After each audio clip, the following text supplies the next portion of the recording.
Thank you very much for the insightful session. We will now take a 15-minute break. The next session will begin at 3 p.m., so we look forward to seeing you again at session 3. Enjoy your break. Thank you very much.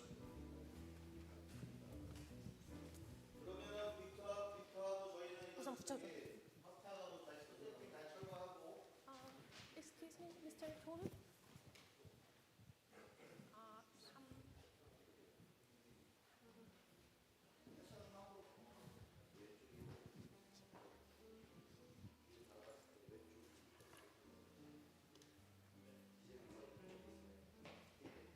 혹시 남궁형 사무관님이시죠? 자리 이쪽입니다.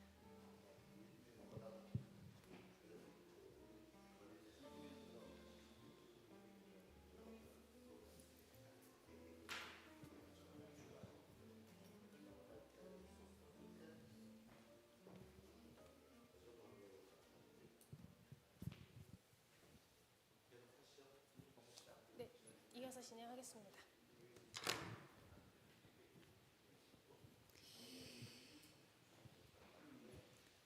Now, ladies and gentlemen, we will move on to session 3. In this session, under the theme of Korean private sector efforts for NDCs and greenhouse gas mitigation, we will explore the current initiatives of leading Korean private companies and engage in a discussion to share their perspectives and insights. First, let us invite Mr. John Park, Executive Vice President at Tusan Enerbility, to the stage for the first presentation. Please welcome him with a big round of applause.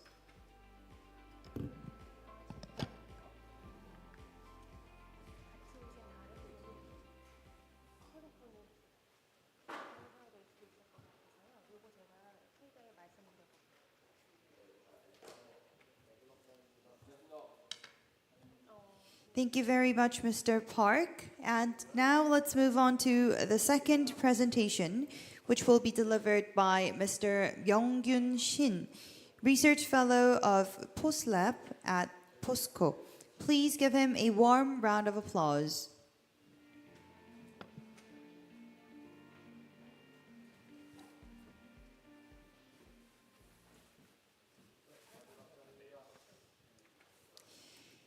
Thank you very much, Mr. Shin. Next, we will have a presentation by Mr. Kyu Chang-jung, Team Manager at Hanwha Solutions Q-Cells Division. Please welcome her. 남자분이죠?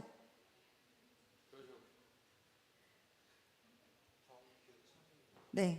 Please welcome him with a big round of applause.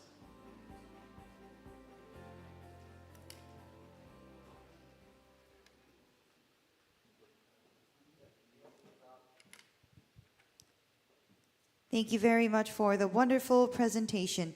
And finally, please welcome Mr.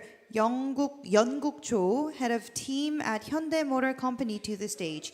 Please welcome him with a big round of applause. 영욱입니까? 네. 그리고 실장님, 이 앞전분 조창님이 남자분 여자분인지 물어보세요. 네, 이거 하나 필요합니다. 그리고 저도 그 QR 코드 다운 받을 수 있을까요? 네. 네네네.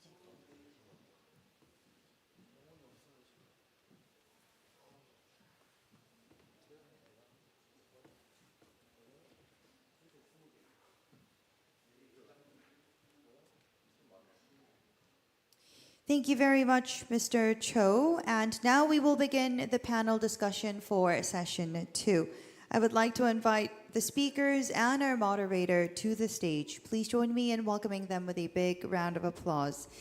As our moderator, we are joined by Jong-won Yoon, and as panelists, we have Nok-young Kim, Tsai Lee, John Park, Myung-gyun Shin, Kyu Chang-jung, and Yeonguk Cho. Please welcome them with a big round of applause.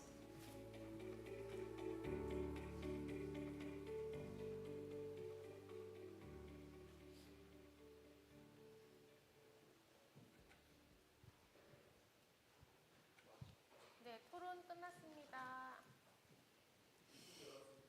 Thank you very much to our moderator and panelists for sharing their insights. Lastly, let's begin the comprehensive discussion.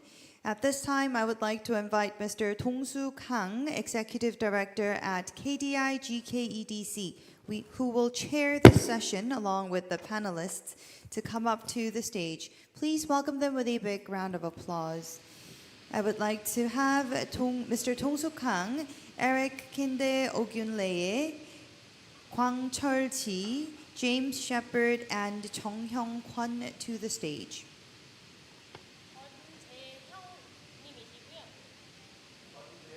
네, 근데 재형 권으로 읽을까요? 아니면 권재형으로 읽을까요? 네. 그리고 마지막 패널리스트는 온라인으로 참석하시는 분이십니다. 아, 네, 알겠습니다.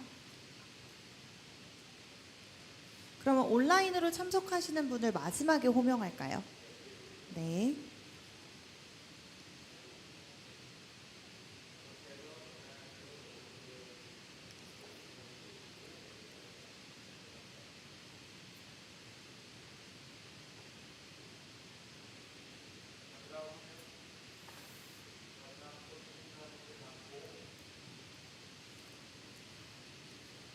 Thank you very much for the interactive session. Today we've had 지금 폐회사까지 다 마무리를 하신 거죠? 네. Today we've had a meaningful day sharing ideas on climate change responses across countries and between public and private sectors. This concludes the 2025 KED conference. Once again, we sincerely thank all participants for their contributions and for being here with us until the very end. I've been your host, and thank you very much. Looking forward to see you again next year. Ladies and gentlemen, for an important announcement regarding transportation, the shuttle bus returning to the Plaza Hotel will be departing at 6:05 p.m. Please board the bus at the same location where you were dropped off this morning. Thank you very much.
see. Hello, good morning. Good morning. Can you hear us?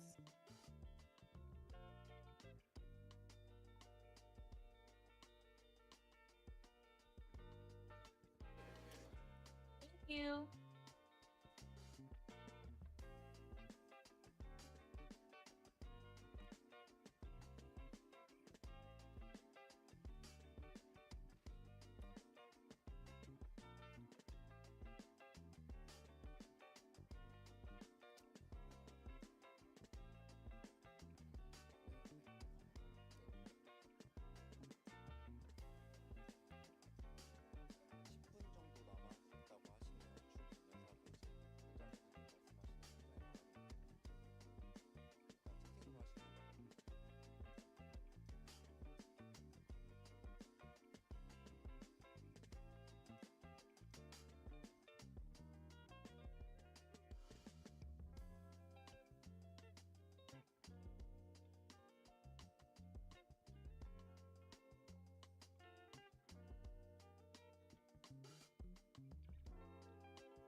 정도 남았다고 하시네요.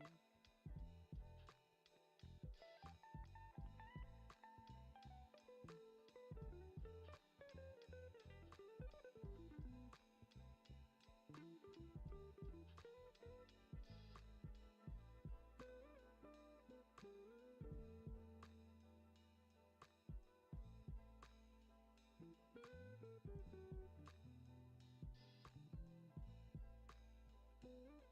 채팅으로 하시는 거예요.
네, 참석자 여러분들께 잠시 안내 말씀드리겠습니다. 잠시 후 2025 KD 컨퍼런스가 시작될 예정입니다. 참석자분들께서는 자리에 착석을 부탁드리고 또 소지하고 계신 휴대전화 상태 점검 부탁드립니다. 본 포럼은 동시 통역이 제공됩니다. 통역이 필요하신 분들께서는 테이블 위에 리시버를 착용하셔서 채널 1번은 한국어, 채널 2번은 영어 중 편하신 채널로 맞춰서 사용을 부탁드리겠습니다. Ladies and gentlemen, distinguished guests, the 2025 KED conference will begin momentarily. I'd like to invite everyone to enter the hall and be seated. Also, for the smooth proceedings of today's event, please make sure to turn your mobile phones off or switch them on vibration mode. Simultaneous interpretation will be provided throughout the event today.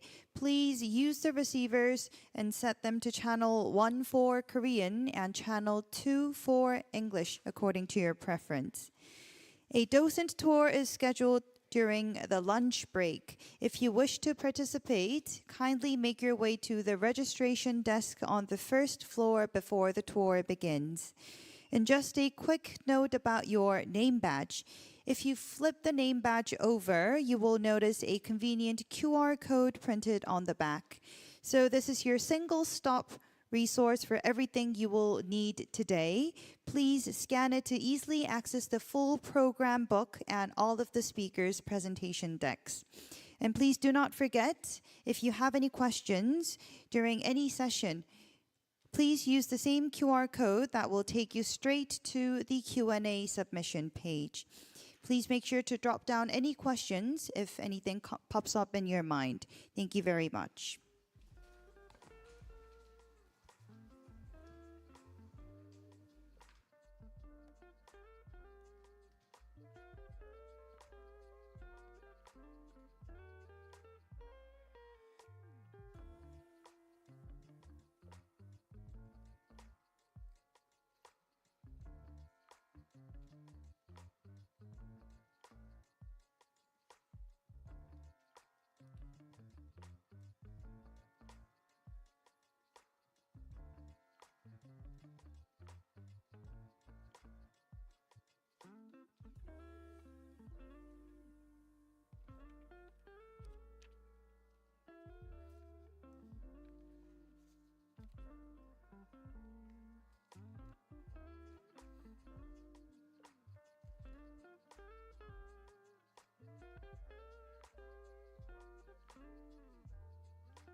The 20.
Before we officially start the opening ceremony, we will now proceed with the group photo session. We kindly ask all the distinguished guests to follow the instruction of our staff members and take your designated places on the stage. Thank you very much.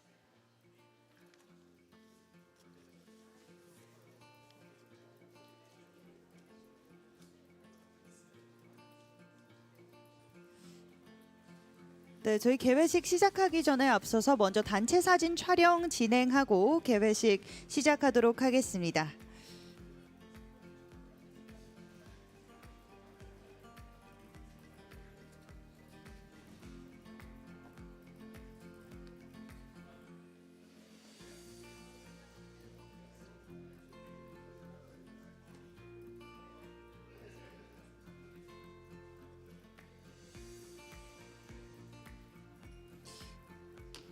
We will take the group photo as soon as everyone has joined us on stage.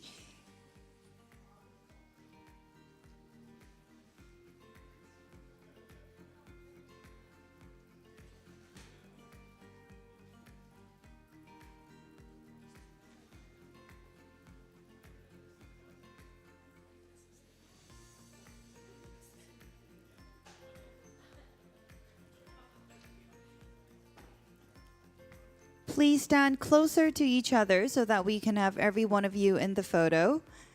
Thank you very much.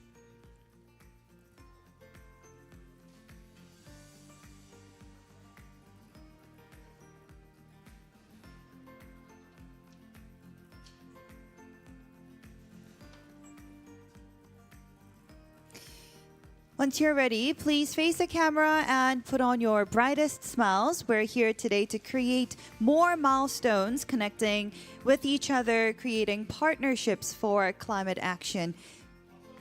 Please give ourselves a big round of applause. Thank you very much.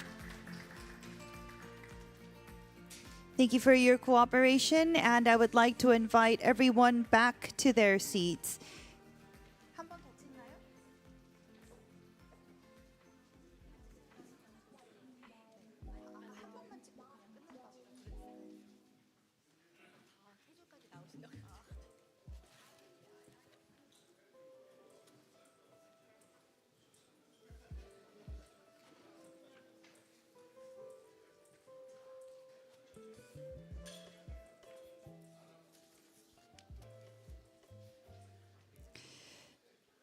Good morning to you all, ladies and gentlemen, distinguished guests.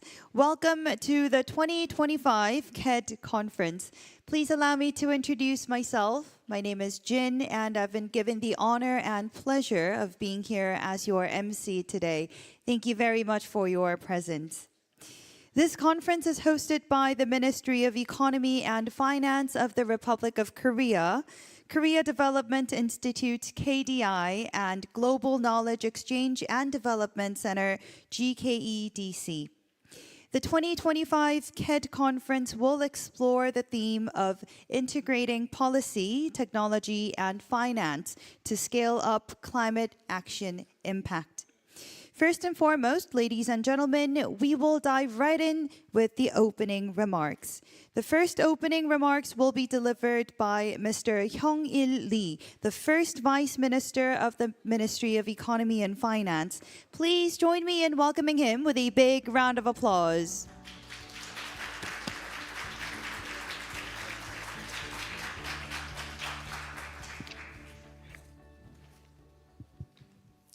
네. 안녕하십니까. 기획재정부 1차관 이영일입니다.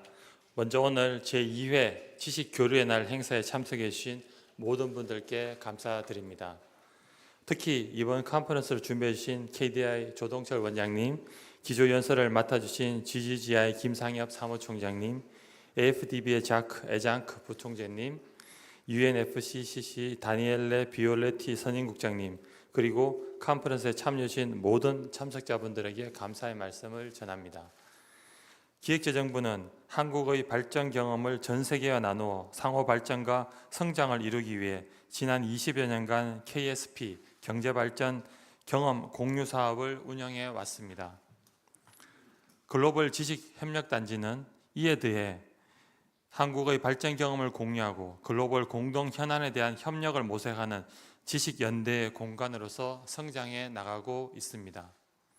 오늘 컨퍼런스에서는 최근 글로벌 지식협력단지에서 활발히 지식교류가 되고 있는 기후변화를 주제로 논의하고자 합니다. 오늘날 기후변화는 전 지구적 위기이자 지속가능한 성장을 위한 새로운 경제, 산업 전환의 기회로 인식되고 있습니다. 국제사회는 감축 공약의 양적 이행을 넘어 이행 과정에서 사회 전반의 변화와 경제 성장의 기회를 창출하는 데 초점을 맞추고 있습니다. 파리 협정을 기반으로 다자개발은행의 기후금융 확대 등 국제협력도 점차 구체화되고 있으며 그 과정에서 우리나라 기업들의 태양광, 수소 등 선진 기술력도 주목받고 있습니다. 우리 정부도 기후 환경 분야 5대 국정과제를 핵심 정책 과제로 추진하고 있으며 민간 협력과 혁신 기술 투자를 통해 기후 사업의 임팩트를 높이고자 노력하고 있습니다. 이에 오늘 이 자리에서는 다자개발은행, 각국 정부, 민간 기업의 기후 대응 노력을 공유하고 상호 협력을 통한 효과성 제고 방안을 모색하고자 합니다. 내외 기빈 여러분, 오늘 컨퍼런스를 시작으로 기후 행동의 임팩트를 제고하는 논의의 장이 지속되기를 기대합니다. 나아가 지식 교류의 날이 기후 변화를 비롯한 전 지구적 도전 과제 해법을 함께 모색하는 글로벌 지식 협력의 대표 플랫폼으로 발전하기를 바랍니다. 지혜는 나눌수록 깊어지고 협력은 함께할수록 넓어질 것입니다. 오늘 이 자리가 그 지혜와 협력이 자라나는 소중한 계기가 되기를 바랍니다. 감사합니다.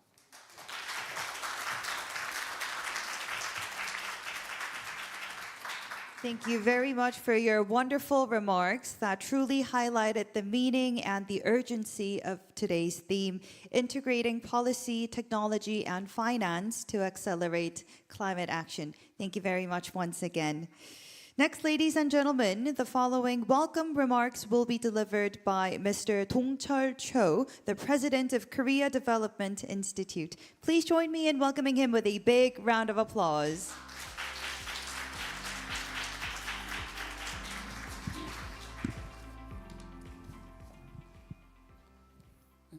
안녕하십니까.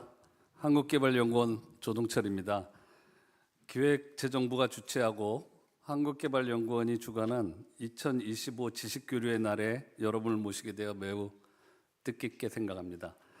무엇보다 본 행사의 준비와 성공적인 개최를 위해 아낌없는 지원과 리더십을 보여주신 기획재정부 이형일 차관님께 깊이 감사드립니다.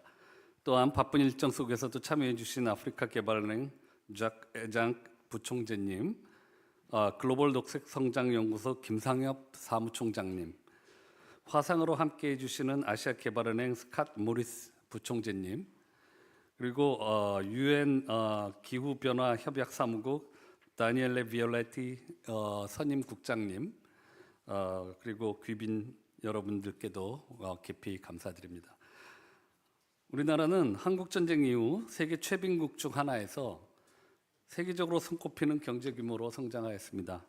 이 과정에서 축적된 발전 경험과 정책 지식은 많은 국가와 개발협력 수행기구가 주목하는 협력의 자산이 되었습니다.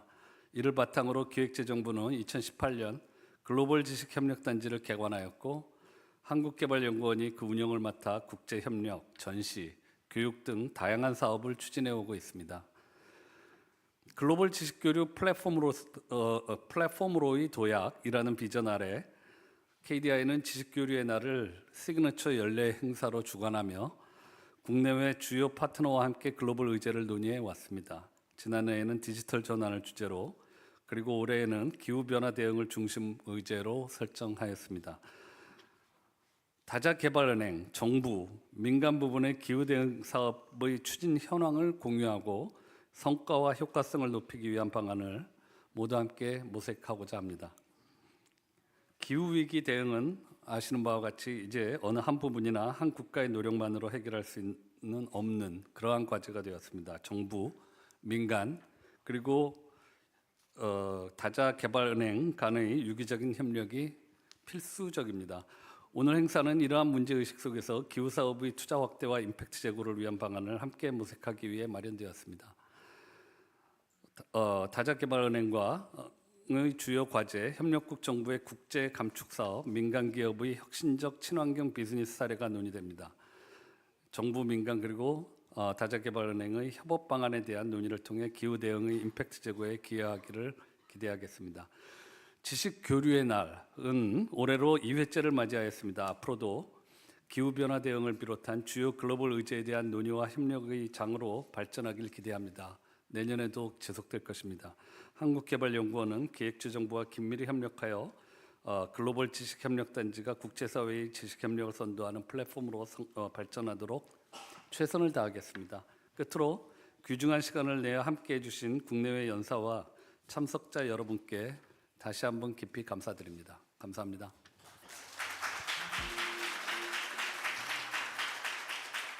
Thank you very much for the insightful remarks, which has added depth and importance to today's conference, reminding us how collaboration across policy, technology, and finance can amplify our collective impact. Thank you very much once again.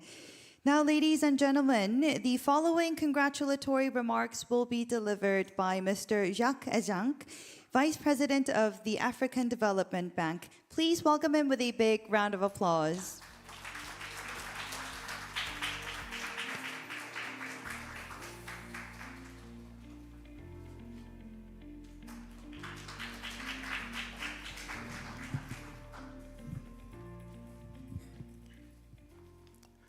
Thank you very much. Distinguished Vice Minister Yong-Chul Lee, President Dong-Chul Cho, and colleagues from the Korean Development Institute, Executive Director Dong-Soo Kang, and the Global Knowledge Exchange and Development Center team, Excellencies, representatives of multilateral development banks, governments, industry, and academia, ladies and gentlemen, good morning. 안녕하세요. It's an honor to join you at the 2025 Knowledge Exchange Days. On behalf of the African Development Bank Group, I extend our warmest congratulations to the Ministry of Economy and Finance, Korea Development Institute, and the Global Knowledge Exchange and Development Center for organizing this important conference and for their exemplary leadership in promoting learning partnerships across regions. This gathering reflects the very essence of development cooperation, countries and institutions coming together not only to exchange ideas, but to build the trust, confidence, and capacity that make real transformation possible. KDI has long been a driving force behind such collaboration, and the Knowledge Exchange Days have become a powerful platform for connecting Korea's experience with the aspirations of developing nations around the world.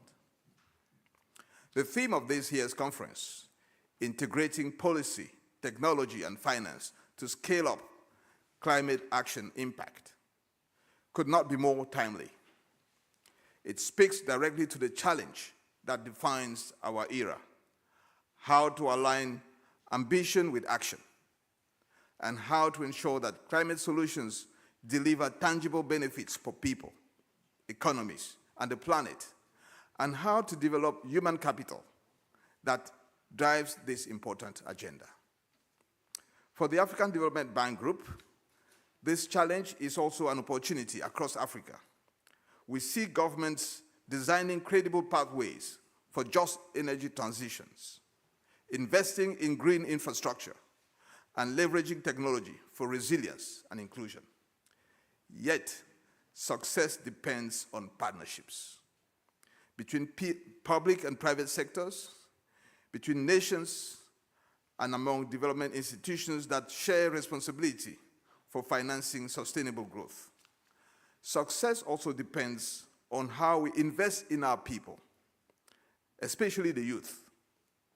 Our partnership with Korea has helped in this regard, and we look forward to exploring more opportunities to further strengthen our cooperation in developing skills and talent through people exchange and other related programs. This is why today's dialogue is so important. It brings together multilateral development banks, policymakers, and the private sector to explore what truly works, how to connect policies with real projects, and how to make innovation and finance reinforce each other. The African Development Bank Group is proud to contribute to this collective effort and to learn from Korea's experience in combining industrial strategy, digital innovation, and public investment to achieve rapid and sustainable growth and progress. These partnerships build on last year's knowledge exchange days, where the bank's African Development Institute actively participated and shared insights. We'll take part in this year's event here in Seoul, as well as virtually from our headquarters in Abidjan over the next 2 days. We at the African Development Bank Group believe that the same principles that powered Korea's transformation, visionary policies, strong institutions, and investment in human capital are just as essential for Africa's green growth. Through our initiatives, including the Africa Climate Change Fund, the Climate Action Window, and our Partnership for Green Growth, we are working hand in hand with governments and partners to turn national commitments into bankable projects that improve lives and strengthen resilience across the continent. We will also continue to prioritize investment in human capital, developing our human resources, our youth, our people. I would also like to take this opportunity to highlight the bank's long-standing partnership with Korea and to commend Korea's leadership within the African Development Bank Group. Since joining the African Development Fund in 1980 and the African Development Bank in 1982, Korea has contributed immensely, over $800 million, and continues to be an engaged and important member country of the bank group. A key pillar of this partnership is the Korea-Africa Economic Cooperation, called KOAFEC, and its trust fund, the bank's largest and most active bilateral trust fund. Through KOAFEC, we have supported more than 240 initiatives across Africa in areas such as infrastructure, private sector development, agriculture, and capacity building. We are also looking forward to the 8th KOAFEC Ministerial Conference, which is expected to take place here in Korea in 2026. Today's conference is therefore more than a discussion. It is a bridge between experience and aspiration. By sharing practical lessons, mobilizing finance, and fostering technological collaboration, we can transform climate ambition into opportunity. Let me once again commend the Korean government, Korea Development Institute, and Global Knowledge Exchange and Development Center for convening this distinguished group of partners. As African Development Bank Group, we look forward to deepening cooperation with Korea and with all institutions represented here so that together we can build a more sustainable, prosperous, and inclusive future. Congratulations once again on this excellent initiative. I wish all participants a productive, inspiring, and successful conference. Thank you. 감사합니다.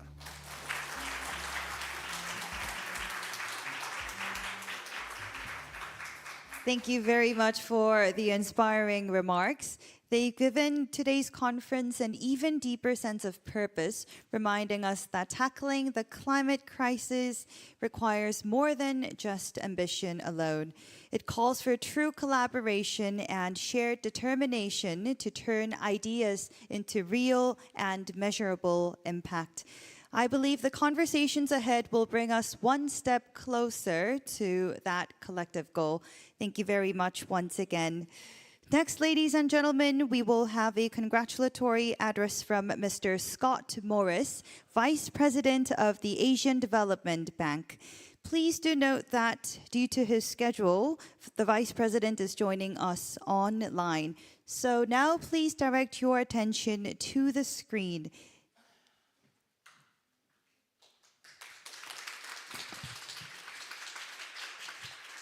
Honorable First Vice Minister, Mr. Lee, KDI President Cho, distinguished guests, colleagues, and partners.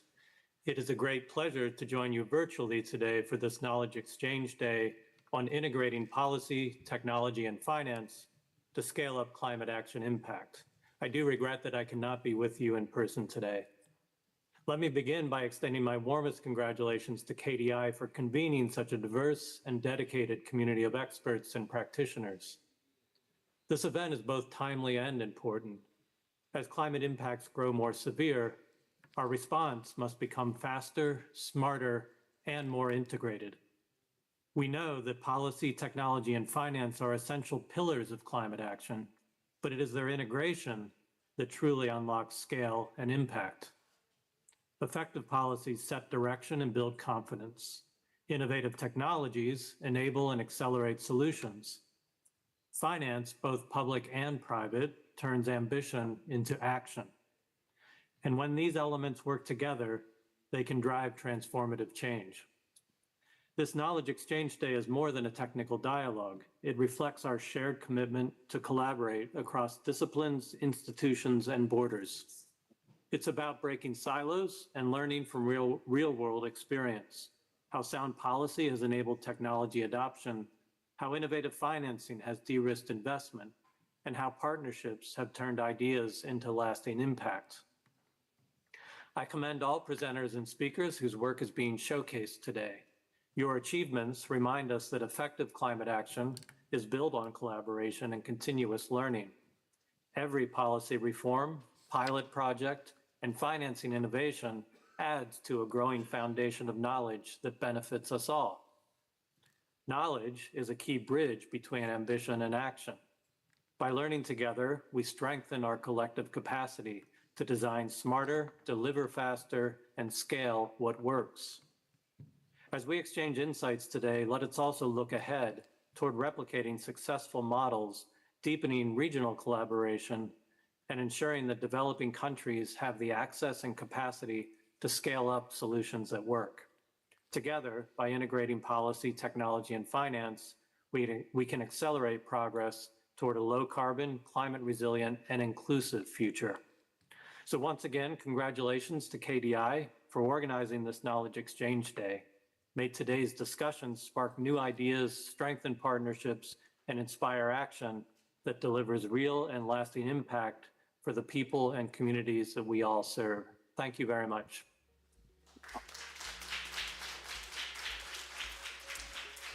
Thank you very much for the wonderful remarks and for enriching today's opening with your wonderful remarks. Your message has truly deepened the significance of today's gathering and made our discussions even more meaningful. Thank you very much once again. We hope this conference will leave a lasting impression on everyone who is joining us here today. Now, ladies and gentlemen, we will take a moment to prepare the stage before the keynote session, which will begin right now. And at this time, it is my great pleasure to introduce our esteemed keynote speaker. We will now welcome Dr. Sang-hyup Kim, Director General of the Global Green Growth Institute, who will deliver his presentation on strategies for integrating multilateral cooperation with national policies. Please greet him with a big round of applause.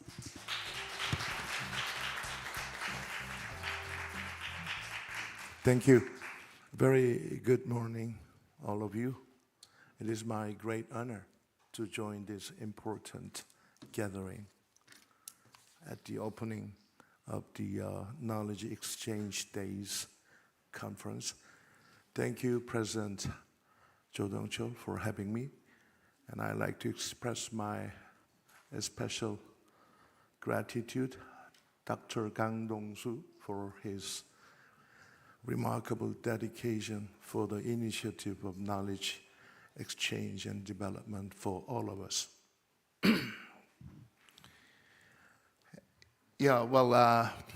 I have never thought of myself as an intellectual, never. But yet I have always reflected on the importance of knowledge. If there is just one single force that has brought Korea to where it stands now, it is education, the cultivation of knowledge. We are, after all, a people without natural resources who had to learn how to drill the brain, not drill the ground. And when I was a journalist, I worked with global consulting firms such as McKinsey, Boston Consulting Group, etc., for some projects. And I realized that while Korea achieved the miracle of Han River through hard work, we still faced a vast knowledge gap with advanced economies. So Korea was not that knowledge intensive. Korea was a kind of labor intensive country. Then came the so-called IMF crisis, we call it that way, in 1997. And that's a crisis, not merely of short foreign exchange, but of insufficient understanding of the global economic, political mechanisms on finance, come to think of it. At that time, I was a correspondent in Washington, D.C., and I followed Michel Canduci, the managing director of the IMF, and Robert Rubin, the Treasury Secretary of the United States, almost every day.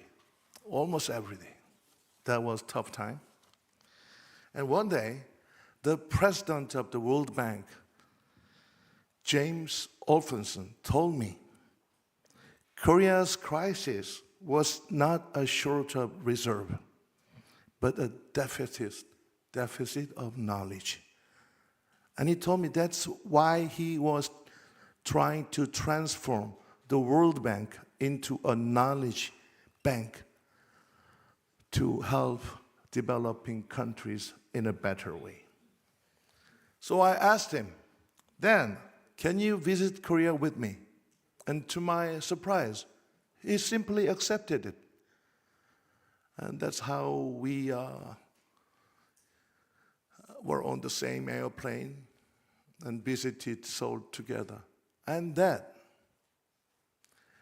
could be one of the aspirations to launch the World Knowledge Forum in 2000, which some of you might know, still continues to play to this day.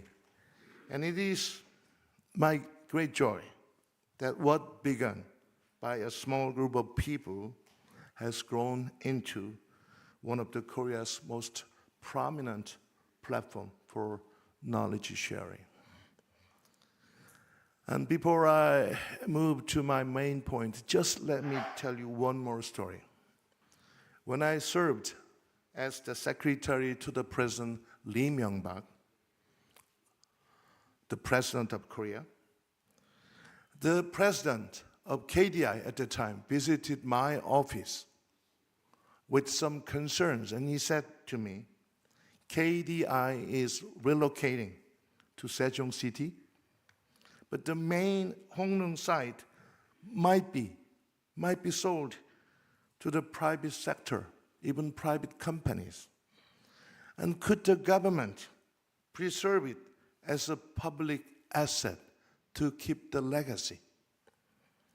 As you know, Hongneung, this area, has long been Korea's brain cluster, home to KDI, KIST, KIET, and KAIST, you name it, where thousands of PhD experts worked together. It was one of the biggest brain cluster in the world. And among many other excellent institutions, KDI was regarded as a symbol of Korean economic development. So to make a long story very short, my president, Lee Myung-bak, decided to keep that symbol. So while the headquarters of KDI moved to Sejong, the Hongneung site remained a national asset. But still, one regret remains. We had envisioned turning Hongnung, this area, into a global knowledge complex, connecting it to Incheon Airport via super high-speed transit, improving its living environment to attract global talent, and inviting new international organizations, institutions like GGGI and Green Technology Center, etc. Actually, that plan passed the cabinet meeting during the final months of the Lee Myung-bak administration, but it did not materialize when the government changed. Thanks to the dedication of many, however, including Director Kang Dong-soo and President Jo Dong-chul, and so many of you, and also former President Kim Jun-kyung, Hongnung has since evolved into special R&D zone, linking government, industry, and academia.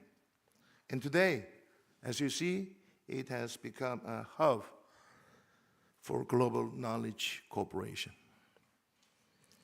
Korea's relatively high standing in the Global Knowledge Index and Global Innovation Index owes much to those who have safeguarded our intellectual foundation. I thank them deeply indeed. Now let me turn to my main point. I believe humanity now faces two fundamental, unprecedented challenges: climate change and AI revolution.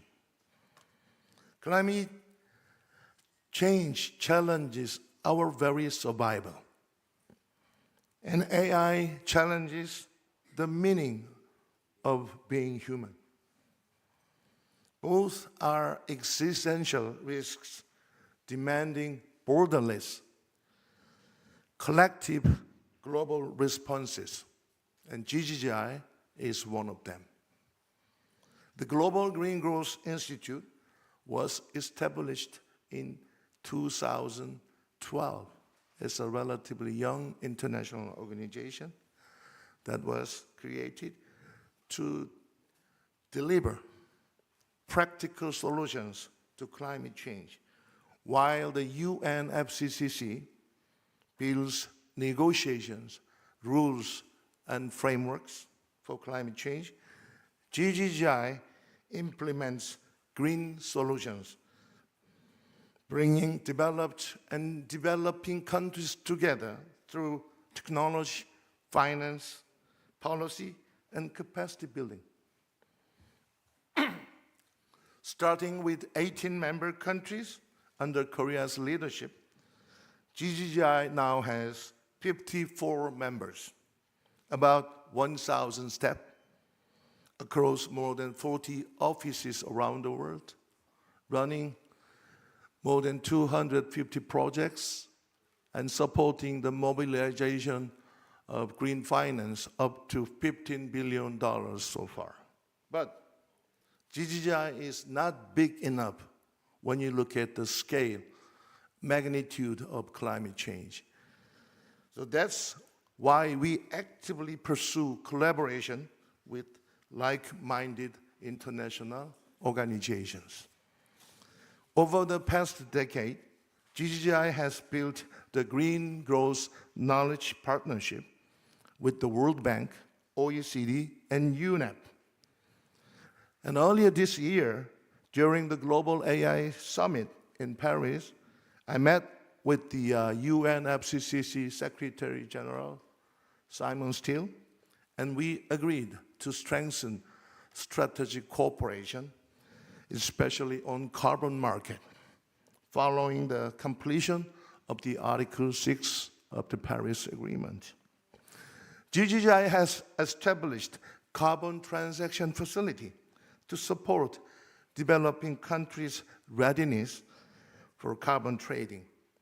And recently, together with Korea's Ministry of Economy and Finance and the UNFCCC, is now developing methodologies for the global voluntary carbon market, known as GVCM.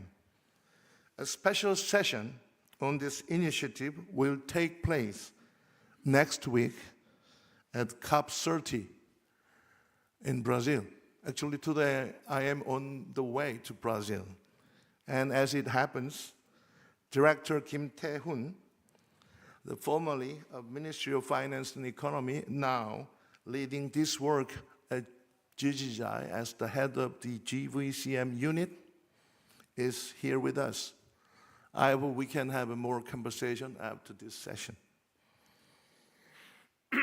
We are also deepening our partnership with the Green Climate Fund, headquartered here in Korea.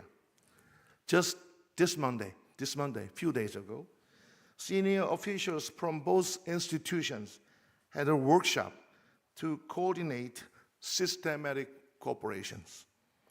If GCF is about climate finance, GGI is about delivery partner, making strong synergy between the two of us. And at the recent APEC summit in Gyeongju, we held a special session on the CJK plus ASEAN High Ambition Coalition for Climate Change. CJK or KJC, Korea, Japan, and Korea, and 10 ASEAN countries. We gathered together to enhance our ambition. And we agreed to build a concrete roadmap for joint action. And we are also expanding our partnership with the ADB and AFDB, fully aligned with the KDI's Global Knowledge Exchange and Development Initiative, I believe. Taking this opportunity, I'd like to express my deep appreciation to the Deputy Prime Minister, Gu Yun-chol, for his leadership to enhance collaboration with international institutions. And GGI now also building new partnerships with the IEA, International Energy Agency, ITU, and even the World Economic Forum, known as Davos Forum. All these institutions share one clear understanding, which is green transition and digital transition should go together hand in hand. As AI becomes a new tool for climate solutions, international cooperation in this area is rapidly growing. To this end, GGI has launched AI-supported smart MRV systems and a Center for Thought Leadership. And we are developing a Green Growth Index 2.0, which is future-oriented, to reflect an era where technology is knowledge and knowledge is technology. We are living in a time when hegemonic competition is rising. To deal with global challenges, however, international cooperation is a must, not an option. That's why today's gathering is so meaningful. In conclusion, I'd like to suggest that we view knowledge from a broader and deeper perspective. At the World Knowledge Forum, which I mentioned earlier, I had a dialogue with Nick Bostrom, the famous author of Superintelligence and a professor of philosophy at Oxford. He foresaw the explosive rise of AI and warned of its dangers many, many years ago. When I asked why he chose professor of philosophy rather than engineering and science. He said, we can build technology, and now we are entering an age where technology builds technology. But we must understand what it means for humanity. And you know, Henry Kissinger, the former National Security Advisor to America, before his passing, wrote the book, The Age of AI and Our Human Future, that was co-written together with Eric Schmidt, the Google chairperson.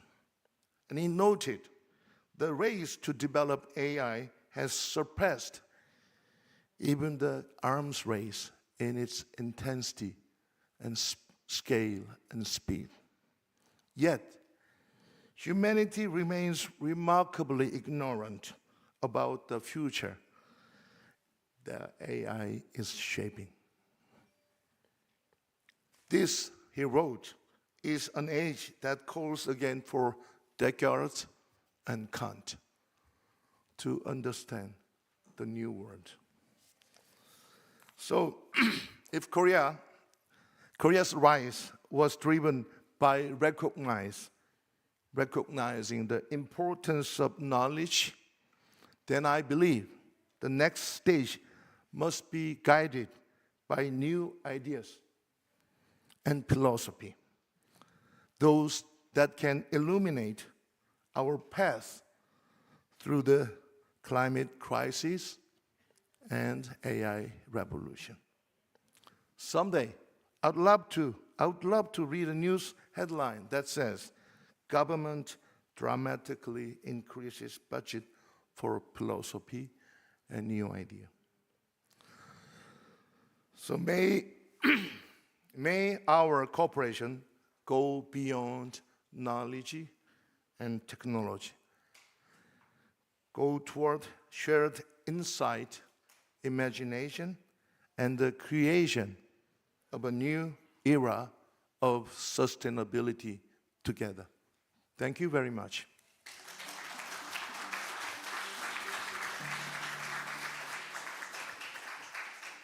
Thank you very much for the inspiring keynote speech.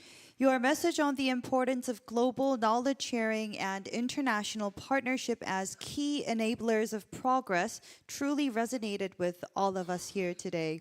It reminded us that through closer collaboration and the open exchange of ideas across borders, we can accelerate innovation and achieve meaningful climate solutions for a more sustainable future for all of us.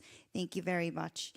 Now, ladies and gentlemen, we will take a break before session 1.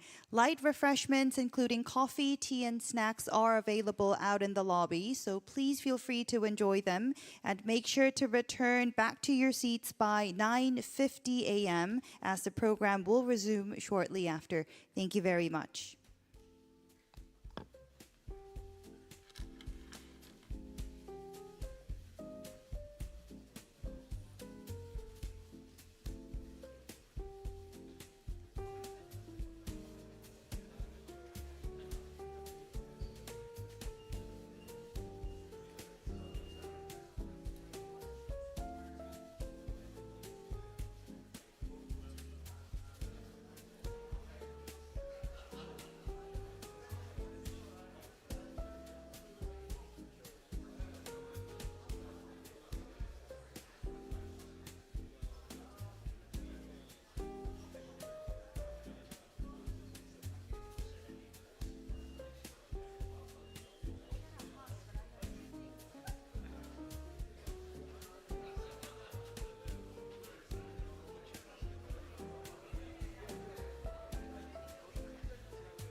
Ladies and gentlemen, distinguished guests, Session 1 of 2025 KED Conference will begin momentarily.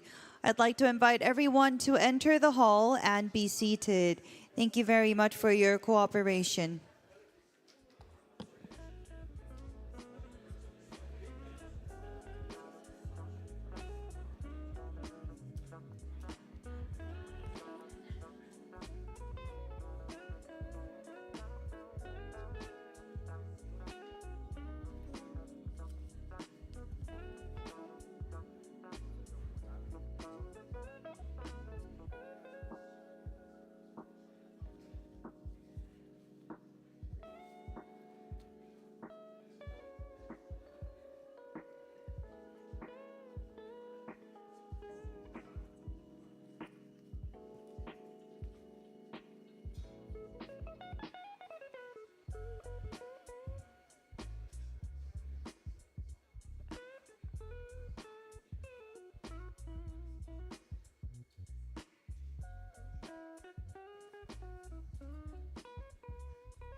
Ladies and gentlemen, distinguished guests, we will begin Session 1 momentarily. I'd like to invite everyone to be seated. Thank you very much. And for the smooth proceeding of the session, please refrain from standing in front of the interpretation booth. Thank you very much for your cooperation.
Welcome back, everyone. I hope you've all enjoyed your break. We will now begin the first session of 2025 KED Conference. To kick off, we have a video message from Mr. Daniele Vaiolotti, Senior Director at the UNFCCC, to mark the opening of the session. Please direct your attention to the screen.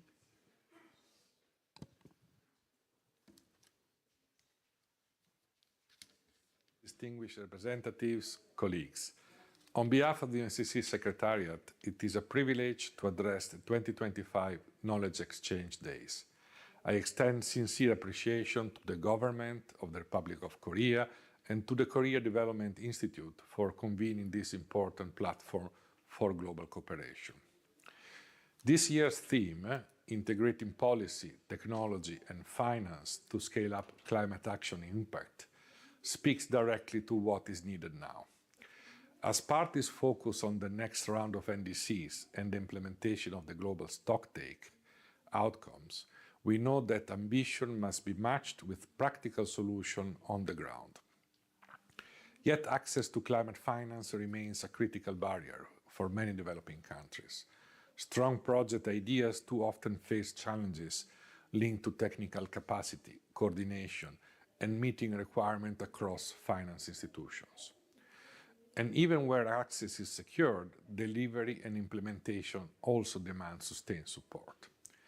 In this regard, I want to acknowledge the valuable partnership between the UNCC Secretariat and the Government of the Republic of Korea, particularly through the Needs-Based Finance Project.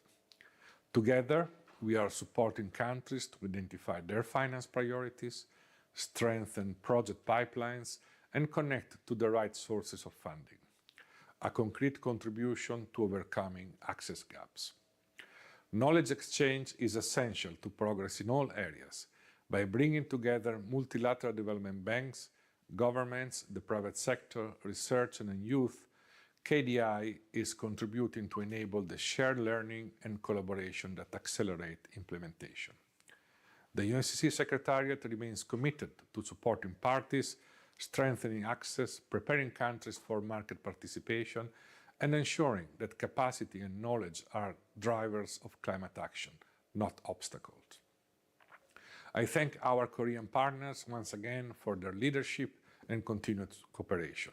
I wish you productive and impactful discussion over the next 2 days. I thank you.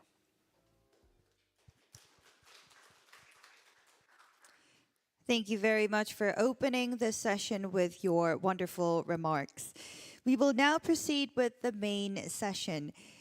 This session will feature presentations and discussions under the theme MDB Climate Action Project, Lessons and Insights for Greater Impact. First, please join me in welcoming Mr. Chun-Kyu Lee, Director at the ADB Finance Sector Office Sectors Department at the Asian Development Bank, to the stage for his presentation. Please welcome him with a big round of applause.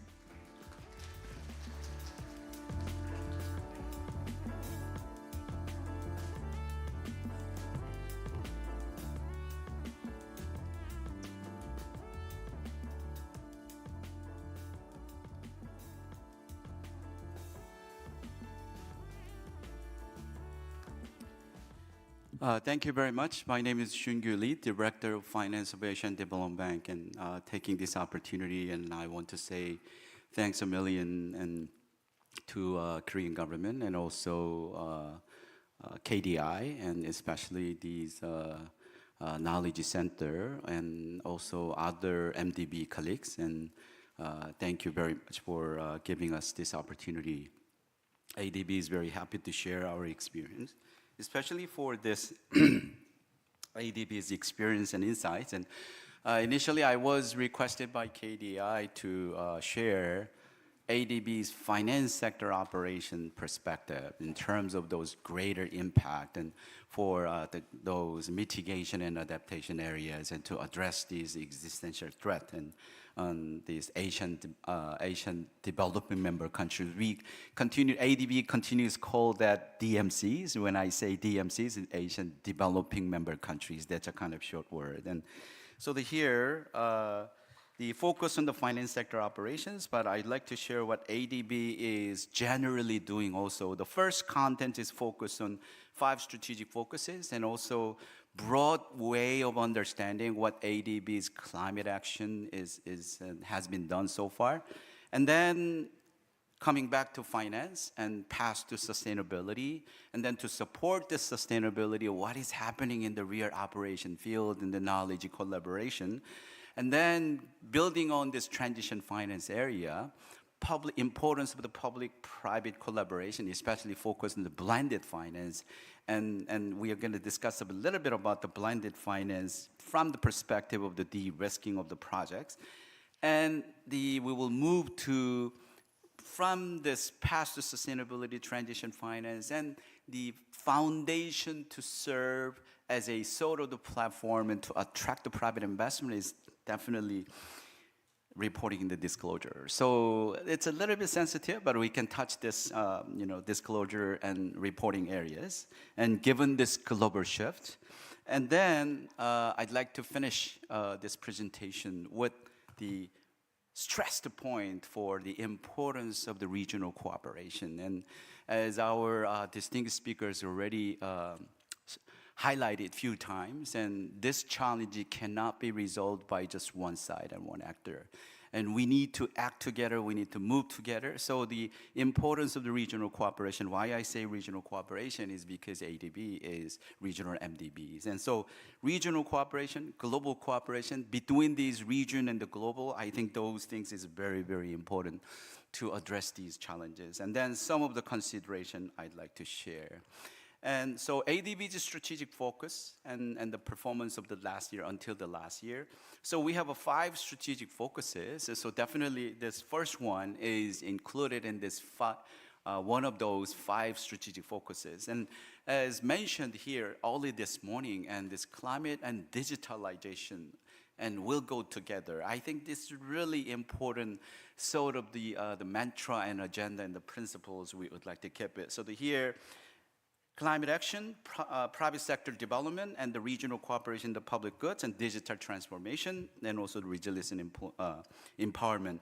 And the right side is talking about last year's ADB's performance in this area, especially when you look at the numbers here, and we have adaptation of 4.5 billion, and we have mitigation 6.6 billion. So larger portion is with the mitigation. We are seeing these are growing, and then cumulative climate finance for 2019 to until the end of the last year, we say 41.9 billion. Most of the areas, and actually it's energy here, and you see the 28%, and then water, agriculture, and the finance, and also the public sector management.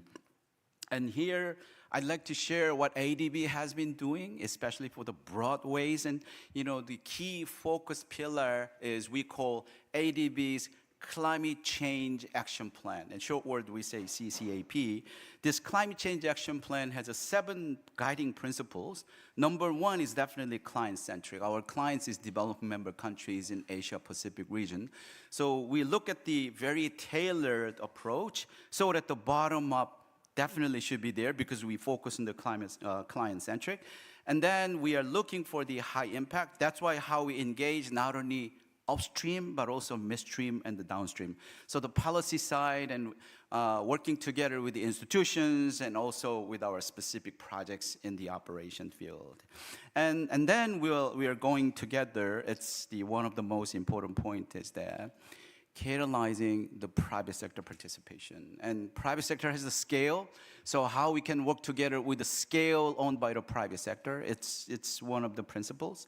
And then the other one is definitely science, evidence-based. And then it's not just one-side solution, it's really integrated solution. And I want to keep on emphasizing building up sustainability, finance, and technology. It is really integrated solution. It's not just one-side solutions.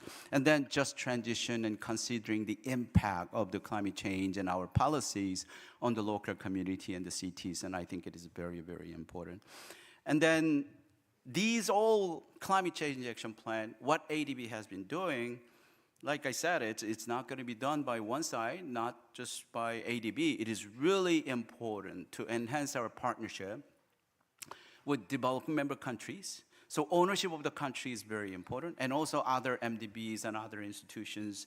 And I think it is very important and critical for these development. So here, we see that these examples how action constraints are being addressed through partnership. So first one is limited access to finance. Always limited access is there. So how we can enhance this limited access to innovative climate finance. And one of the way we introduce is so-called IFCAP, Innovative Finance Facility for Climate in Asia and the Pacific. It's a pretty long name, but it has a leverage impact and through the guarantee and the grant mechanism. And for slow transition from fossil fuels to clean energy topic, this one, yes, we have a flagship, the initiative and energy transition mechanism. So by working on energy transition mechanism, ETM, with the developing member countries, government, and the private sector, and it is to enhance the speed of the transition from fossil fuels to clean energy. And then for the issue of the inadequate adaptation investment and climate adaptation investment planning programs are introduced, and also community resilience partnership program. So for the issues and lack of climate disaster risk informed investment and the policy capacity knowledge barriers and capacity and the financial barriers to the carbon market, we introduce our programs, facilities, and also the TAs, including like a climate advance is kind of very big TAs to help out developing member countries and enhance their capacity, their own plannings and developing their implementation plan and strategies. And so these are how ADB has been doing in a very broad way to support developing member countries, upstream, midstream, and the downstream. And the next one is based on this very broad-based support, And what we are looking to is really the concept of the past, the sustainability. It's not going to be done, it is just over the day or over the week, over the year. No, it is really the transition, the fossil fuel-based economy, hundreds of the years already set up, and then moving towards transitioning these fossil fuel-based economy toward the low carbon economies. It takes time. So our view is really stands on the past journey to this sustainability. So I'd like to say that these paths to the sustainability and under this the paths and paths to sustainability. First one is the enhancing policy frameworks. That's very important. So given this what ADB has been doing and for the greater impact, I want to say first one is to increasing feasibility, and then increasing bankability, and then we work together with the regional partners. So here for the past and also the next section about the transition finance, we really focused on those feasibility side. And so feasibility means it is a technical, regulatory, economic readiness, right? So if feasibility is not made, bankability will not be made. Very simple. So we are putting a lot of effort, and so there is some sort of understanding that, I don't want to say misunderstanding, but it's some sort of understanding that MDBs like ADB is very good at, based on the comparative advantage, very good at, and risk mitigating, and also the catalyzing the financing. Yes, it is true, it is really the bankability, but we also work a lot and with the developed member countries and financial institutions to enhance their capacity, especially these beginning foundation is a policy framework. So working together closely with the developed member countries through our policy-based loans, TAs, and capacity development, and then also taxonomy is a foundation to attract the private sector investment. And so we are also work together with the taxonomy. So we'll look at what kind of taxonomies we are working, how we work, and what we are working later slides. And then building credibility and the transparency in the market side. So beginning from the sovereign side, the government side, capacity, and then framework, and then we move to the market side. So for enhancing the markets, the participation and the supporting for this sustainable finance. And one of the things what we are doing is low carbon verification capacity and also sustainability disclosure and the ESG reporting work with the international community.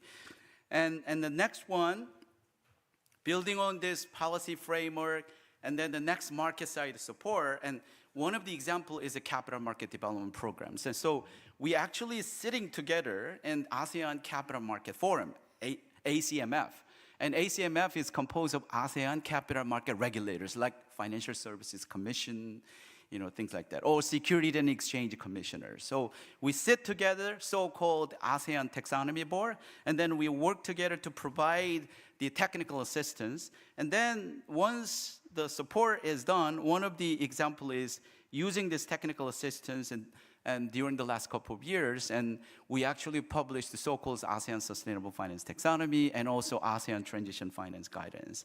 And based on all of this work, and this year Malaysia is the chair, but the next year is Philippine SEC, Securities and Exchange Commission is the chair of this ACMF.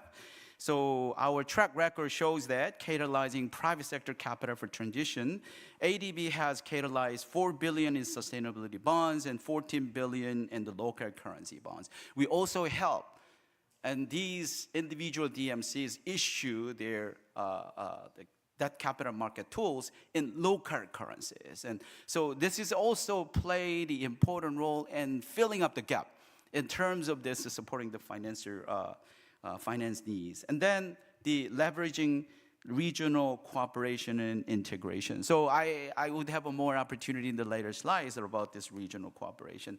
So move from this broad way, and then our view is for addressing these climate challenges is the path to sustainability, journey to the sustainability.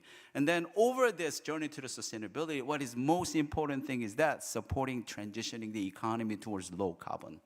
So that is sort of one of the important pillars. So I want to touch this one of the important pillars. So-called supporting transition finance.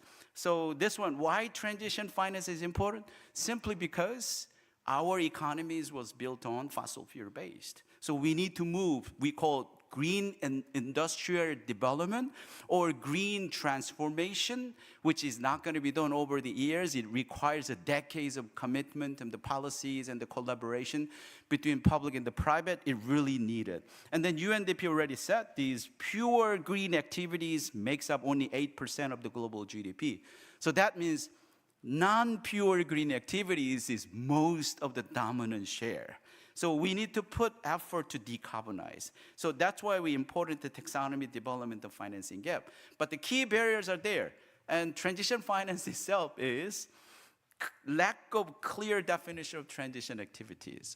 Activities or entities or assets. So basically, it's a lack of unified global definition. And so it is likely to invite some concerns about like a greenwashing. And lack of disclosure framework, lack of financial instruments, and also lack of successful demonstration of case project. So that means what ADB is doing is trying to promote some sort of understanding about the transition activities, transition assets, transition entities who work on transitioning, and also enhancing some sort of disclosure framework, enhancing financial instruments, and also enhancing the successful use cases. So the other way around than what ADB has been doing. And the one reality of the landscape of the transition finance is, this is ICMA data.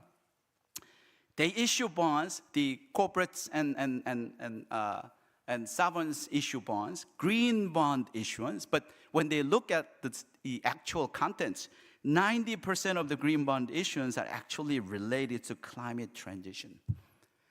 So its name is a green bond, but looking at the concept, it's actually looking at really the climate transition.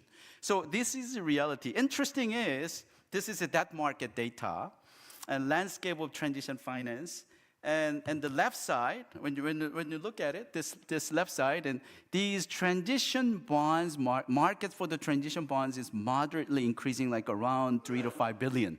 But 2024, it's suddenly picked up, suddenly rose. And because of the Japanese government so-called climate transition bonds issuance is about like a 1.6 trillion in Japanese yen, I believe so.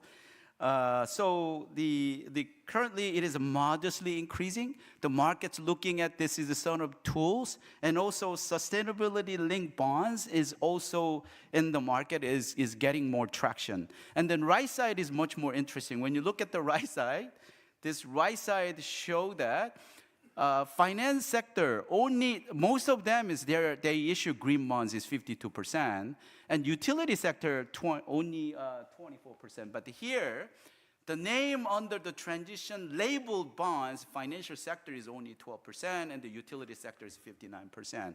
What does it mean?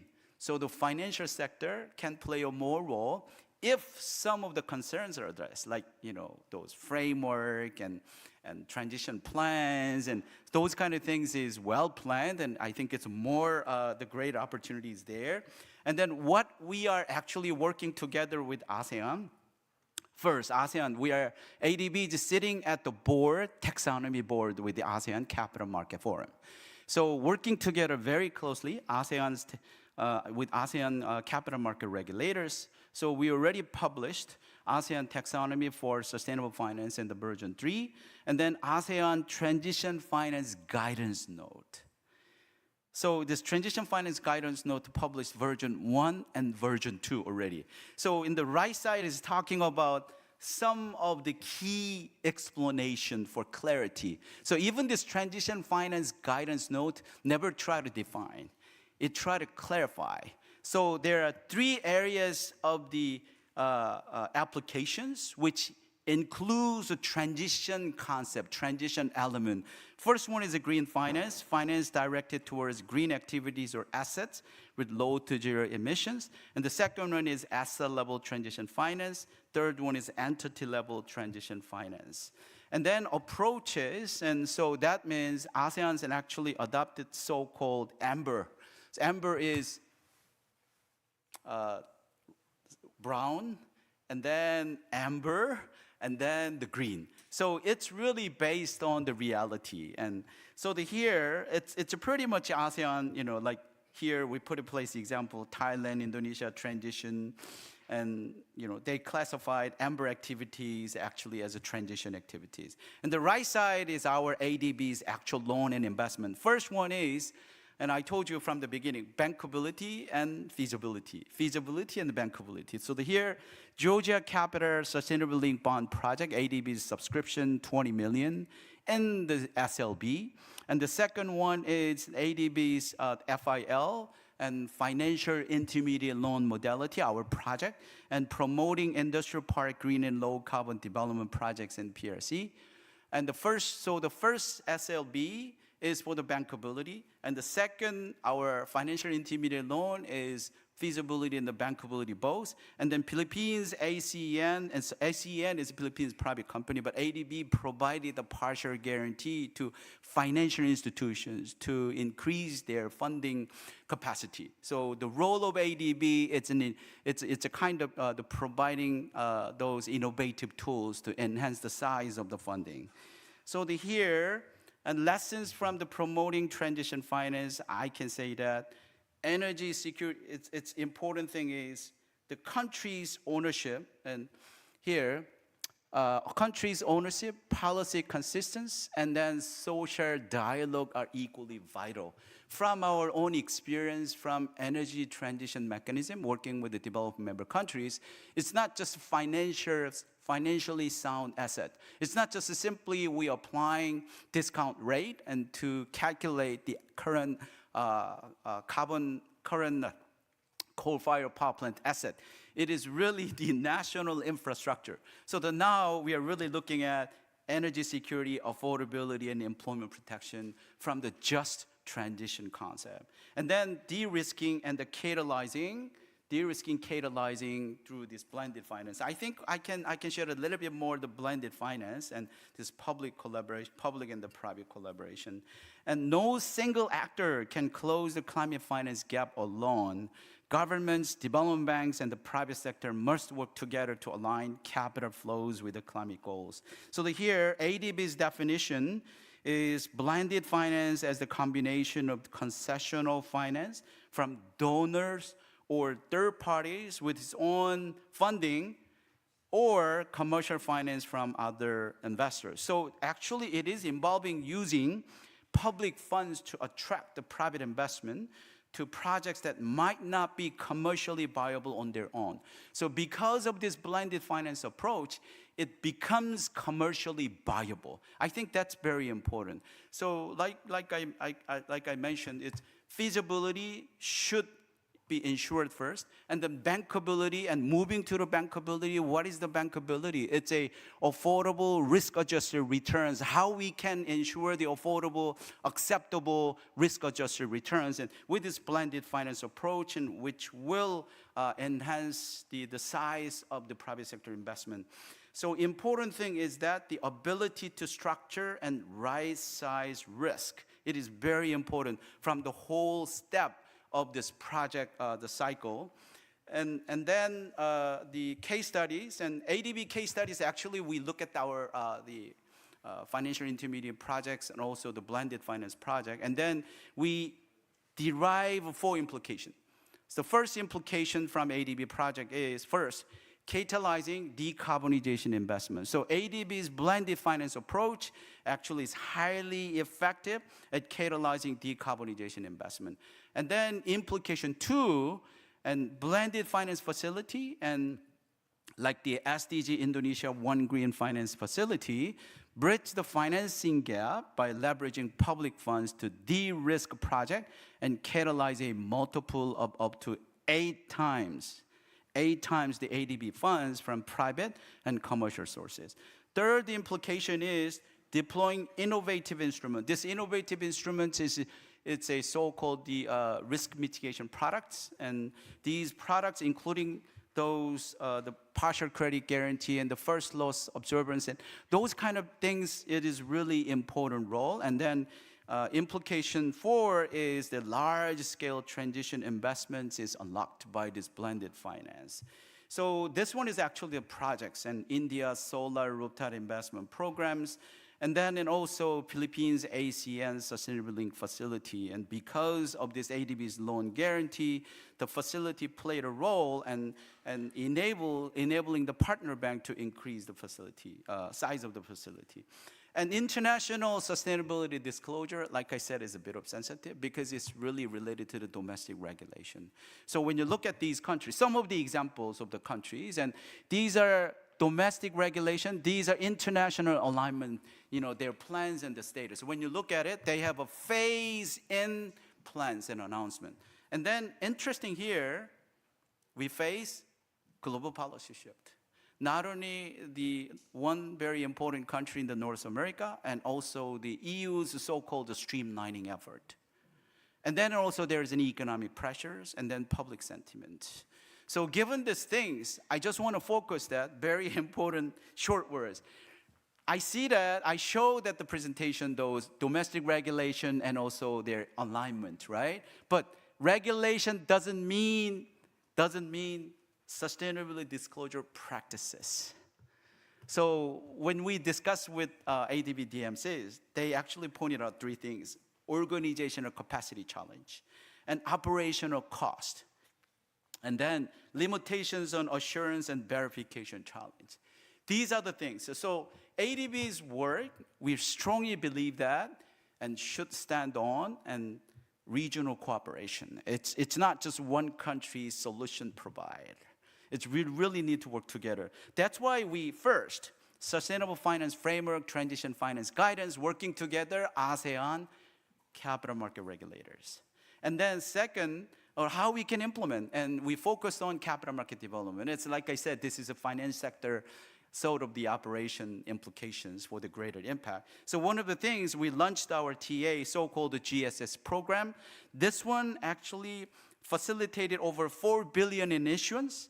And then also, this one is playing the role of one country, like Thailand's pioneering sustainable linked bonds, and we call SLBs. And this also, based on this framework and the market, facilitating the capital market development, and also the building capacity of the local verifiers and the market participants. And then the last one is leading knowledge with the region's key stakeholders. Actually here, I say ADB will publish, and actually a week ago, it is published already. And together with Japan and also ASEAN countries, the name is Decarbonizing Southeast Asia's hard-to-abate and high-emitting sectors, transition finance and technologies and policy approaches. So I'd like to share this consideration. Very important thing is we need to continue to put effort to institutionalize public-private dialogue platform. And then tailored solutions are very important. And then we need to look at how to leverage the capital market instruments. Markets has a scale. How we can make the markets actually use the scale, that's the government job. That's the government and the MDB's job. And then foster innovation with the pilots. And also, we should not forget banking side instruments. And banks has a pre-existing relationship with the local community, with the industries. So this banking side instruments is very important. And continue to strengthen policy and the regulatory frameworks, and then build capacity and standardize impact measurement. So let's think about greater impact, feasibility, bankability, and then regional cooperation. And ADB remain committed to what we have been doing. We'll continue to put effort to enhance our regional cooperation, to enhance the impact. Thank you very much.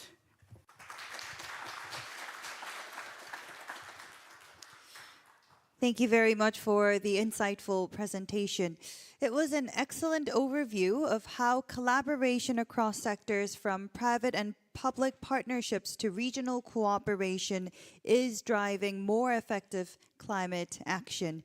The lessons and experiences shared today truly highlight how sustainable impact can be achieved when finance, policy, and innovation move forward together.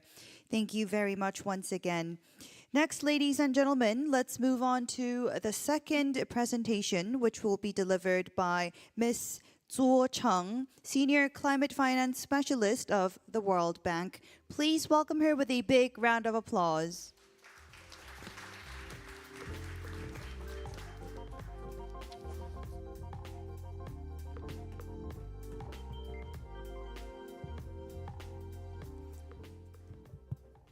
Good morning.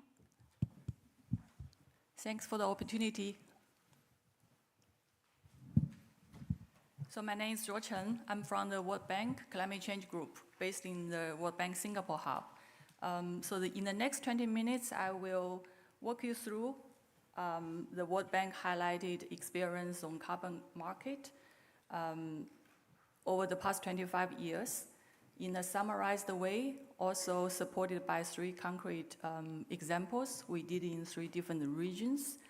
Carbon finance actually is a part of the climate finance, and it is really featured by 2 elements, trading of the carbon market assets to mobilize climate finance support, and also using the carbon market grade asset for international compliance and monetary purposes.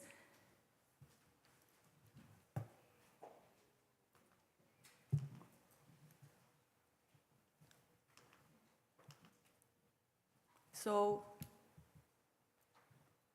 before we zoom in carbon finance, I want to provide you an overview of the different financial and technical assistance instruments utilized in the World Bank practice via coordinated efforts in order to better achieve the core business objective of carbon finance, which is about quality and quantity.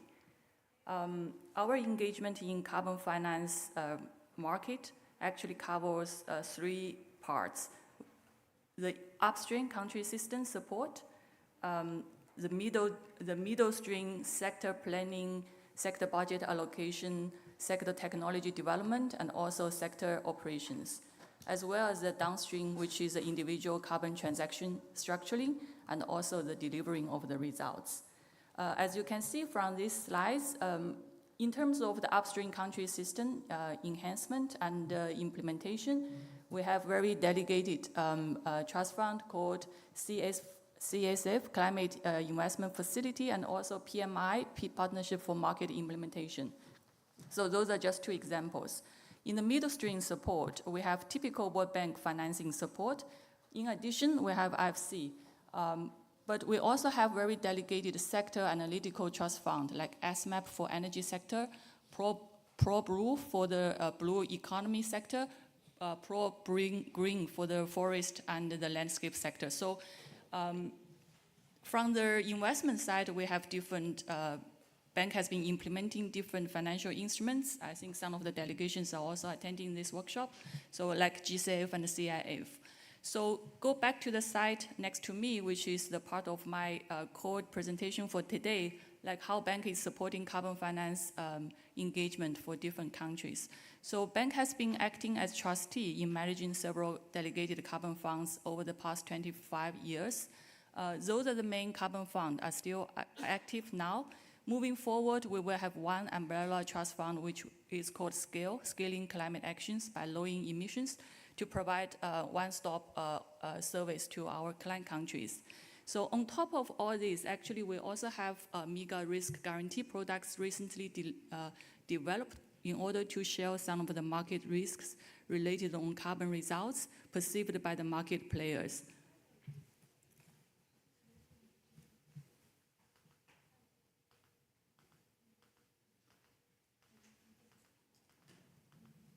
So based on this overview of the different instruments, so I want to zoom in a little bit on the carbon instruments managed by the World Bank Group.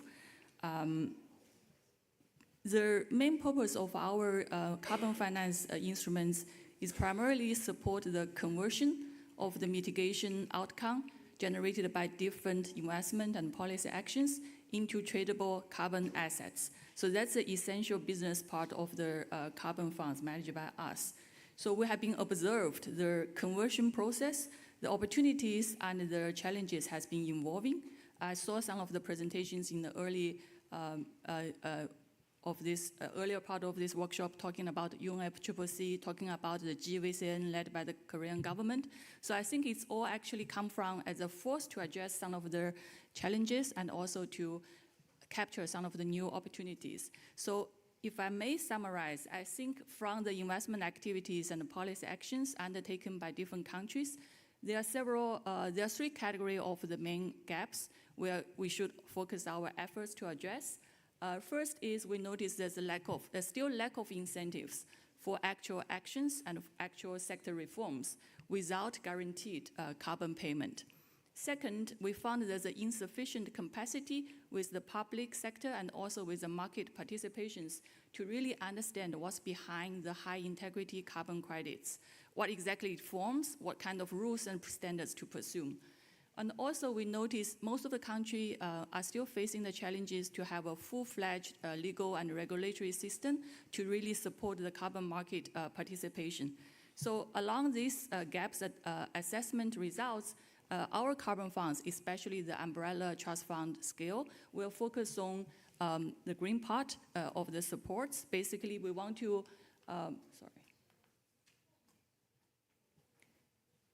So we want to provide, using the floor price mechanism to guarantee the off-taker, the credits off-taking with the project developers or the seller government. So basically to use that to guarantee there will be carbon finance payment to come to ensure the incentive schemes are properly formed. Most importantly, I think we realized as part of the carbon asset generation and monetization, there's a lot of technical preparation work has to be done. So for instance, what kind of standards to be followed? Do you need a new standards? How the operational capacity from the central government, from the central to the provinces to the household are in order to really support the crediting process of the carbon credits. And also, how do you outreach the carbon market, where to find the buyer, how to negotiate the price. So all this will be part of this technical assistant packed by the skill readiness grant. And last, we realized instead of doing one type of transaction, we should also use our engagement to support the country to build the enabling environment at the country level. So this enabling environment can be recycled and can also be beneficial to other sectors and also for the private sector to chip in.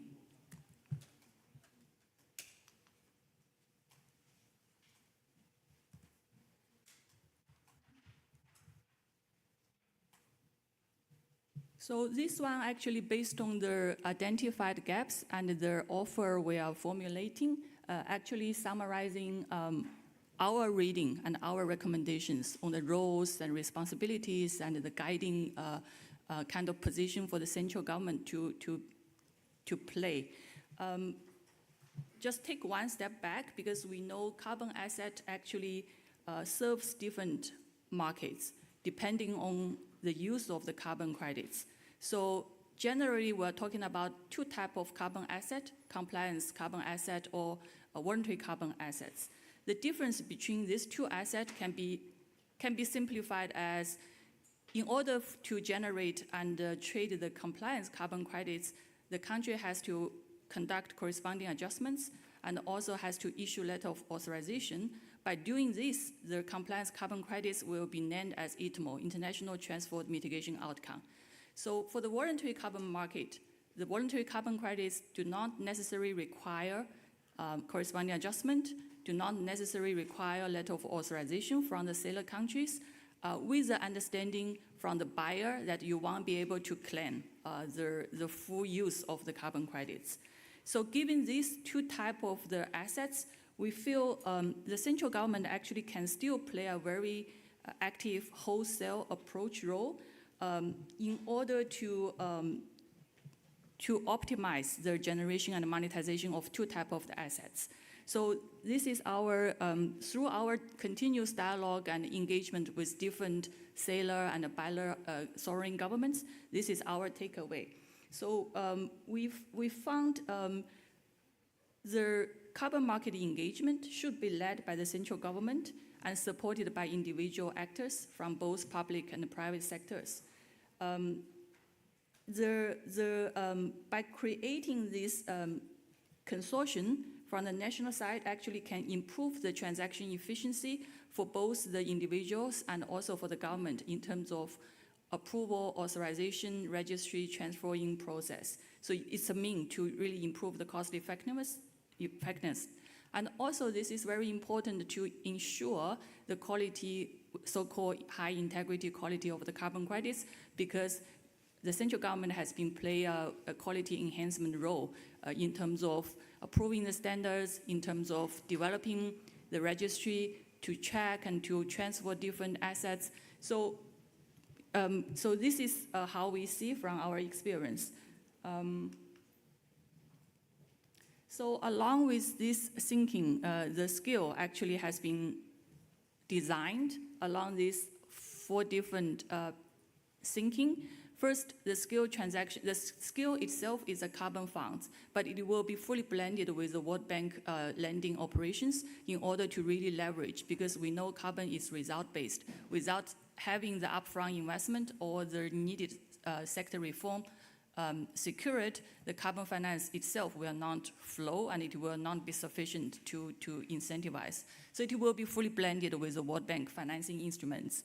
And also, I think we want to minimize the payment from the skill result-based carbon finance window, rather than just guarantee the off-taking, and also to share the risk perceived by the market. So in other sense, skill is not really a carbon purchase facility. It's more like risk sharing, risk mitigation, performance enhancement facility in order to encourage private sector to cloud in. And we want to shift the focus. As I mentioned, the core part of the carbon business now is the quality and quantity. In order to unlock those 2 core parts, I think we are trying to demonstrate some new crediting approaches, like sectoral-based approach or even policy-level carbon crediting approach, in order to facilitate this scaling up needs. Last, I think all these skill carbon finance projects should also ensure the quality from the social and environment perspective. So we will add that as part of the integrity requirement to our carbon project development as well. So I will quickly show you what exactly SCALE is about. So basically, SCALE has 3 pillars divided by the nature of the sectors. We have pillar 1, which covers natural climate solutions like REDD+, landscapes, agriculture, blue carbon. We have pillar 2, which is sustainable infrastructure solutions, covers like energy, urban, water, transport.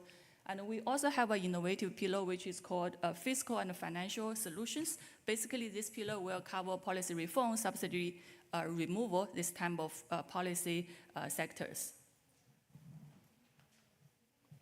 So I have 3 examples to show you in this presentation. This one is basically from Ethiopia. This one, I think, is a very interesting lesson learned for us as well, like how different sectors requires different advisory work to structure the transaction and to make the sector working. So this one is basically is a landscape project. So we have been using one of our existing carbon fund, which is called Biocarbon Fund, ISFL, to support Ethiopia since 2017 to generate the sector readiness and to quantify some of the landscape soil kind of mitigation outcomes. So it's a very long process because the sector requires historic data to establish the baseline, which is very different from energy sector that you already have lots of digital data through years of the sector planning. So, and also because landscape is very fragmented and requires very extensive engagement with individuals, farmers, and also ownership transferring, benefit sharing discussion. So that's why it takes very long to make this sector mature for next level of the scaling up. And now under the scale, we are trying to integrate World Bank financing. We are providing 200 million IDA financing to scale up the landscape development in Ethiopia. On top of that, instead of using carbon payment to sustain the program itself, we are actually using a combination of technical assistance and minimum carbon market price guarantee to make this generation and monetization of landscape credits acceptable to the market. So we are experiencing this as a kind of, this model has been demand-driven, so it actually based on our past experience and through the continuous consultation with the country stakeholders. So this one is another project example. The slide itself, it looks very simple. I would say this is simple because we're using existing carbon market methodology to develop a program. So it's a Bangladesh solar home system program, also funded by World Bank financing. I think the highlighted part for this example is basically how government is using an actual transition to build the system country enabling system. So, and also using this transaction as a proof of concept for the effectiveness of the country ecosystem. So this program actually has been developed in a very fast track if I compare with the previous example. So the first World Bank mission was actually delivered in September 2024. September 2023. Actually, the preparation mainly covered 3 domestic actions. First, in supporting Bangladesh to establish the governance structure for Article 6. And second, preparing a roadmap for this Article 6 designated national authority to prepare the country to be ready in accessing Article 6 market. So in this roadmap, we helped government in drafting several templates, procedures, rules. So it's very practical, but based on our best knowledge and also country's context. And all this actually has been tested by this CDF solar home system transaction. Basically, this program was listed in the Article 6 domestic system. The transfer of the credits will go through the domestic authorization and also approval process. So we are expecting, So we are currently at this stage. Basically, we have concluding our verification for this program, and Bangladesh has signed the carbon contract with us and also the host country agreement. We are anticipating the full disbursement of this program in next January. So this is my last example. I selected from Ethiopia, which is, from Uzbekistan, from another trust fund we are managing. So this one is the policy crediting example that World Bank is piloting, basically using how the carbon can be used to award country in changing the fossil fuel subsidy scheme for more green energy consumption. So this methodology has been also we are communicating this policy crediting methodology with UNFCCC under the Article 6.4, and also part of this crediting methodology has been accepted by COSIA, which is one of the compliance carbon market consortium, because we realize by as part of helping country to access different carbon market, the benchmarking of the standards are critical. So the more we can support country to widen the acceptance of the crediting methodology, the better chance the country can monetize the credits with different market player holders. So again, because it's a nationwide policy reform for subsidies, our carbon fund, which is called TCAF, will only purchase small amount of the carbon potentials. We are talking about slightly 42 million carbon payment from TCAF, but the program actually can generate much more than what we are purchasing. So we are supporting Uzbekistan to build their domestic Article 6 system in order for them to outreach more carbon market buyers for the monetization. So with this, please allow me to conclude my presentation. Thanks a lot.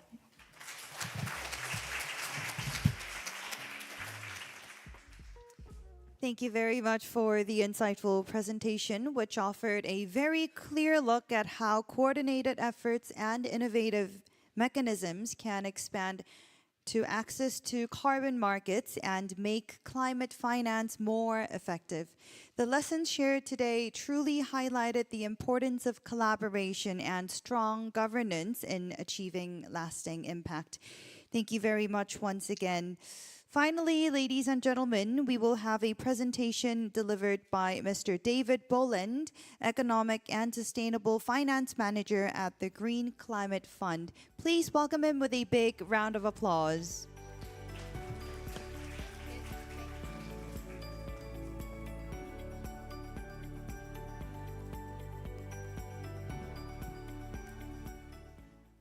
Thank you very much. It's very good to be with you. Good morning.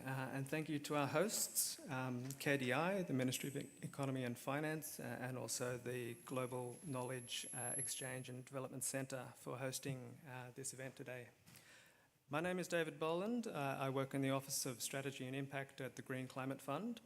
And in this presentation, I'm going to discuss GCF's first decade of climate impact, highlighting GCF's role as a partner in raising ambition and empowering climate action in developing countries.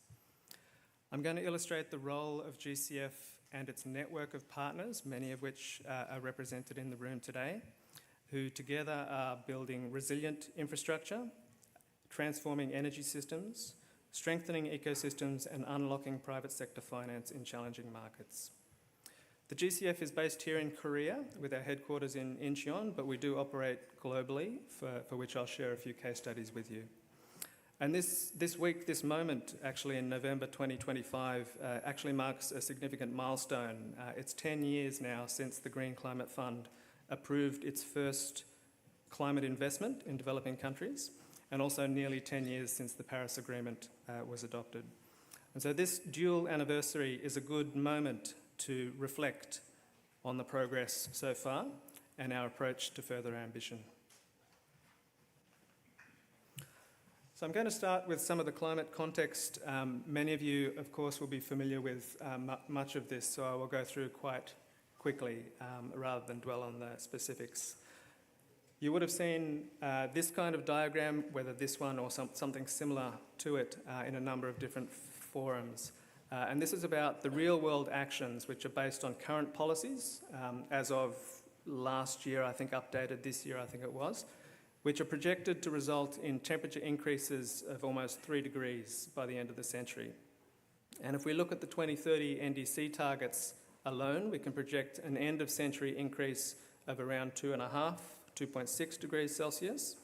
And if we include more binding long-term targets, we can estimate an end-of-century warming at around 2.1 degrees. And even if we take the most optimistic scenario based on a full implementation of net zero targets and NDCs, we still project a temperature increase to rise more than 1.5 degrees C, and a considerable risk of exceeding 2 degrees. So the need for climate finance investment is growing. The global projected investment requirements required to deliver on the Paris Agreement are estimated to be between 6.3 and 6.7 trillion per year by 2030, of which around 2.5 trillion is needed for emerging and developing countries other than China, which is more than 4 times what it was in 2022. And of this external finance, so finance from outside a country, from all sources, international, public and private, along with others, is going to need to cover around $1 trillion per year of the total investment needs by 2030 and around 1.3 trillion by 2035. So these are huge numbers, and we know that delay in action globally has resulted in a sharp increase in climate finance that will need to be mobilised in a shorter timeframe to catch up. So in this context, at COP29 last year in Baku, the parties to the UNFCCC, as you are aware, agreed on a new target for mobilising finance, the new collective quantified goal, the NCQG, that renews ambition and calls upon mechanisms of the UNFCCC to increase their scale. And this decision is around the financing goals that parties would commit to and had a number of different elements. This is not all of them, this is just a selection. It set a minimum of $300 billion per year by 2035, led by developed countries, with a broader ambition for climate finance from all sources to reach at least 1.3 trillion per year by 2035. And there's also a call for a significant increase in the public resources provided through the financial mechanisms operating entities, which includes the GCF. And there's also language around strengthening efforts to enhance access to climate finance and promote effectiveness as a priority, including scaling up direct access and simplifying application processes. And so this week and next, and the next coming weeks, COP30 will be held this month in Belém in Brazil, the first COP hosted in the Amazon, And as I say, the timing is significant. This marks 10 years since the Paris Agreement and also since GCF's first investments. And it also is the deadline for countries to submit their updated nationally determined contributions, the NDC3s. And it's an opportunity to realign global efforts after the global stocktake recently revealed major gaps in climate action. So now I'll speak a little bit more about the Green Climate Fund itself.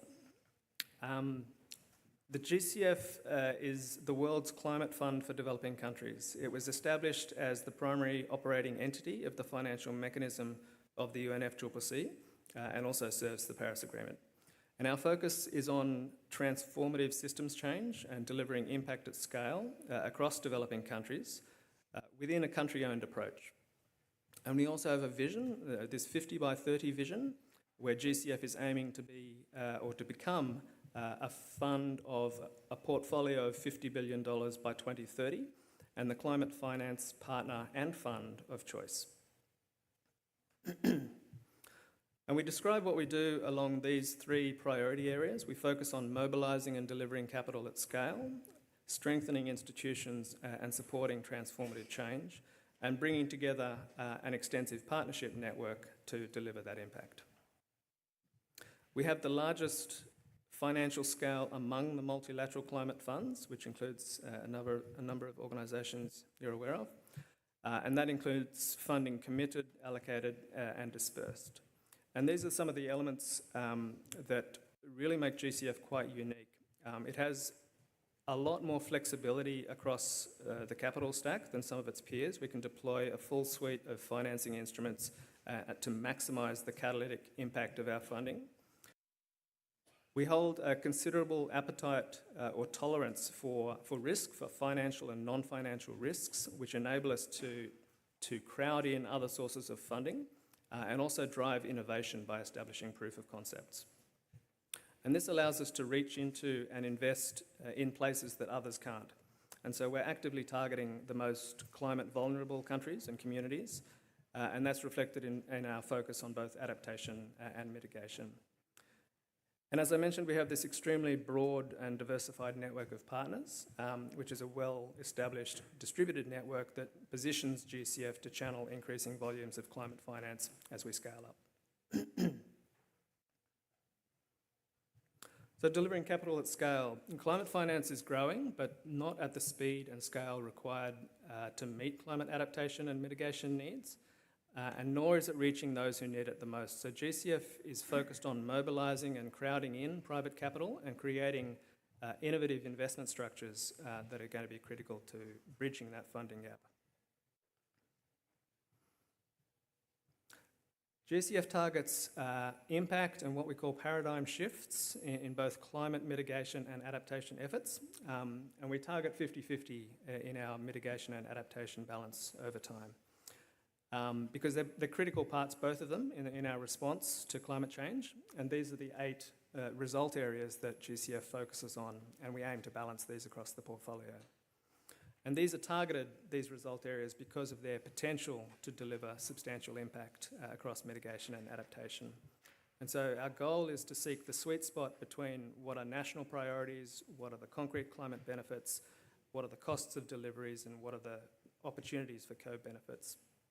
And these 8 result areas provide the reference points that guide GCF and its stakeholders when developing programs and projects while respecting the needs and priorities of individual countries. So last week, the GCF board held its 43rd, I think it was, meeting in Songdo in Incheon. And as of last week, when our board approved a number of new projects, the total portfolio of GCF committed financing has risen to 19.3 billion allocated to climate projects. And if we consider co-financing for many of these projects, the total portfolio value of those projects is close to $80 billion. And this portfolio covers, at the moment, around 336 projects in over 130 countries. GCF deploys a full suite of financial instruments, grants, concessional loans, less concessional loans. It also invests in equity, it provides guarantees, and it also provides results-based payments. And this flexibility allows GCF to tailor its financing structures to meet individual project needs and to maximise that catalytic impact. And several of the speakers have already spoken about risk and the need to engage with risk to encourage additional investment. And GCF has a uniquely high level or tolerance of risk, which has been mandated to by its board. And by absorbing high risks, GCF reduces those risks for co-investors, and it makes projects more attractive to private and institutional capital.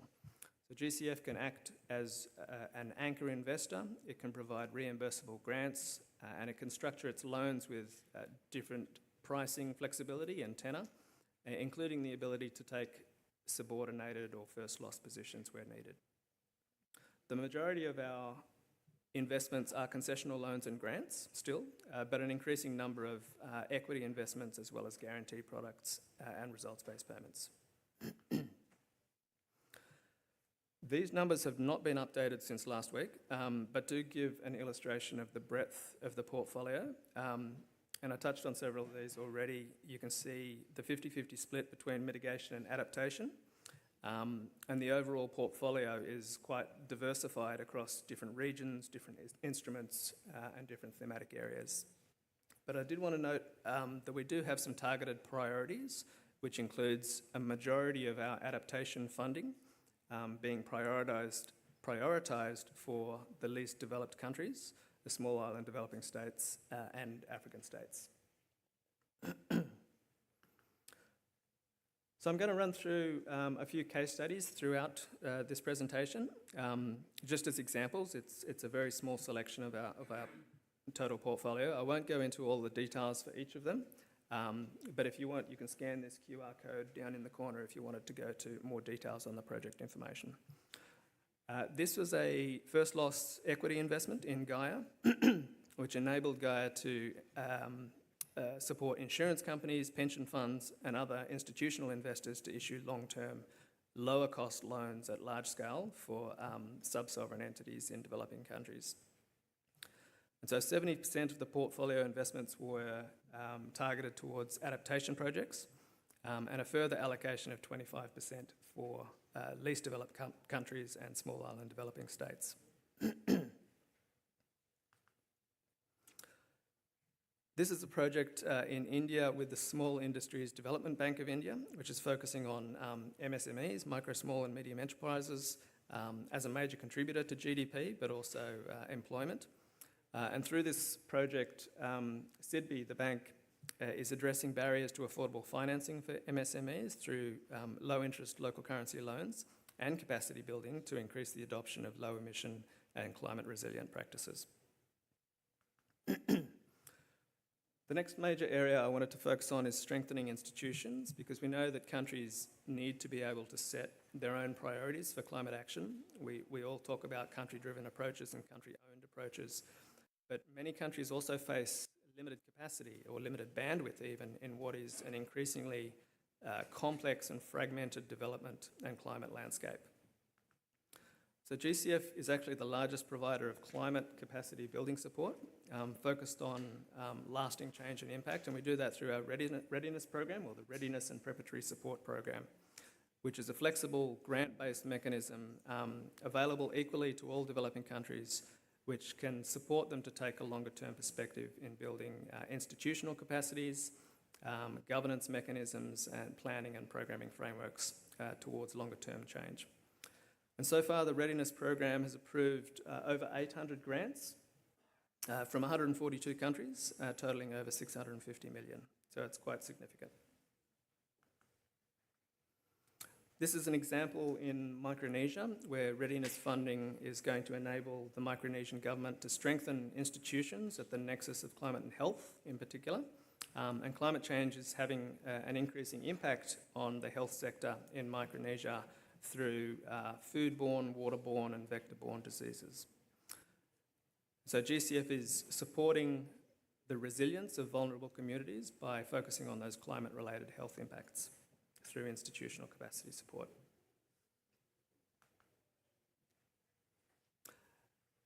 Another approach at the institutional level that's gaining a lot of traction at the moment is the development of country platforms as coordination mechanisms which bring together different stakeholders, governments, multilateral or bilateral agencies, the private sector and civil society to align around finance and policy goals. And we see these as fulfilling 4 core functions.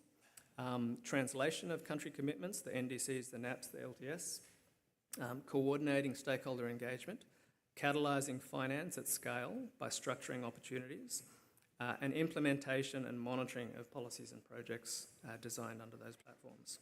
And we see these country platforms as very crucial for catalysing and mobilising additional finance and improving governance and ensuring that the investments are targeted where they're most needed, but also aligned with national ambition. This is an example of one of the platforms that GCF has supported in Brazil. This platform connects projects and financiers to advance Brazil's climate goals, focusing on nature-based solutions, bioeconomy sector, industry, mobility and energy. And so GCF's readiness funding is supporting establishment of a secretariat for this platform, improving the governance and coordination with stakeholders. And so far, I believe over $20 billion has been committed through the platform, which is a good demonstration of how effective these platforms can be in mobilising additional private sector capital.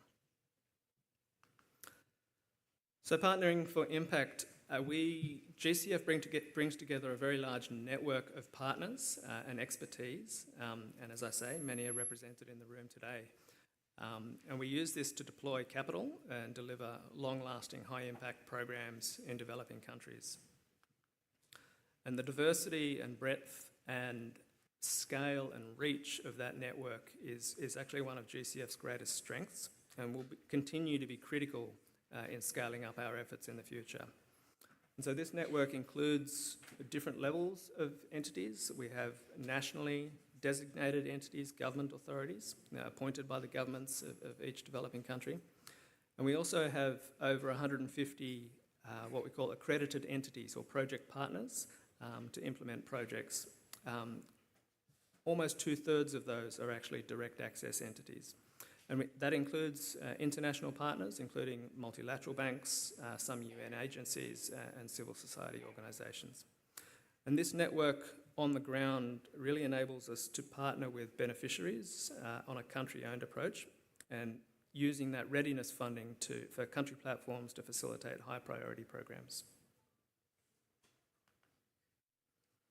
This is an example of one of GCF's very early investments, partnering with the private sector in an equity investment. The Kawasaki portfolio was the world's first clean energy fund targeting low-income populations in developing countries, where investments of between 2 and 10 million per company were made in between 10 and 15 clean energy SMEs in Africa. And as of 2024, last year, the fund had invested in 11 companies, saving approximately 45 million tonnes of CO2 equivalent. And this actually was highly successful, that led to a second larger Kawasaki 2 fund of around $210 million announced, which GCF invested a little more than $50 million a couple of years ago. So it's a good example of an initial concept leading to a scaling up of a model.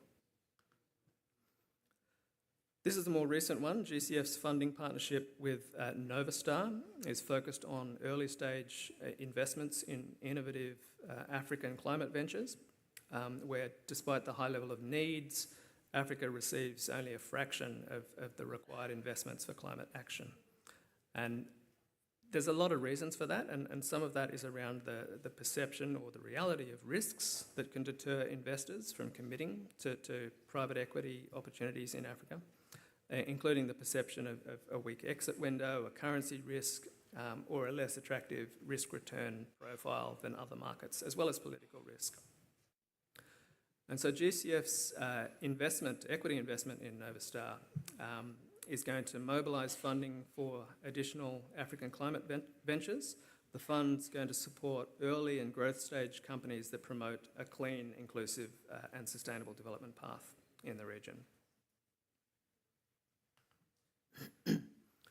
And finally, an example of a partnership with one of the entities represented here today, the ADB. This was designed as Asia's first regional green recovery program, and this initiative was aiming to kickstart the country's low-emission energy investments in response to the COVID pandemic.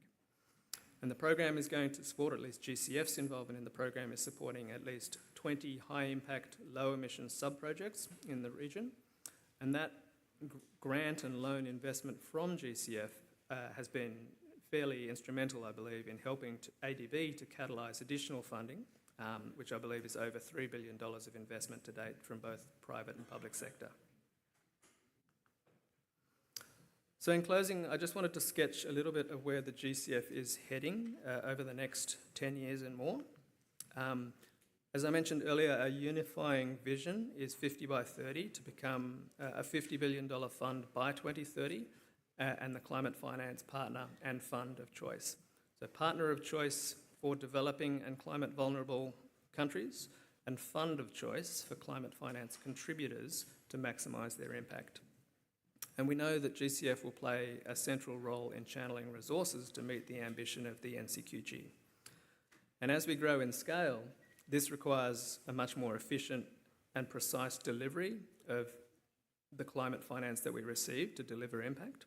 So there's a number of institutional and policy reforms underway within GCF to improve that efficiency and deliver greater impact, including by refreshing GCF's partnership model, our accreditation process.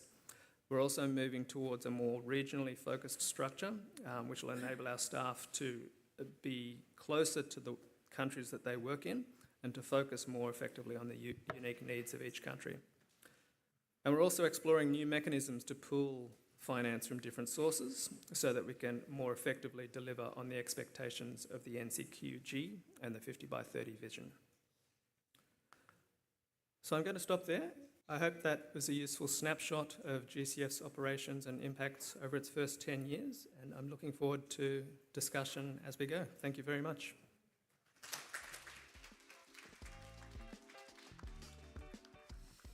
Thank you very much for the thoughtful and the informative presentation.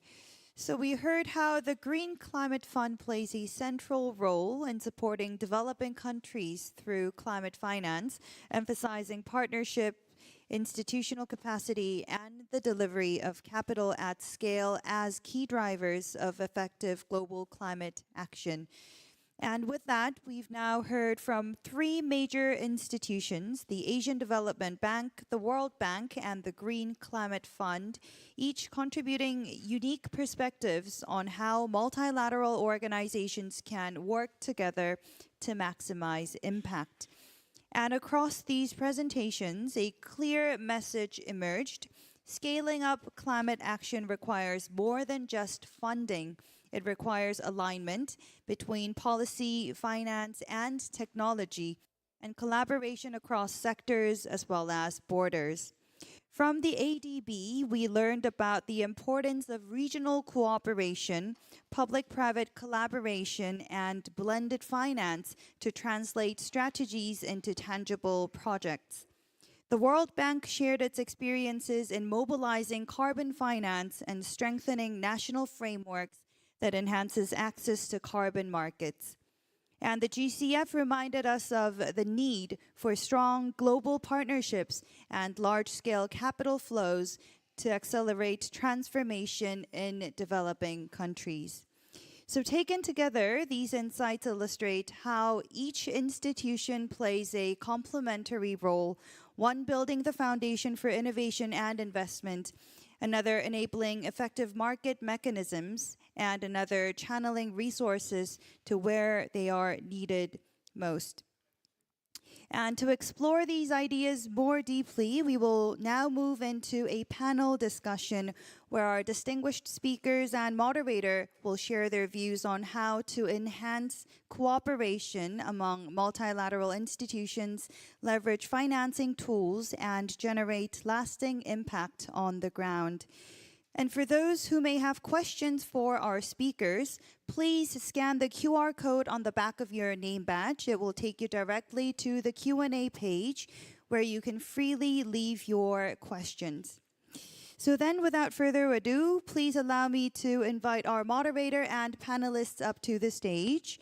Ms. Ji-Son, invited professor at Ewha Women's University, will be joining us as our moderator. Please welcome her with a big round of applause. Thank you very much. And as our panels, we have Mr. Hyung-Na-oh, professor at Kyunghee University, Ms. Hyung-Na-oh, professor at Kyunghee University, and Mr. Chun-Gyu Lee, director at the ADB Finance Sector Office, Ms.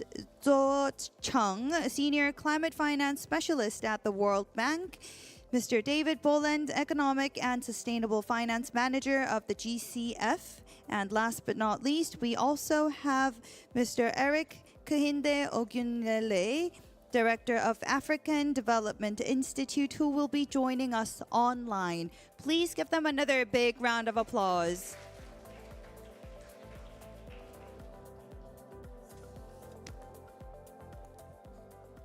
So, good afternoon, ladies and gentlemen. Good morning, ladies. It's been a long morning. But we are the last session before you head into lunch, so I'm aware of the fact that we are standing between you and a very nice lunch, so I will be as brief as possible. My name is, hello, hi, joining us from Africa, the African continent. My name is Ji-Son. I'm an invited professor at Ewha Women's University. But actually, I'm here because I am a green communications consultant for the Korea Green Growth Trust Fund, and I would be amiss as a communications consultant if I did not promote my fund in just a little way. I've been working with the Korea Green Growth Trust Fund for more than 10 years now. It is a single donor Korea fund, started out as $88 million, has now grown to $128 million. It is one of the biggest success stories that I know of within the green market. And it is, I think, one fund that really encapsulates the value of really communicating and collaborating between different stakeholders in this whole world of green climate and the financing area. We just had an event in DC just last month, and in DC, so at the World Bank headquarters, and 45 Korean institutions flew all the way from Seoul to DC to share their knowledge in the area of economic sufficiency in the green growth area. And it shows that there is a lot of will to collaborate, a lot of goodwill, that if we continue to market and communicate, which actually is, I think, one point that hasn't been emphasized in the whole how do you enhance impact of green financing. The communication aspect, I think, is at times overlooked because we take it so much for granted, but in many ways, I don't think it should be. But on that note, I will then turn over my mic to our discussants. And we had three wonderful presentations. Dr. Lee talked about, of course, the ADB and the regional cooperation that is so central to the future of green climate funding. And then, of course, Ms. Cheng with the World Bank also emphasizing the fact that the need to collaborate with country-level governments really sets a solid framework for the future. And we've heard from, of course, Mr. Boland at the Green Climate Fund about the Green Climate's really strong focus into the future, and congratulations on the Green Climate Fund and its 10th anniversary. And we're hoping that it will meet its challenges and its goals for the many years to come. But Dr. Oh, to my left, is actually known to many of you here as one of the premier experts in this area of green climate and climate technology, climate finance in Korea. So I will like to first hand over the mic to Dr. Oh to talk about, how she sees the future and impact of climate financing. Yes, of course. You have the floor. You can do it whatever you like. Thank you for having me here. I'm very happy to have an opportunity to discuss about 3 fantastic presentations.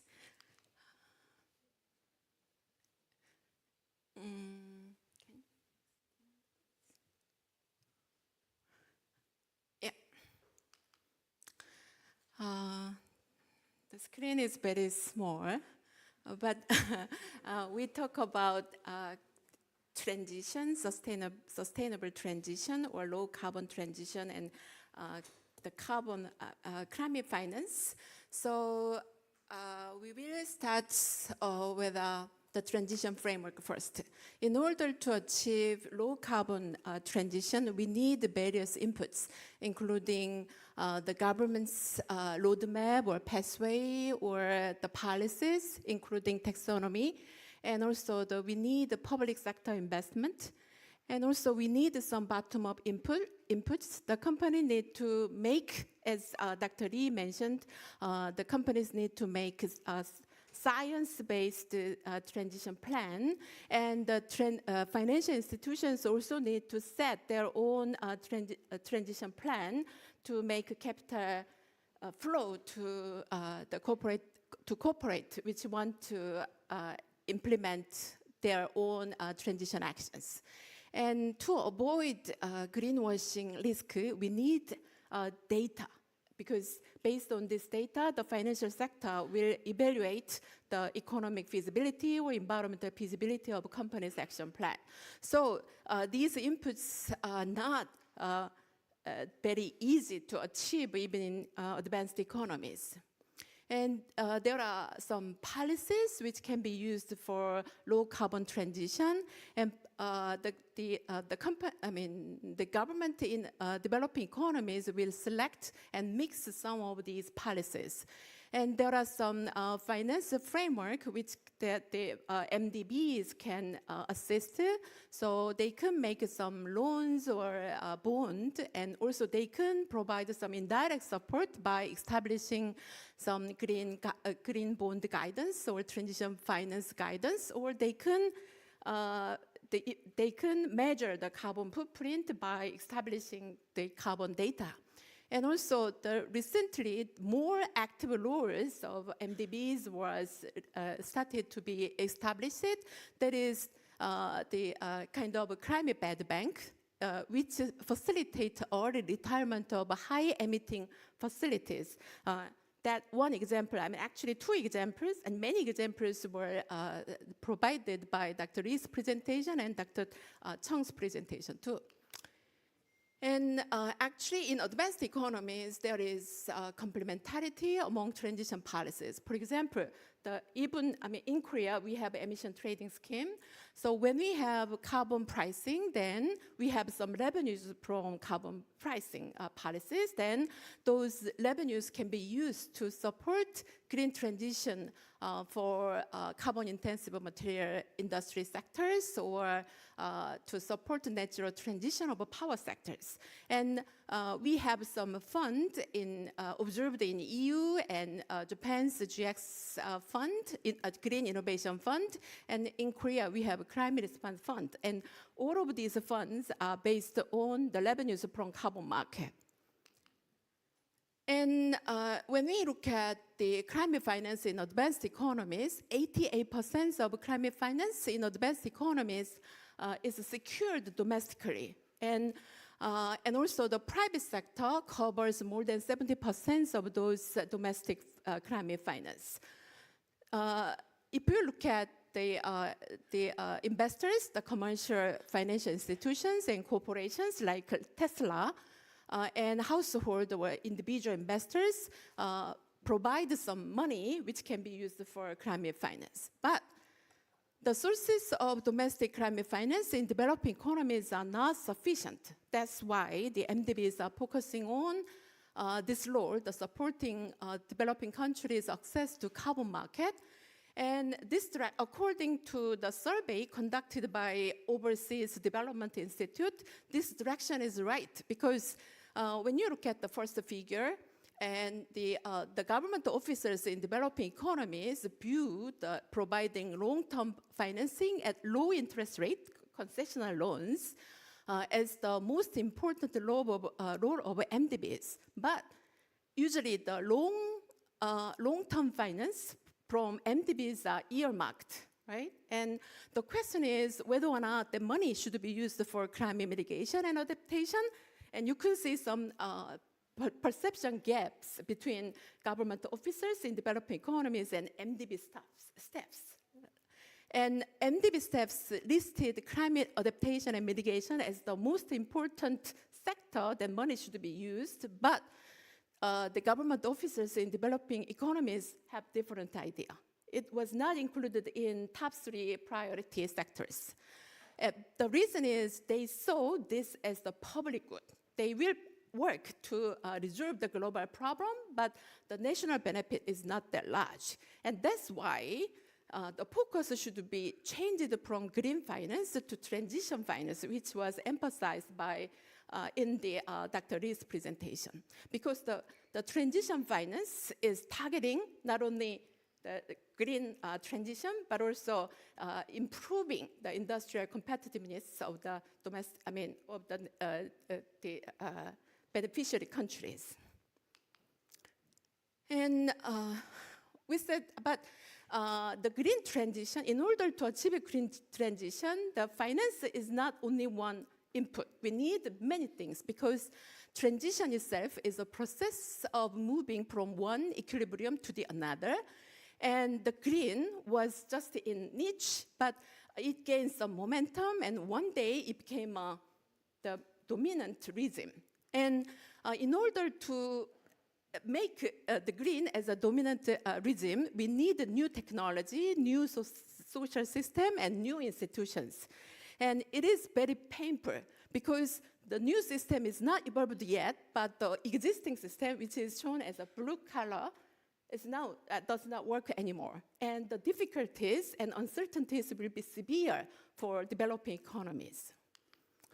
And the themes of this session include greater impact. How to get greater impact? Probably traditional finance is not enough. And in order to get greater impact, and also in order to work, in order to make the transition finance, we need a large-scale the capital expenditure, and also the new technology, which is just evolving. Dr. Lee mentions that the marketability or the commercial value is not proven yet. That means the risk associated with the technology is very huge, which is within the hard-to-fund area, which is shown the second right top domain of the risk level. And in that case, a single institution cannot take the risk. So there is a very active role of MDB. So MDB will make some kind of a project, and MDB will provide the concessional loans and sometimes the patient loans, and it will provide the insurance. And there is more active rules, which was emphasized by Dr. Chu's presentation. MDBs can mobilize private capital from advanced economies like Singapore or Mitsubishi in Japan. And those money was used to support early retirement of coal-fired power plant in Philippines, and the reduced carbon will be compensated with the carbon credit, which is traded in voluntary carbon market. This is the new business model, and this one will make the very risky carbon project as the commercially valuable one. And also, there is more active rules to get more impact. Because in developing economies, there are very few personnel who can establish this business model or to evaluate the environmental or the economic feasibility of the project. So the MDB should support to train new personnel who can actually implement this project. And according to the survey conducted by ODA, the MDB staff do not evaluate the importance of technical assistance very highly, but the developing economies, the government officers in developing economies says that we need the technology because technology is new and we don't have the right market yet. So, and also the developing economies do not have that proper technology. So the MDB's role, all other factors are already covered by 3 presentations, but MDB should focus on the role of this technical assistance more than before. That's my discussion. Thank you. Thank you, Dr. O. It was fascinating. She emphasized that the MDB's role in facilitating the impact of climate financing is just not limited only to financing, but to maybe to extends to capacity building, as well as, in the world that we live in today, and was emphasized by many of our speakers in the morning, technology cooperation and policy advice, which we found in the Korean Green Growth Trust Fund to be actually essential role that we play in the grant loans that the World Bank does.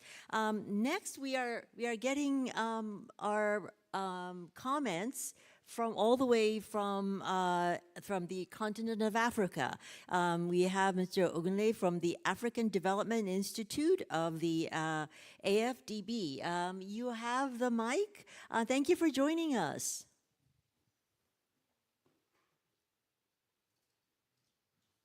Mr. Ogunle, I think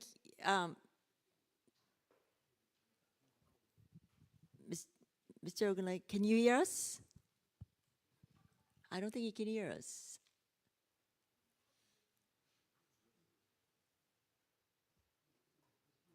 Hello. Yes. Yes. Can you hear me? Yes. We can hear you. Yes, I can hear you. Can you hear me? Okay. Can you hear me now? Hello. Hi. Thank you for joining us.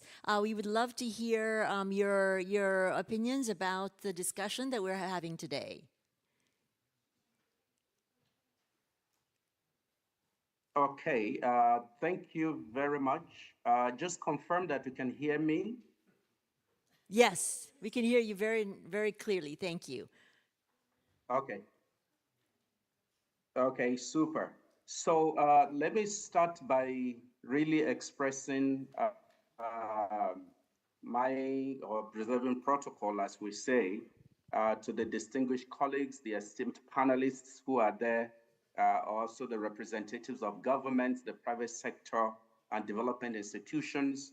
I also want to express my protocol to the Vice President for People and Talent Management at the African Development Group in the room, Mr. Jake Jange, and all the ladies and gentlemen. Good morning. I want to start by kindly expressing my very sincere appreciation to the government of Korea and also the Korean Development Institute for hosting this very important global dialogue. Let me also thank Dr. Dong Chu Cho, who is the KDI president, Dr. Dong Soo Kang, the executive director of the KDI GKED Center, and also Professor Jun Kyung Kim, who is the dean of the KDI school. You are doing a very excellent job, and I think this global dialogue is a very timely one. Let me also specially thank someone who I call my sister from another mother, Ms. Yuna Choi, for her facilitatory role. She has provided amazing support from the first day up until today. In fact, she practically sent me a message that woke me up to participate at this time. It is 2:30 a.m. here in Abidjan, and save for her action, I would not have been able to participate. Maybe I'll be fast asleep now. So please help me to give her a very warm and loud round of applause, please. And you as well for joining us at 2:30 in the morning. Thank you very much. Okay, thank you. No worries from my side. So let me also thank my other colleague, Ji Young Chang, for her very indefatigable support that she provided throughout the process. So coming back to the substance, I would say the focus of this year's knowledge exchange could not have been more timely. Personally, I was in Korea last year to participate in the knowledge exchange days. But unfortunately, I couldn't make it this year. But I really thank the management of KDI for considering for that flexibility in allowing me to join virtually. I really appreciate this. So the question, the topic, the focus of this year's KD is absolutely important because as we're meeting now, communities across Africa are living the realities of a changing climate. We see rising sea levels that threaten livelihoods of people along our coasts. We experience erratic rainfall patterns that disrupt farmers' incomes. We also see prolonged droughts that endanger food security for millions of people across the continent. But it is interesting to note that despite these daunting challenges, there is hope. And this hope is inspired by the innovations and the resilience that we see across the continent. And that is why this gathering really represents a shared commitment to move beyond discussion to focus on what are those decisive and coordinated actions that we can take. And for this session, focusing on the MDBs, for example. So it is really an honor for me to share my perspectives on this. Now, let me start by saying that at the African Development Bank, we believe that capacity development, knowledge sharing, and institutional strengthening are the true enablers of climate action. And all of these are central to the bank's 10-year strategy, which covers 2024 to 2033. The focus here is on how do we accelerate inclusive green growth, and also how do we build resilient economies across Africa. That is the key focus of the strategy. And that is the key focus of what the bank is doing to support its regional member countries. If we take a look at recent years, we have seen a lot of MDBs scaling up climate action efforts at an unprecedented pace as billions of dollars are being mobilized, dozens of programs are being launched, and new climate windows are opened and created. But the question I think for me that we need to ask ourselves is, are we simply doing more? Or are we doing better? I think that is a key question that all MDBs individually and jointly need to ask themselves. And doing better in this context means that the projects that we are creating, that we are implementing are transformative. It means that each dollar that the MDB spent strengthens national capacity, aligns with local priorities, and delivers measurable impact for the vulnerable population, especially, of course, for the entire population, but it's important that we focus mainly, especially on those who are vulnerable. It is also important to look at coherence. We need to ensure that the interventions are complementary and not competitive. We are partners. And so being complementary is important and not competing with each other. And we also need to ensure that the projects we implement align properly with the national climate strategies of countries, and they are also embedded in the local realities of those countries. Now, let me highlight a little bit about how the African Development Bank does this, the approach we use to ensure that we shape the climate action strategy in the countries. So the bank has what we call the climate action strategy that focuses on the framework that we're using to support countries in these areas I have mentioned. The first approach here is to ensure that we mainstream climate in all our operations. And I want to emphasize that in all our operations. As I speak with you, especially if we cast our minds back to last year, 98% of the projects of the bank were climate informed and they were climate compliant. And that is a rise from 77% in 2016. And the target is to reach 100% in 2025. It will be my pleasure to report to you at the end of 2025 that we did, or whether we achieved that objective. But we are upbeat and we have all it takes to achieve that 100%. So mainstreaming climate in all operations is one key thing that we try to do. Also, through our country strategy papers, which is the framework we use in supporting the countries, the regional integration strategy papers, we also ensure that climate criteria are included in all of this. Now, the second approach is to scale up climate finance. I've heard a lot of colleagues who spoke earlier about actions that have been taken to ensure that climate finance is scaled up. In 2024, for example, the bank allocated $5.5 billion to climate finance. And 49% of these I mean to say that these represent 49% of the total project approvals of the bank in that year. Now, if we disaggregate these according to adaptation and mitigation, 56% went into adaptation, while 44% went into mitigation. Again, this indeed is another very key milestone achievement. The third approach is the establishment of what we call the Climate Action Window. The Climate Action Window is a dedicated facility that the bank has under its African Development Fund, which are focusing on supporting the vulnerable countries. You remember I mentioned earlier that while we're doing good to everyone, but we need to focus on those who are vulnerable. And focusing on the vulnerable will ensure we don't leave no one behind. We ensure that we carry those who are weaker along to be able to measure up to what more advanced countries are doing. The focus here is to be able to mobilize $4 billion by 2025 to ensure that we can provide rapid access to climate finance in these vulnerable countries. And recent funding of $31 million have supported countries like Sierra Leone, South Sudan, Djibouti, and Madagascar. Now, in addition to all of these, there are several other flagship initiatives which I will just highlight or just mention, but which we can all read of in the bank's website. Some of them are the African Adaptation Acceleration Program. We have the African Financial Alliance on Climate Change. We have the African NDC Hub. We have the Adaptation Benefits Mechanism. We have the Alliance for Green Infrastructure in Africa. These are all different innovative approaches, flagship initiatives that the bank is using to deploy support for its regional member countries to enhance climate action.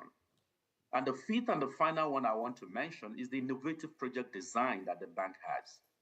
What we're doing at the bank is to ensure that all our projects integrate climate smart agriculture, it integrates green transportation, it has renewable energy, there's water and sanitation, the early warning systems, and also we focus on the youth to ensure that the youth entrepreneurship and MSME development is at the core of the support for the African countries. So the approach I had just highlighted outlines the strategic thrust on mitigation, on adaptation, on resilience, and climate finance mobilization. It also ensures that every dollar that the bank invests delivers long-term value for the people and also for the planet. Now, let me highlight a few flagship initiatives that embody this vision. One of them, which I heard some colleagues have spoken about, is capacity development. Capacity is absolutely important when it comes to enhancing climate action. And what we have done at the bank is to create a platform that we call the Global Community of Practice Policy Dialogue. This is a high-level platform that we designed to foster collaborative discussions among policymakers, among development partners, among academics, and other stakeholders on key issues, emerging issues that we see that could either promote or impede Africa's development. And the aim here is to promote knowledge exchange, just like we're doing here today, policy innovation across African countries, be able to address present development challenges through thematic discussions, and also ensure that we could leverage expertise and resources wherever we may find them to support inclusive and sustainable development of the continent. And I'll give you an example.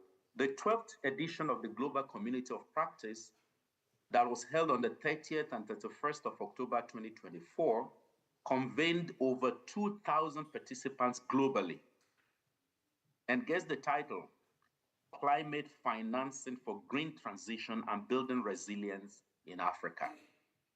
So through this platform, we were able to bring together different partners at AIIB, at UNEP, at GC, at IFAD, at World Bank, all of us, to explore policy options and strategies for unlocking climate financing to support sustainable development on the continent. And the discussions, of course, were guided by some critical questions and identify some concrete actions that can help us scale up climate finance in Africa. Some of the key questions actually we explored, and the report is available online. Questions about what are the implications of climate change and climate policy on economic and social development in Africa? What would it cost Africa and each African country to implement climate policy, including the NDCs?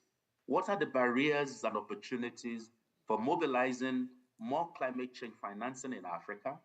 What are the key policy strategies and instruments that have been deployed in mobilizing climate financing in the past? What has worked, what has not worked, and what lessons can we learn from this? And what should Africa and developing countries expect and ask global leaders when it comes to climate financing? Like I said, we have a matrix of policy options that emanated from the discussion that is available online on our platform we call the Virtual Capacity Development Academy.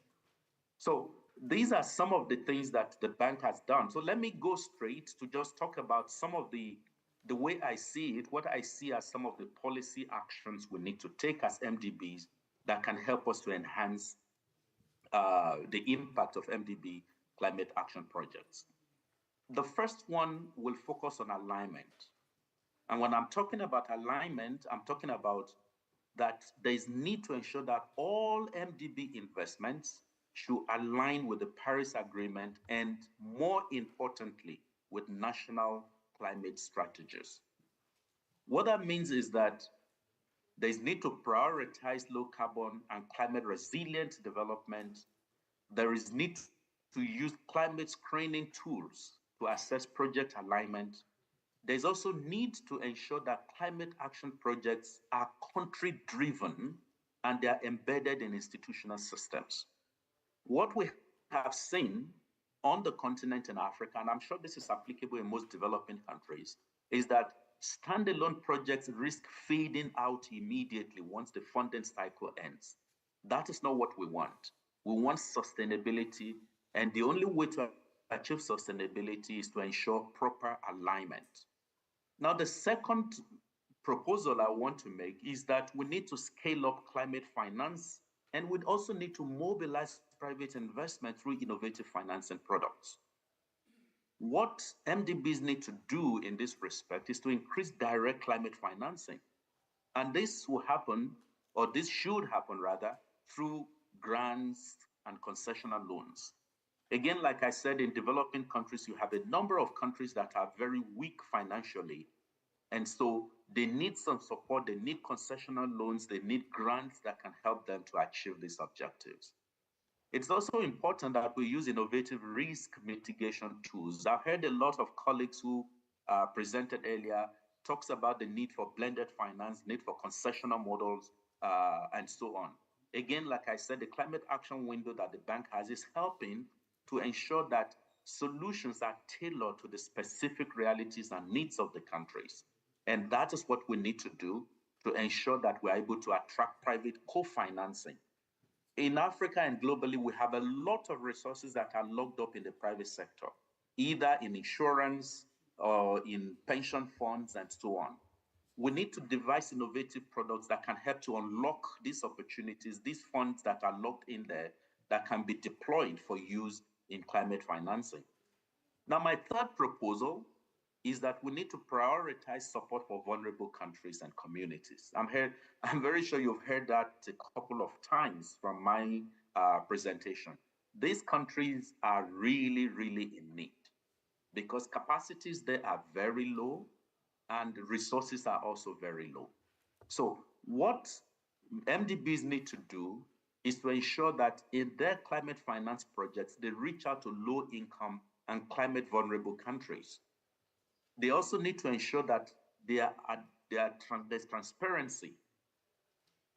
One challenge that some of these countries have is the fact that if we're not careful, the climate financing support we give them may add to their debt burdens, and that is not what we want to achieve. So it's important, therefore, that additionality is very important.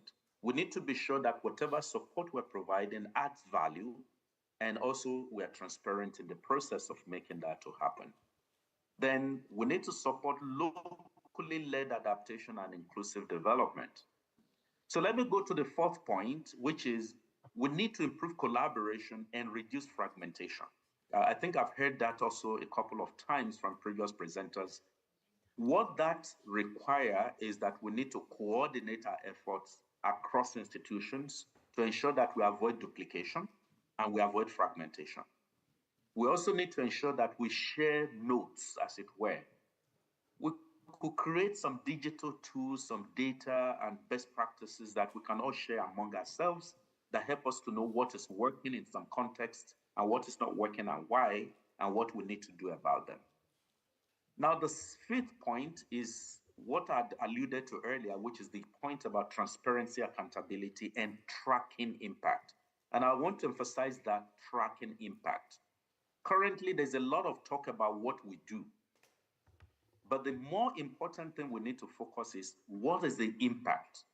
So we need to have clear metrics and reporting system of climate finance flows and the impact that they're having in the countries. We need to think about to what extent have we been able to reduce greenhouse emissions, for example? To what extent are we able to strengthen resilience outcomes in the countries? To what extent are we able to build social impact in the countries where we are supporting? And still on these, we need to establish an oversight mechanism that ensures effectiveness across the MDBs. The seventh point, I'm almost done, is that MDBs need to be intentional about inclusion. Intentional means you need to be deliberate about it. Inclusivity is very important. Climate action cannot be said to be effective if it excludes the youth, if it excludes the women, if it also exclude the most vulnerable and climate vulnerable people or regions or countries. So it's important, therefore, that we ensure that there's that inclusion. And that is the reason the innovative products like the Youth Adapt of the African Development Bank is highly valued and highly impactful because it focuses specifically on the needs of the youth, how we can put them on the driver's seat in supporting countries. And the eighth point I want to mention is we need to ensure that we measure the right thing. I've alluded to that earlier. Measure the right thing. We should not be counting projects. Rather, we should be counting impact. We should be looking at outcomes. That is what really matters. And lastly, knowledge exchange like we're doing here today, investment in capacity development are absolutely necessary. Because without such a robust climate units, data systems, and governance frameworks, whatever billions of dollars we're spending will not yield the expected results. So we need to ensure that we have these preconditions, I would call them, that can help us to achieve success. And peer learning is absolutely necessary. Different countries have different capacities. There are different stages. What do we do to ensure that we strengthen those that are weak? How do we ensure that lessons that are best practices or successes that have been achieved in some countries are replicated in other countries? It is only through peer learning that this can happen. So colleagues, let me conclude here by simply saying that for us to achieve greater impact, we need to really move beyond financing projects to building systems. We need to build capacity. We need to strengthen governance. We also ensure that we strengthen partnership. So in conclusion, I want to repeat that the African Development Bank is really committed to working with the other MDBs, with other peers, with other government institutions, different partners, wherever we may find them, private sector, to scale up Africa's climate action pipeline and to deliver lasting results for the people and for the continent. So thank you once again for this opportunity. And please, I'd like to stop here and I look forward to the discussion. Thank you. Thank you. Thank you very much. I mean, you have been remarkably eloquent and very encompassing for someone who's talking to us at 2:30 in the morning. So we thank you very much. We don't have much time for discussion, but I think you raised an important question that I think we may toss to all our speakers and discussants today, which you gave an 8-point aspect of it, but you know we do a lot of these funds and the money that we spent, and we are seeing that it's all increasing year by year, every one of us, and hope to do more. But then again, the question is, how do you make sure that it doesn't stop at more, but that it becomes a better use of every cent or won or whatever it is that we use, and he gave many, and that those investments are transformative, that they touch the most vulnerable communities, and in a way energize a new generation to carry on and to enhance all the efforts that has already been made. So with that, I can't get an 8-point answer from all of you, but maybe 1 point from each of you, a brief sort of a final comment as we head into lunch and for discussions, I think would be great. And then we will start very at the end with Mr. Boland, if you don't mind, and come down the line. Thanks very much. That's on. And thanks very much to our speaker from Africa. That was very eloquent, as you say, and very provocative with those points that you've made, and you've really hit the nail on the head on a lot of things. I did like your emphasis on doing better rather than just doing more, and defining what we mean by impact. And that's something that the GCF is very much focused on as well at the moment. It's not just about dollar figures coming through the fund, it's about where we can put it most to good use, depending on the needs of the country, and depending on what is the best instrument that the GCF can use for a particular purpose.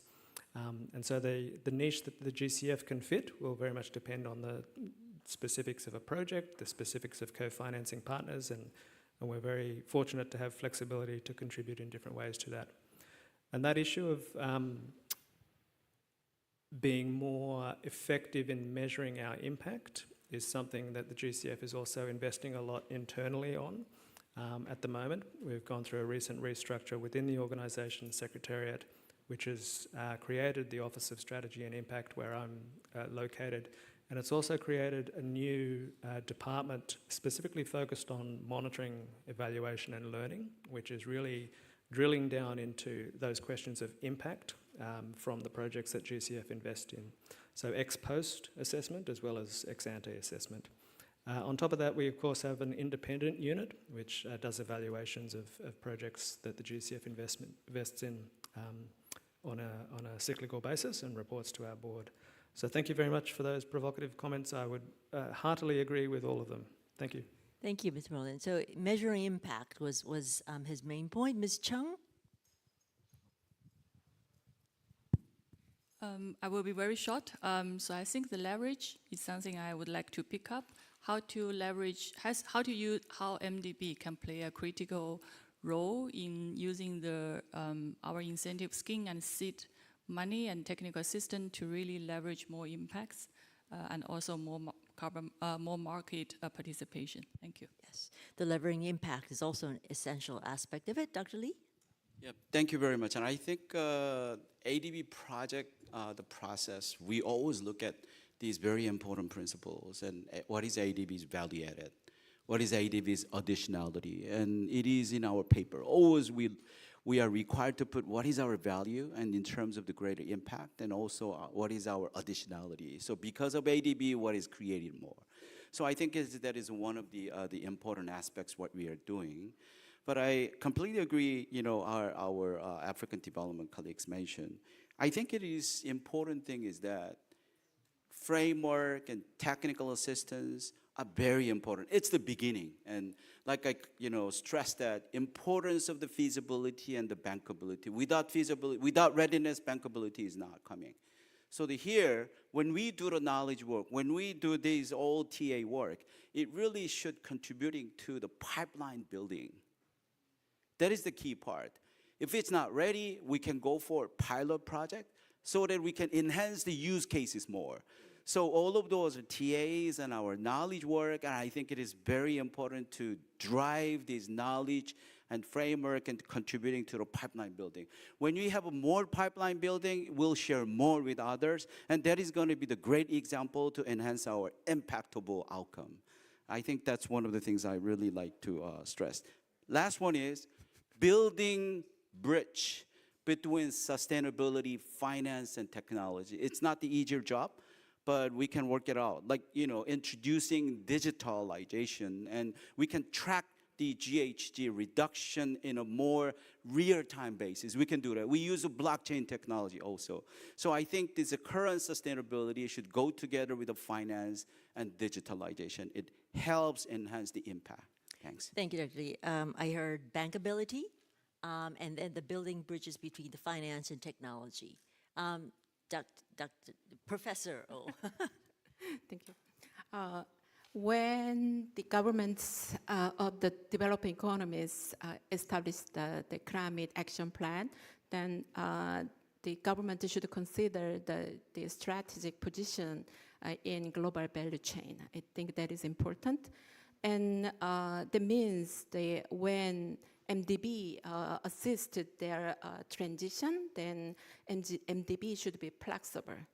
They need to consider the unique environments faced by individual developing economies. And definitely they need a harmonized system to avoid transition, the greenwashing risk, but their own need should be taken into account. Yes, Dr. O emphasized, Professor O emphasized the practicability, and some of your questions that we got beforehand were very specific about whether certain projects like the blue carbon or certain countries like India, and how do the MDBs support it. I'm sorry we didn't get a time to address, we don't have the time to address these answers, but I think those individual questions can be discussed with our participants who have shared so much with us this morning. If you could join me in giving them a warm round of applause, and then I'll hand down the mic. Thank you.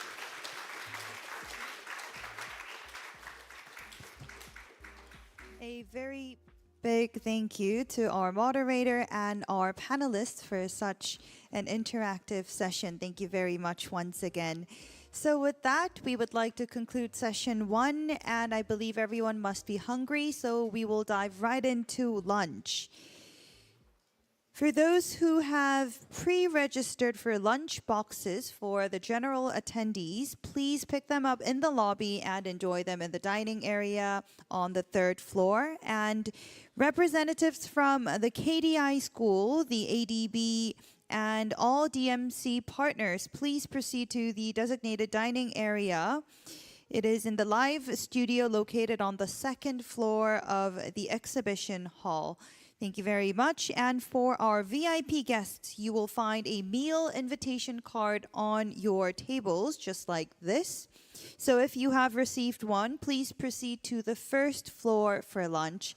Thank you very much. And a docent tour is scheduled for 12:20 and 12:30 during the lunch break. those of you who are interested, please make your way to the registration desk on the first floor on time. Please do enjoy your lunch, and we will resume session 2 promptly at 1:10 p.m. Please make sure to be seated by 1:05. Thank you very much.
Ladies and gentlemen, distinguished guests, we will soon begin session 2 of today's conference. I would like to invite everyone to be seated. Thank you very much.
Ladies and gentlemen, distinguished guests, we will begin the session momentarily. I'd like to invite everyone to enter the hall and be seated. Thank you very much.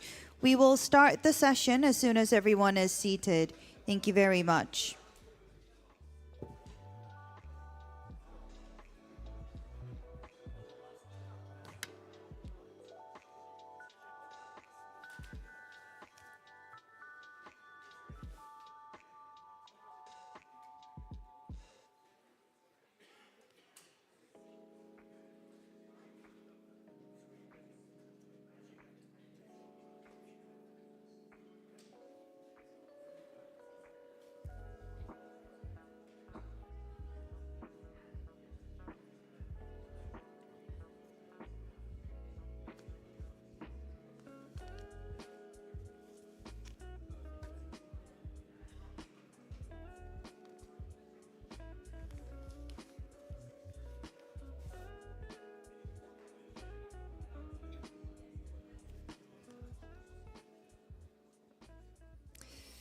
I hope you've all enjoyed your lunch and the refreshing autumn season here in Korea, everyone. All right, then let's proceed to session 2, titled Government Initiatives for Carbon Reduction and Climate Action. At this time, I would like to invite Mr. Toru Kubo, Senior Director of Climate Change and Sustainable Development Department at the Asian Development Bank, to the stage for the first presentation. Please welcome him with a big round of applause.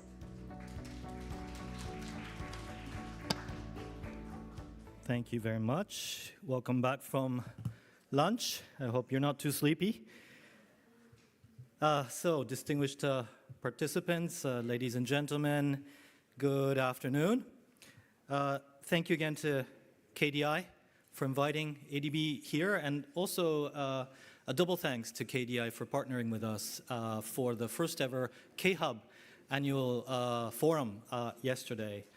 I would also like to send our special appreciation to our developing member country officials, clients, counterparts who traveled all the way here, really to share knowledge and really cross-fertilize and bring that back and contribute to action across the developing countries. So you already heard from my colleague, Mr. Junkyu Lee, earlier about what ADB is doing in the broader climate change space, particularly in the financial sector. My job, and I've been asked to share some initiatives that we are undertaking together with governments. So in this specific example, with the Japanese government on JFJCM, which I'll explain shortly, and then the CACF, Climate Action Catalyst Fund, which we are progressing with Sweden and Norway, and hopefully additional governments. Now, before that, I just wanted to share and kind of get it off the chest, or just clear the air a little bit. We had a very interesting session in the morning, and including a debate on impact. What is the ultimate objective we are aiming for here? And I thought Professor Oh shared a fantastic presentation and a scene setting on the different perceptions. I do want to mention that the MDBs, we are development organizations. 100% of what we do is for development. Now, why do we support climate action across our member countries? That's because climate impacts shake the very foundation of development. So it is about development. It's not a trade-off at all. If anybody presents or talks about it, we have targets on climate finance, which we've committed jointly as an MDB, as a system. You probably saw, you heard from the GCF presentation about the NCQG, and 120 billion collectively is committed from the MDBs. Now, ADB's target is 50% climate finance share by 2030. The World Bank's target is 45% by 2025, which is this year. And African Development Bank, EBRD, we have similar targets. But please do remember, 100% of our finance is for development, and it's about co-benefits. How do we do that in a way that we emit less greenhouse gases and we make sure that the development is resilient and creates job growth? Now, this probably sounds familiar, right? Sustainable, inclusive growth. It's the Korean National Economic Growth Policy. Korea started on this path more than 2 decades, or around 2 decades ago, formally in 2009. It's green growth. It's really at the heart of the country's strategy to create jobs for the future. Korea is able to play that long game. You've heard about smart mobility. You've heard about remote hybrid management systems, about vehicles, about hydrogen. And when you do that, you can then train and invest your economy into growth industries. I've traveled many places just over the past year, and we hear so many times from our developing country clients and counterparts that yes, they rely on certain industries, but they know it's a sunset industry. They don't want their children to be captured by that. They want them to invest into future growth areas. So I just wanted to mention that, just reflecting in the morning. I will go into carbon finance, which really allows us to shift that direction of private investment from those that exacerbate climate change into areas that are solutions. So I thought that Ms. Jo Cheng from World Bank did a fantastic job on why MDBs are working on carbon finance. So let me skip this part, maybe skim through it. But it's really about redirecting private investment flow. So maybe I'll just highlight this part here, right? The role of carbon markets. Of course, we mobilize carbon finance, right, for financial barriers, but also regulatory and technical barriers. As we heard from Ms. Chung, carbon finance is result-based. So if you do a good job, if you monitor the data, if you get it verified and certified, then you have carbon finance coming in. To do that, you have to set up the measurement, right, and the data, store that data, so that an external party can come in and verify. And these are very useful for core development purposes. We talked about what is the impact. It's not just about volume of money. What is the development impact? And so carbon finance actually acts as a catalyst to do that. The last part on the bottom, we have so much momentum now because last year in Baku, COP29, we had a breakthrough in the international rules. So we currently have a completely fragmented system of carbon pricing and carbon markets. Now, if any of you are new to carbon pricing, carbon markets, there's an excellent report that I read every year. It's called the Trends of the Carbon Pricing, and this State and Trends of the Carbon Pricing by World Bank.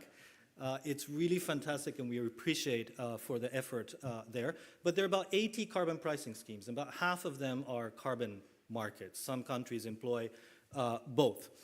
But now, with the agreement of international rules, they're quickly coming together, and we're enhancing fungibility between the markets, right, towards higher integrity, no double counting, making sure that there are sustainable development benefits, and the carbon markets can link back together through the international markets while being relevant to their unique national and subnational context.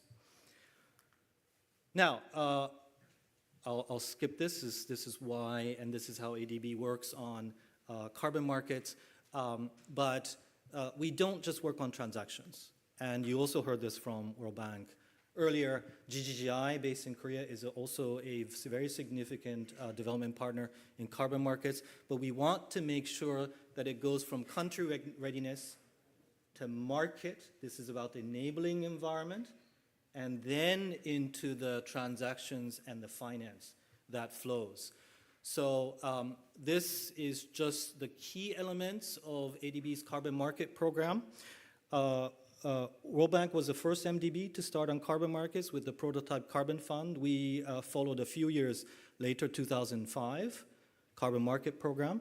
And our focus has been on that upstream, midstream, downstream integration, but especially on finance, because carbon finance comes many years later. Unfortunately, so today or forever, if you have a power purchase agreement, if you have a water purchase agreement, you can go to a bank and they will lend against it. That was not the case for carbon finance. So we thought that as a development finance partner, we should try to help bring that future carbon cash flow up front. So our emphasis has been on upfront carbon finance with some incentive mechanism for real delivery of results later. So the middle part, the orange part, that's our support facility. We used to call it the technical support facility. Now it's focused on Article 6, both Article 6.2 and 6.4. So that works on upstream, midstream, downstream, on pipeline development. And then on the left-hand side, I will explain shortly, we have one carbon fund, that's a 6.2 dedicated. And for those of you, I'll try to avoid jargons, but don't worry about it. 6.2 is the G2G. It's really on government in a nutshell. So the Japanese fund is focused on that, and I'll explain more.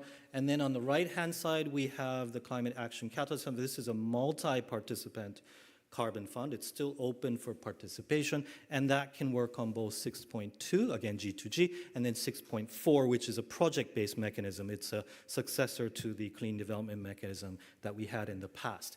So we have all the partners here, Japan, New Zealand, Germany, Sweden, and Norway, and we're discussing with additional potential partners.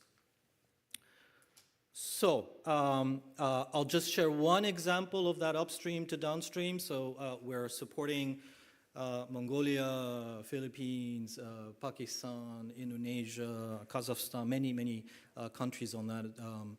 But this is an example of the Philippines. So we have received a transaction mandate. It's our Office of Market Development, PPP. My colleague Yuna is there from that office. And we have been asked by the Department of Environment and Natural Resources to support on regulations around policy diagnostics, policy alignment, misalignment. I won't spend too much time, but there's surprising, what should I say, volume and depth of misalignment of policies. So the government is trying to do one thing here, but then has a different policy completely going against each other. And oftentimes they're not intentional, right? They're unintentional misalignment of policies. So policy diagnostics, drafting of national regulations, and then supporting feasibility studies and project structuring, and then going to find the buyers who would pay for that transaction. So that's something going on now.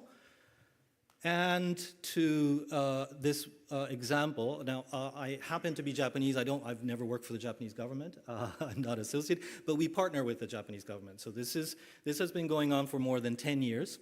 And they were the first to engage in Article 6.2 before we were able to talk about that.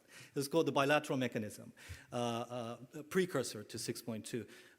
So this is an agreement, and you'll hear from our Thai official later, specifically about ITMOs, internationally transferred mitigation outcomes. But it's an agreement between two governments. And what this does is, again, this fund is able to provide upfront money, very unusual, for delivery of ITMOs many years ahead. And so it looks like a grant. It's not a grant. There is an obligation to deliver ITMOs and share them later, but it really looks like a grant, which is much needed.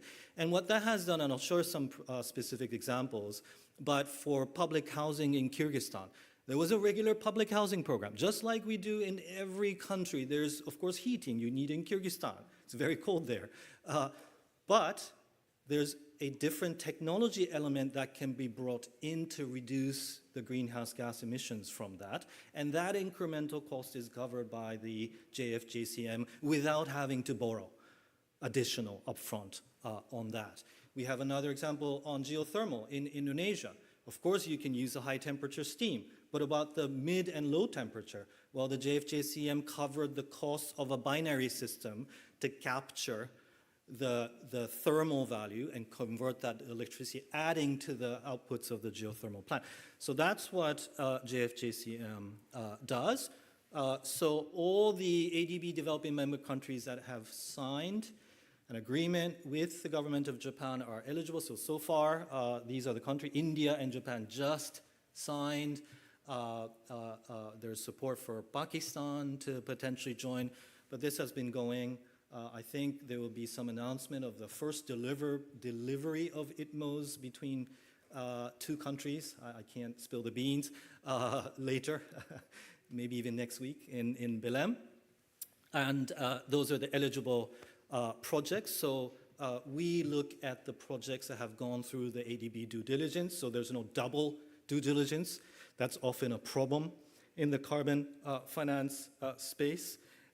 And it's focused on bringing in advanced low carbon technologies. So this is one of the first examples in Maldives, and this relates to many other island countries.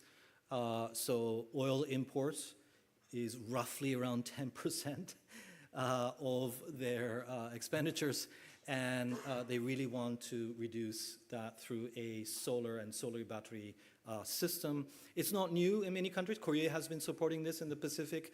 Many countries have been supporting Caribbean, but there are additional costs, and there are challenges with the supply chain. I worked on a similar system in remote parts of eastern Indonesia, and the system broke down on the batteries and the inverters, and it took 6 months to get the replacement equipment, right? So you need to actually support the supply chain as well for the replacement and maintenance. You have to support the local community so they can clean the solar panels. They can make sure that the inverters and batteries are calibrated and they can maintain that, right? So this is an example where the total project cost was 129 million, and JFJCM provided 5 million upfront to cover for that incremental cost. Again, not just for the system. I didn't have that, but the other one was really on community training, on the transition aspects of the project. This one, again, it's a energy sector project. It's about transmission, and this is in Bangladesh, but it's using a particular technology, and it's a high temperature, low sag. It's not particularly new technology in some other parts of Asia Pacific, but they're bringing it into Bangladesh and scaling that up. And because it's one of the first, JFJCM decided to support the application of that. And so it's not a significant part of it, but still 7 million out of the total project cost. And this one is, I mentioned earlier, about the Bishkek municipal heating system. So you can see, and here, the total project cost is 8 million, and JFJCM is coming in with 5 million. So that's very substantial because it is about the heating system. It's not actually building an entire district public housing system. Coming back to my original message, these are all core development priorities. But the carbon finance, especially being able to receive that or part of that up front, changes the decision making, right, at the design stage so that you enhance the co-benefits. You can still deliver the comfort to the people, communities using the housing, but it has lower impact when it comes to emissions. And often it's more comfortable too. Okay, so that was on JFJCM, and if you have any questions, I'd be happy to answer. We have a team back in Manila, so I'll be happy to connect you. This one is newer. It started last year, so we're working on the pipeline now. Let me just skip through this because I have 2 minutes left. And it is a multi-partner fund. World Bank Carbon Finance Operations has many of these, but we have this one to again work with the ADB project pipeline where we can bring in carbon finance. Again, it can work on both government, so 6.2, Article 6.2, and project-based, which will scale up. So we've had already 2 multi-partner carbon funds during the CDM days, and this is a new one under the Paris Agreement. And this fund can work beyond energy sector. So you saw from the other presentations that the mitigation opportunities tend to be concentrated in the energy sector, but it can look at nature-based solutions. We're looking at methane, for example, from rice farming and other opportunities, waste management, for example. Okay, so I think I'm right at time, one minute to spare. So thank you very much, 감사합니다, and look forward to the discussions. Thank you very much for the informative presentation, highlighting how ADB is driving climate mitigation through innovative carbon finance and carbon market mechanisms across Asia. Now, ladies and gentlemen, let's move on to our second presentation, which will be delivered by Mr. Junhee Cha, Director of Global Forest Resources Division at the Korea Forest Service. He will be presenting in Korean, so if you need interpretation, please use the receivers on your tables and set the channel to channel 2 for English. And please welcome him with a big round of applause.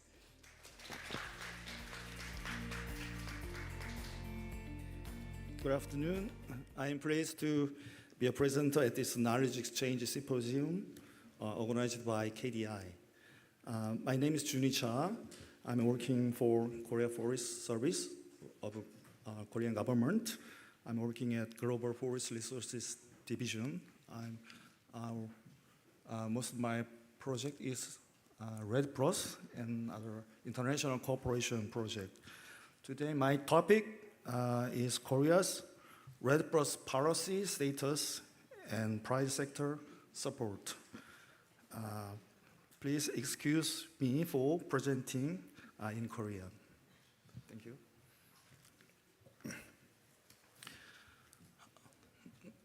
네, 첫 번째로 한국의 NDC 목표에 기여하는 레드 플러스에 대한 간략히 소개해드리겠습니다.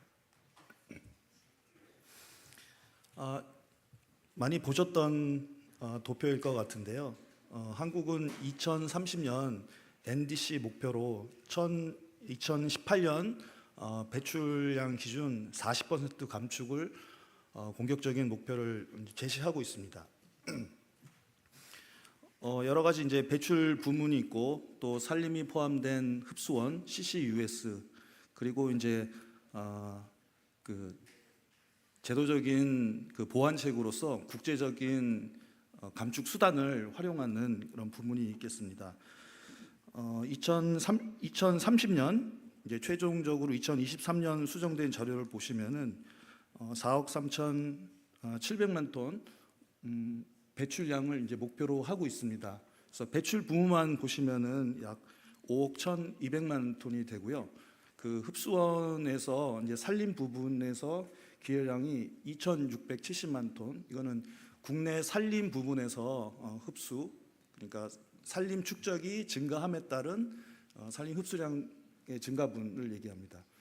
그리고 국제 인터내셔널 미티게이션 부분에서도 3,750만 톤을 저감하는 것을 정부가 목표로 하고 있는데 이 중에서 산림 부분 레드 플러스 프로젝트가 약 500만 톤 목표를 제시하고 있습니다.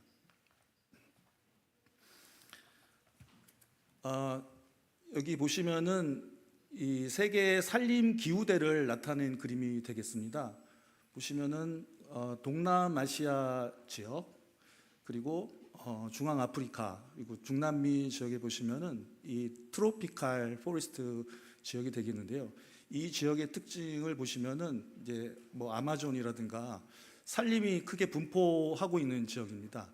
현재도 산림이 많아서 이제 흡수량이 크게 기여를 하는 부분이 되겠는데요. 또 이 지역들의 문제가 그 개도국이고 또 개발에 대한 압력을 크게 받고 있습니다. 그래서 산림 전용, 개발에 따른 산림 전용, 그리고 또 그 산림 이용이 낮은 이용으로 인해서 산림이 황폐화되는 그런 위협에 처해 있습니다. 예를 들어서 산불이라든가 또 그 산사태 등 산림 황폐화가 지속적으로 진행되고 있고요. 그 토지에 대한 이용 압력이 산림과 농경지 등으로 경쟁을 하고 있는 부분이기 때문에 산림 면적이 지속적으로 감소하는 그런 위협에 처해 있습니다. 그래서 잘 아시겠지만 레드 플러스 프로젝트는 그 배출 감축이 deforestation, 그러니까 산림 전용과 forest degradation, 산림 황폐화가 큰 두 가지 부문이 되겠습니다. 거기에 덧붙여서 그 플러스 활동이라고 하는 것은 산림 보전 그리고 산림 축적을 증가하는 것 그리고 지속 가능하게 산림을 경영하는 그런 것들이 레드 플러스에서 인정하는 5가지 활동이 되겠습니다. 그래서 레드 플러스 사업으로 적합한 사업지는 말씀드렸다시피 그 열대림이 많은 지역 또 이 개발에 대한 압력이 높아서 산림 전용과 황폐화가 많이 일어나는 지역이 되겠고요. 이러한 지역이라든가 국가들이 레드 플러스 사업을 통해서 많은 크레딧에 대한 기대를 할 수 있는 그런 지역이 되겠습니다. 그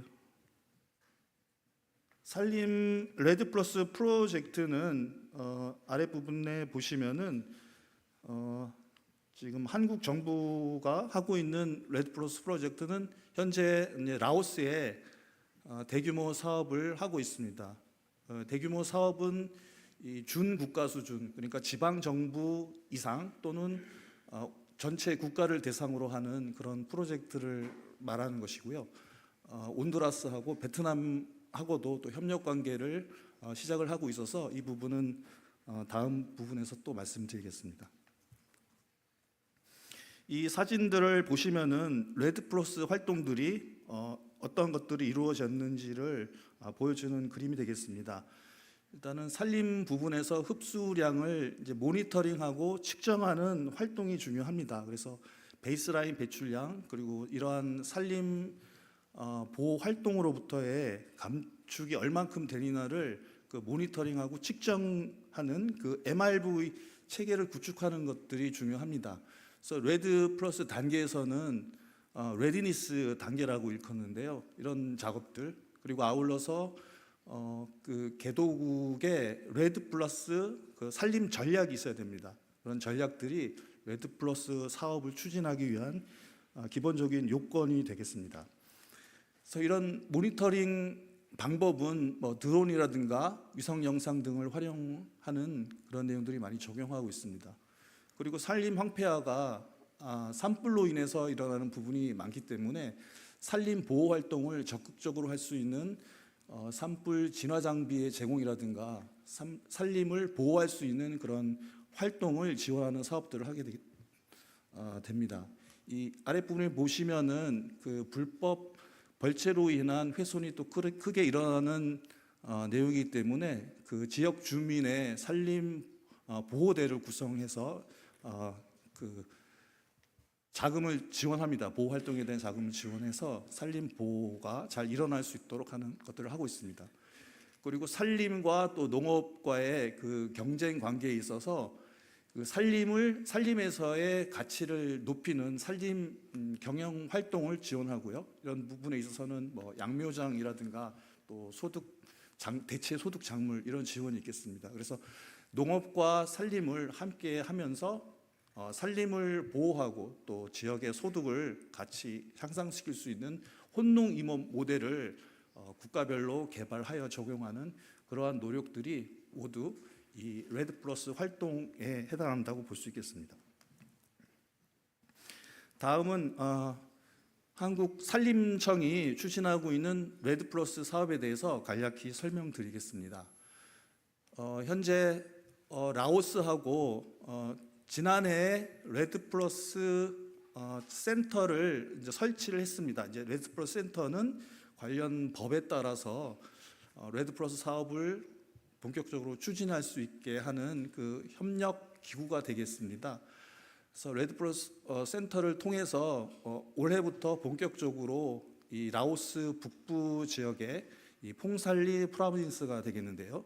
이 150만 헥타 면적의 이 지역에 레드크로스 사업을 시작을 하고 있습니다.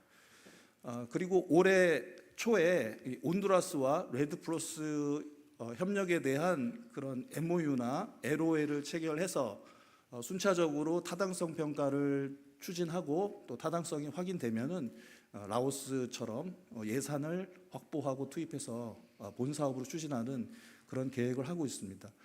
올해 이제 베트남 또 과테말라도 이 레드크로스 사업 국가 간의 준국가 수준 또는 국가 수준의 사업을 진행하는 것으로 그렇게 협력 관계를 맺었습니다.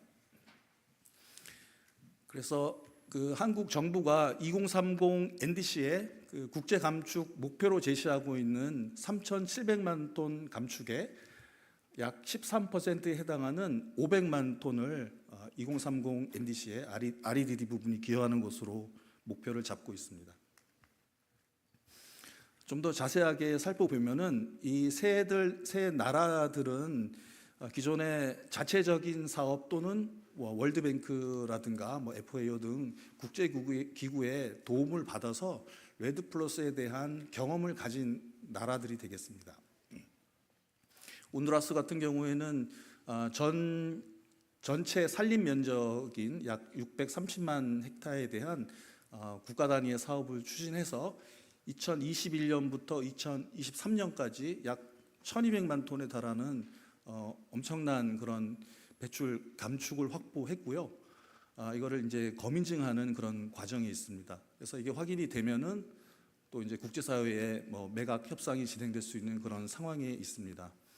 베트남과 같은 경우에는 이제 지역 단위로 여러 가지 소규모 프로젝트 등이 많이 진행되었고요.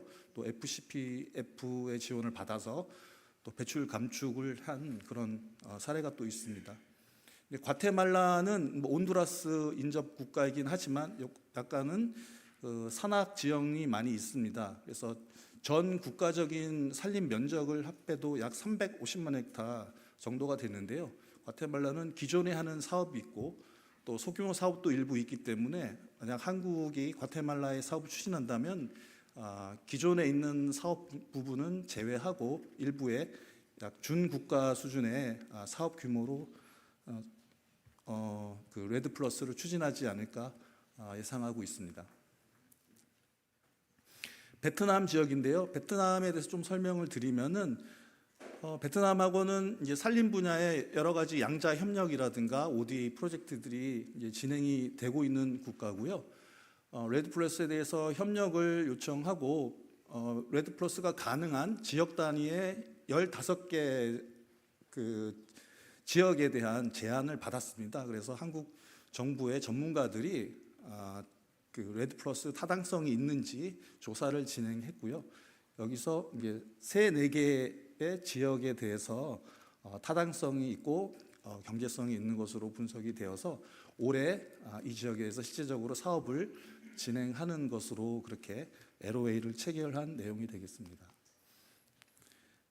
한국 정부가 정부의 예산만으로 이런 대규모 준국가 수준 이상의 사업을 추진하는 데는 한계가 있습니다. 실제적으로 말씀드렸다시피 그 라오스에는 올해부터 예산이 투입이 되고 있고요. 그리고 내년부터는 또 온두라스 사업도 추가적으로 약 10억 원의 예산이 확보는 되어 있습니다. 하지만 이 사업 규모에 비해서는 10억 원이라는 예산은 적은 부분이기 때문에 민간의 투자 참여가 꼭 필요하다고 볼 수 있겠습니다. 그래서 한국 정부가 생각하는 레드 플러스 사업은 이 레드 플러스 투자 또 사업에 관심 있는 민간 기업들 그리고 투자 기관들이 같이 참여해서 정부가 확보한 이런 확실한 사업 대상지에 대해서 함께 투자하고 또 거기서 나온 그런 이익, 크레딧을 배분하는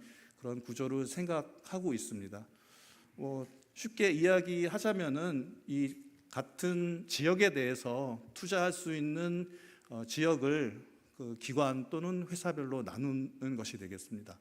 우선 경제성이 있고 선호하는 지역이 있는 그런 회사에 대해서 사업 가능성이 높은 지역을 이제 배정하고요. 그 위의 지역에 대해서는 이제 정부가 맡고 전체적으로 그 협력 관계를 통해서 사업이 성공적으로 이끌어질 수 있도록 하는 구조가 되겠습니다. 그 투자금에 따라서 이 이익 배분도 할 수 있는 그런 방식을 적용할 수 있겠습니다. 그러면 이러한 레드 플러스 프로젝트를 위해서 민간 기업들을 어떻게 지원하고 있고 어떤 내용들이 향후에 필요한지에 대해서 설명드리겠습니다.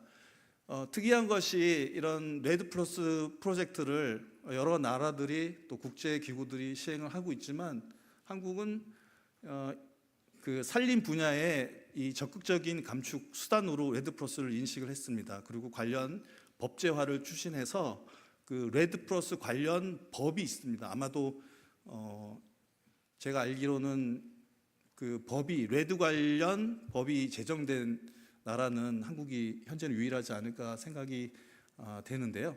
이 내용을 보시면은 여러 가지 이제 사업 추진을 위해 필요한 그런 기반 조성이라든가 R&D, 특히 민간 지원 부분 이런 것들을 포함하고 있습니다.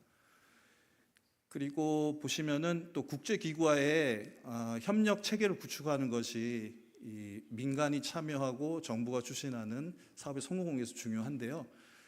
아포코 아시아 산림 협력 기구고요. 그다음에 GGGI 글로벌 녹색 성장 기구로 이 두 기구는 산림 분야에 많은 사업을 추진하는 국제 기구이면서 한국에 그 본부를 두고 있는 기관이 되겠습니다. 그래서 한국이 가진 그 산림 분야의 양자간 협력 네트워크 그리고 이런 국제 기구의 지원 등을 통하면은 사업을 성공적으로 추진하는데 지원을 받을 수 있을 것으로 예상이 되고 있습니다. 그리고 원래는 이 해외 산림 자원 개발, 예전에는 해외 조림 투자에서 목재 생산에 따라 이제 해외에 투자하는 그런 내용이 되는데요. 산림청의 정책 자금을 지원을 하는 내용입니다. 근데 이 정책 자금 융자 제도에 레드 플러스를 통해서 탄소 배출권을 확보할 수 있는 그런 내용을 융자 지원 대상에 포함하는 그런 내용들을 고민하고 있습니다. 그래서 관련된 연구가 진행이 되었고 아마도 내년부터는 이런 제도가 마련돼서 민간 분야에서 레드 플러스 사업에 뭐 큰 규모는 아니겠지만 전체 또는 일부의 레드 플러스 기후변화 대응 사업비를 지원받을 수 있을 것으로 예상이 되고 있습니다. 그리고 또 올해 노력을 통해서 현재까지는 아직 많은 기업들이 레드 플러스 사업을 이행하고 있거나 그렇지는 않습니다. 하지만 관심 있는 기업들은 상당히 많습니다. 2030년이 다가올수록 이제 기업의 그런 그 온실가스 배출 감축을 이행해야 되고 또 그걸 또 사업의 영역으로 보는 그런 기관들이 많이 있습니다.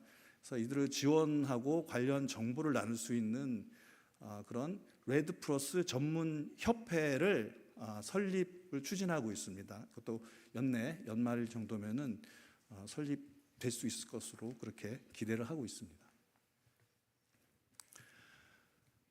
그래서 말씀드렸다시피 이런 금융 재정적인 지원이 중요하고요. 그다음에 관련 정보를 나눌 수 있는 것, 특히 이제 정부가 그 투자 대상국과의 그런 협력 관계에 따른 여러 가지 정보라든가 또 대상지 확보 이런 부분이 이제 큰 부분을 차지하기 때문에 대상지를 확보하고 그에 대한 타당성 조사를 국가 주도로 또 이제 진행을 합니다. 또 그 지역의 일부에 대해서는 관심 있는 기업들이 추가적인 세부적인 조사를 할 수 있도록 하는 그런 지원 프로그램도 운영하고 있어서요. 이런 지원들이 있겠고요. 그다음에 마지막으로 또 이런 사업을 성공적으로 이행하기 위해서는 전문가의 양성이 필수적인데 아직까지는 많지 않은 상황이어서 전문가를 양성하기 위한 산림청 교육기관에서 일반 과정 그리고 또 전문가 고급 과정을 운영해서 매년 2차례씩 교육을 제공하고 있고 사업 대상 국가의 관계자 공무원들을 초청을 해서 이러한 교육들 그리고 한국의 그 산림 관리 기술 또 산림 보건 기술 등을 전수할 수 있는 그런 연수 프로그램 등을 운영하고 있습니다. 네, 이상으로 발표를 마치겠습니다. 감사합니다.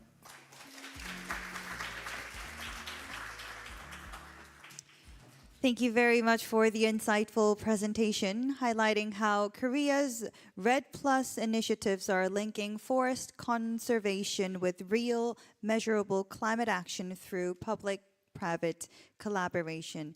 Thank you very much once again. And finally, we will have a presentation by Ms.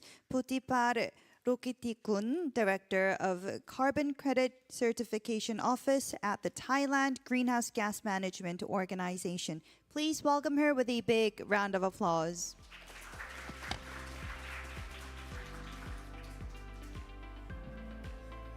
Good afternoon, everybody. First of all, I would like to thank you, KDI, for inviting me to share the information with all of you. My title is Achieving NDC Target Through Voluntary Carbon Transaction and ITMOS. First, I would like to mention about Thailand net zero greenhouse gas emission target.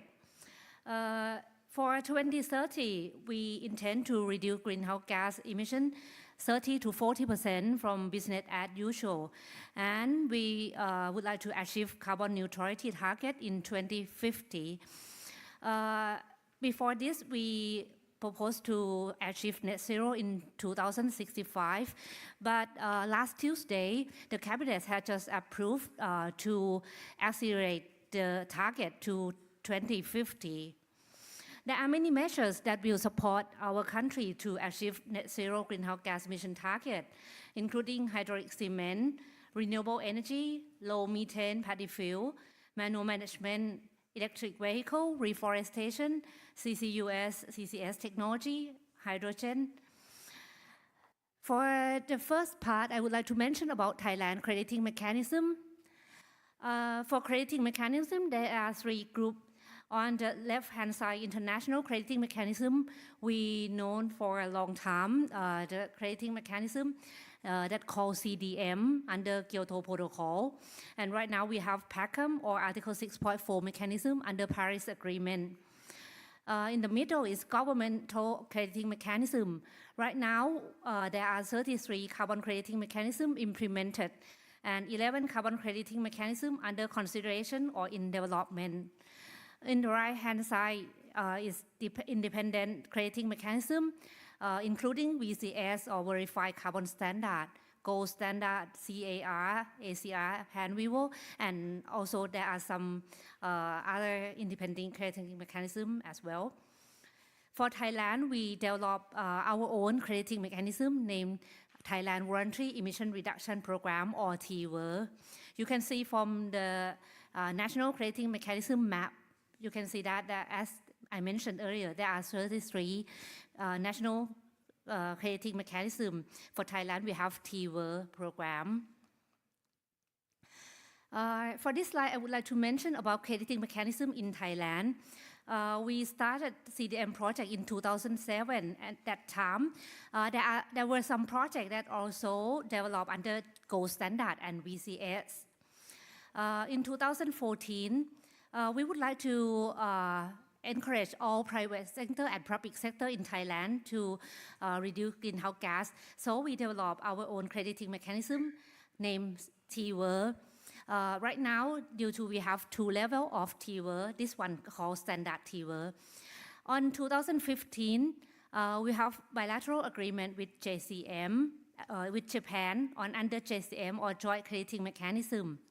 2021, after the adoption of guidance and rule modality and procedure of Article 6 of the Paris Agreement, we see that it's very important to enhance our standard to align with Article 6 of the Paris Agreement. So in 2022, we developed premium TVER. to align with Article 6 of the Paris Agreement. And due to the Article 6 of the Paris Agreement, we need to revise the MOC between Thailand and Japan to align with Article 6. And we decided to use premium fuel as a standard for JCM project in Thailand. This slide shows the demand and supply for carbon market. For supply, as I mentioned earlier, there are three groups of crediting mechanisms: governmental, independent, and international. On the left-hand side for demand, there are 4 groups. The first one is domestic compliance. For example, Colombia carbon tax. They allow the industry to use carbon credit to offset carbon tax. For the second one is international compliance, such as CORSIA for aviation sector. The third one, nationally determined contribution achievement. The country use carbon credit or ITMOs to achieve their NDC, such as Switzerland. And the last one is voluntary commitment. The industry or company can buy carbon credit for voluntary offset. For Thailand Voluntary Emission Reduction Program, as I mentioned, there are 2 levels, standard TWER and premium TWER. For premium TWER, the project developer required to demonstrate additionality to ensure high quality carbon credit. The first thing, the project developer need to demonstrate that the project is additional to BAU, and the baseline of the project is below BAU. And project developer have to organize stakeholder consultation and submit document to TGO to upload on the website for public participation. And the project developer need to show that the project is do no net harm and contribute to SDG.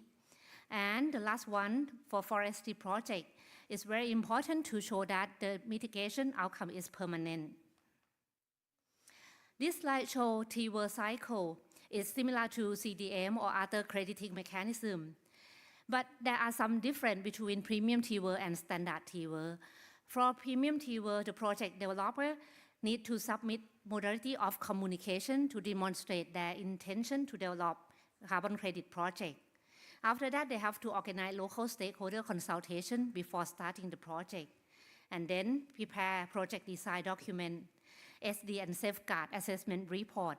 And for forestry project, they have to prepare non-permanent risk report, and then submit to TGO to make the draft document publicly available on the website, and submit to VVB validation and verification body to validate the project. And after that, request for registration. Then after the project get registered with TGO, the project developer need to monitor greenhouse gas emission reduction and prepare the document, including non-permanent risk report and SD and safeguard monitoring report. And then request VVB to verify the greenhouse gas emission reduction and request to issue the credit. For statistics of TWER project, right now there are 574 projects registered as standard TWER project. Expected greenhouse gas emission reduction is 15 million ton carbon dioxide equivalent per year. From 574 projects, there are 198 projects that have already issued the credit. The total credit is 23 million ton carbon dioxide equivalent. For premium TWER, there are 8 projects registered as premium TWER project. Expected greenhouse gas emission removal is 20,073 ton carbon dioxide equivalent per year. For the utilization of credit from standard TWER and premium TWER, for standard TWER, the carbon credit can be used for domestic market or international voluntary offset. But for premium TWER, the project developer can sell the credit to the buyer and use for NDC achievement under Article 6.2 of the Paris Agreement. Last year, TGO submitted premium TWER to ICAO to assess about the eligibility to use for offset in aviation sector. The last year, the assessment result is premium fuel is conditionally eligible for aviation for airline to offset their greenhouse gas emission. The second part is carbon credit for international objectives. The preparation for Article 6 readiness in Thailand. For authorization arrangement, we have international carbon credit guideline, which approved by the cabinet. This mentioned about the type of the project as eligible, the processes for letter of authorization, and also for credit transfer. And for ITMO tracking, we have Thailand Carbon Credit Registry. For activity implementation, we use premium fuel as a standard for implementing the project. For reporting, Thailand submitted initial report during COP28, and we have just submitted updated initial report in October 2025. This slide shows international carbon credit guideline. On the right-hand side is the carbon credit for international objective. The project participants need to prepare details of greenhouse gas emission reduction activity and then register an open carbon credit account with TGO or other independent crediting mechanism, and then submitted the document to Department of Climate Change and Environment to issue letter of authorization. After that, project participants implement the project and request for credit issuance. After that, project participants will request for international transfer.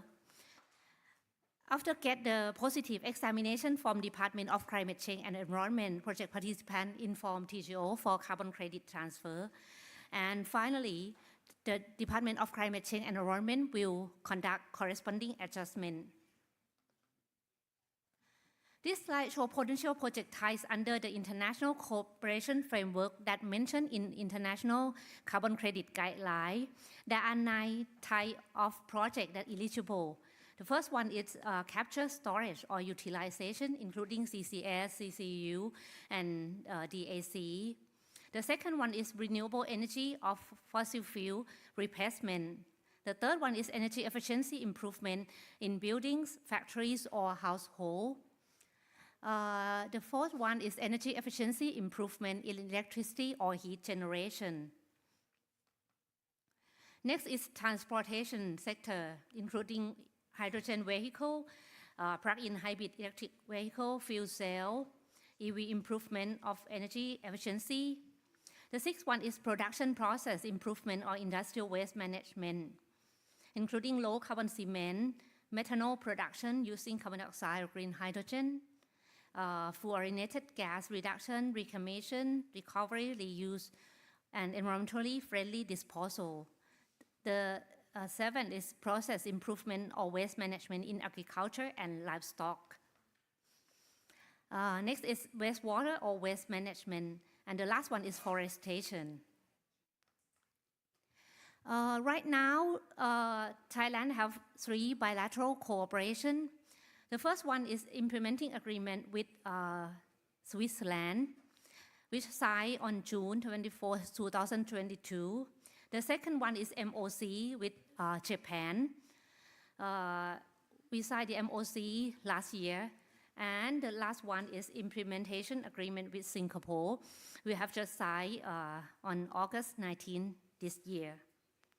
For the cooperation between Thailand and Switzerland and Thailand and Japan, we use premium fuel as a standard for carbon credit generation. The first pilot project under Article 6.2 of Thailand is Bangkok e-bus program. The project activity replaced the use of conventional diesel and natural gas buses with battery EV on public transportation system within Bangkok metropolitan area. The project registration used fuel as a standard. The expected greenhouse gas emission reduction is 74,286 tons carbon dioxide equivalent per year. The authorized amount or ITMO is up to 500,000 ton carbon dioxide equivalent. We have already transferred the first lot of ITMOs. The total amount is 1,916 ton carbon dioxide equivalent. And this one is the joint crediting mechanism, which is the cooperation between Thailand and Japan. The Japanese government and or private sector support investment and or transfer of low carbon technology for the project participant to implement greenhouse gas mitigation project. The project required to carry out MRV and request certification of greenhouse gas emission reduction. And the joint committee established between the government of Thailand and Japan, and the JC is responsible for approving project idea note under the JCM. Right now, we have 57 projects that already got the financial support from Japanese government. From 57 projects, there are 11 registered projects under JCM. The expected greenhouse gas emission reduction is 58,096 tons carbon dioxide equivalent per year. From 11 projects, there are 5 projects that have already issued carbon credit. Amount of carbon credit is 4,032 tons carbon dioxide equivalent per year, and we allocate around 50% to Japan. It's 2,017 tons carbon dioxide equivalent. That's all my presentation. Thank you very much.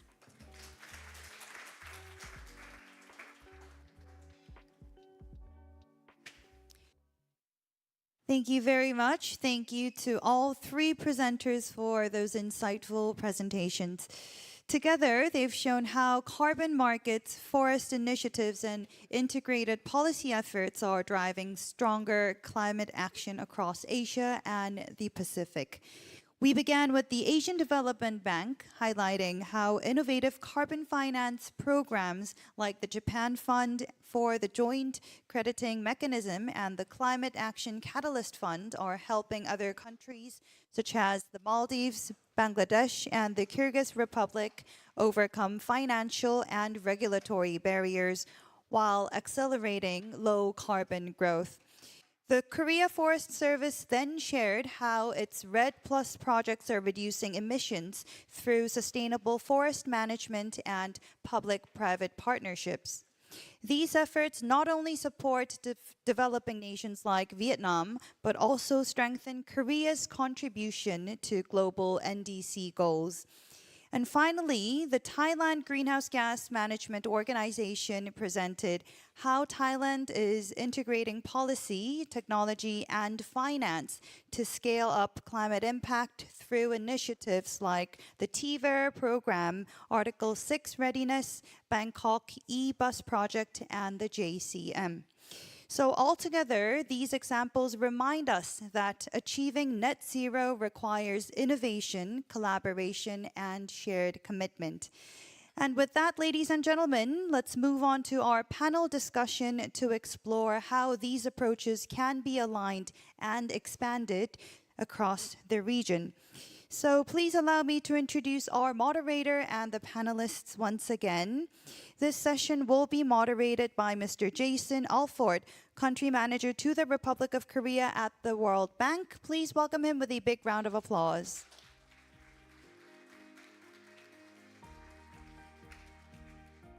Thank you very much. And I would also like to introduce our panelists, Mr. Pham Duc Chen, Director of Project and Program Division at AFOCO, and Mr. Samir Akbar, Senior Environmental Specialist at the World Bank, Mr. Toru Kubo, Senior Director of Climate Change and Sustainable Development Department at the ADB, Mr. Chun-hee Cha, Director of Global Forest Resources Division at Korea Forest Service, and last but not least, Ms. Putipar Rokitikun, Director of Carbon Credit Certification Office of Thailand Greenhouse Gas Management Organization. Once again, please welcome them with a big round of applause. Thank you very much. And this panel discussion will be conducted in English and in Korean. So for those who require interpretation, please use the receivers. Tune into channel 1 for Korean and channel 2 for English. Thank you very much. 네, 여러분 안녕하십니까? That's all the Korean I know, so you don't need your translation yet. Thank you very much for attending this session. I very much appreciate the invitation to be here. I think, coming here to this campus of KDI and this beautiful GCAD Centre, it always reminds me of Korea's amazing development experience and the involvement of KDI in that, which many of you would know the story, really an institution that was at the interface of academia, policy thinking, but also policy application, an important part of Korea's success. And that always stands out to me as a hallmark of Korea, the very practical approach to difficult questions. If you have a challenge, you try something. If you have a development challenge, you try a policy. If it doesn't work, you go back and you try something else. And I think Korea is always doing things, and it's a great lesson. And the presentations we just had, I think, are really on that theme. You see some very practical approaches to the issues around climate change, emissions reduction, reforestation. Those three presentations were really excellent. I think, Toru, you started with the reminder that institutions like ours are really about development for World Bank, of course, clearly a poverty reduction mandate. But the issues that we've been talking about are not different from that. In fact, they are a necessary prerequisite for successful development. We're thinking about sustainability. We're thinking about sharing the benefits of development. So this is intrinsically related to that, and it's a very good reminder. I really appreciated your telling us of how ADB is looking at carbon markets and carbon pricing, and also the way you're using the tools at your disposal to increase the impact at the margin of the projects that you and your member countries are doing. So that was great. Mr. Cha for Korea Forest Service. Again, Korea, sometimes we forget it, but Korea has an amazing history of reforestation and expertise in that area after the Korean War, or the war on the peninsula. And it's great now that you're taking that expertise into this area of managing forest degradation, forest management, reforestation, and working with other countries, both for Korea's benefit and the benefit of those countries, to apply knowledge in this area. And then the example of Thailand, again, a very practical example of Thailand's approach to its NDC commitments, what it's doing, and how the schemes relate to the international mechanisms, including some that were mentioned by Toru at the start, the JCM mechanism with Japan. So thank you for that. We have two very distinguished discussants with us today. We have, it was already introduced, Pamdok Chen from AFOCO, the Asian Forest Cooperation Organization, also based here in Seoul. And who are you? No, I know Samir. Samir is my colleague.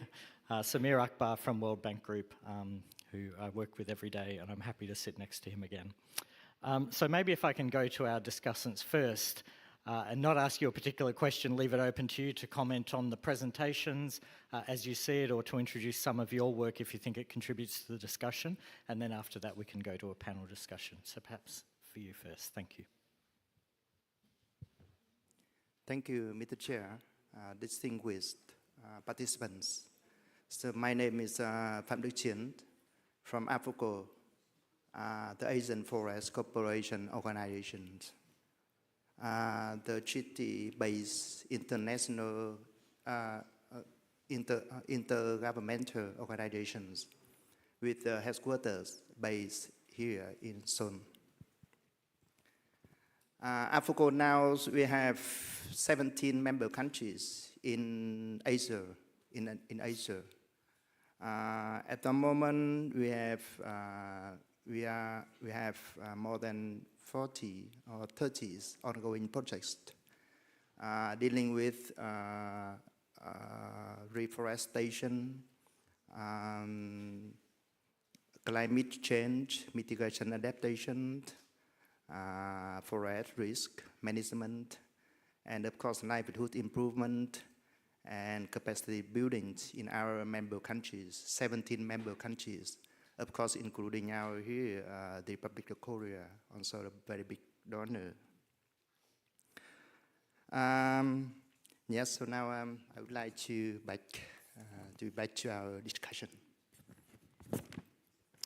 My task today is in 10 minutes to provide some key takeaways from our very excellent presentation too.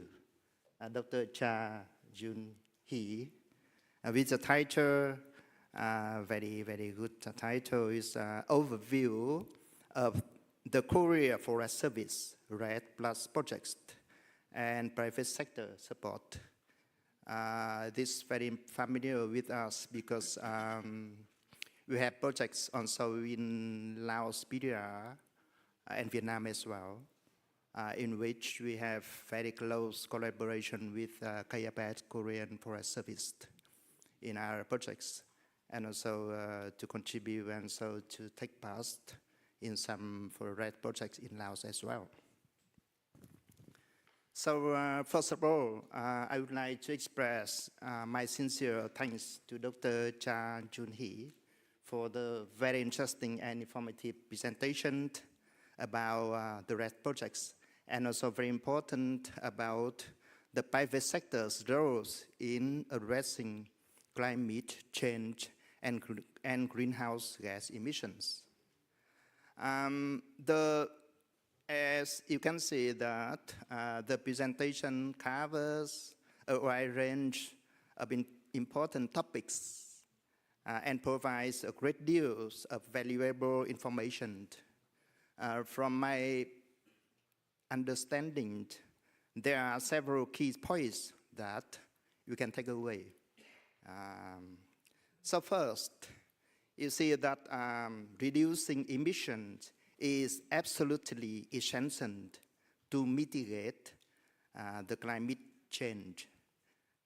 Under the Article 6 of the Paris Agreement, countries have the opportunities to engage in voluntary cooperation. Here, the point is the voluntary cooperation is very important, in order to strengthen their efforts on mitigation and adaptation. Through these mechanisms, internationally transferred mitigation outcomes, or ITMOs, can be used to help achieve nationally determined contribution targets, as we call NDCs, from each country. So second, also very interesting that the Republic of Korea is one of a few countries planning to use this voluntary cooperation under Article 6 through ITMOs as a complementary measure to its domestic emission reduction efforts. That's very interesting and important. Third, RED Plus, which stands for reducing emissions from deforestation and forest degradation, as well as the sustainable management of forest conservation and enhancement of forest carbon stocks, is very effective solution for tackling climate change. And I think all of us also know this one. One more point is very interesting and important is Korea's target under this Article 6 ITMOs is to reduce, Dr. Cha presented some minutes ago, to reduce 37.5 million tons of CO2 equivalent by 2030. It's quite a big number. And the Korea Forest Service, or we normally call KFS, very short, Korea Forest Service, aims to contribute 5 million tons of that total through the RED Plus activities internationally, as he said that before, for Laos PDR, and then now expanding to some other countries. To achieve this target, KFS has already launched a pilot RED Plus project in Laos PDR, and plans are underway to expand and scale up these efforts in Vietnam, Guatemala, and Honduras, which are now in readiness stage, just preparation, foundation, policy, human resources, and other things for the RED Plus projects.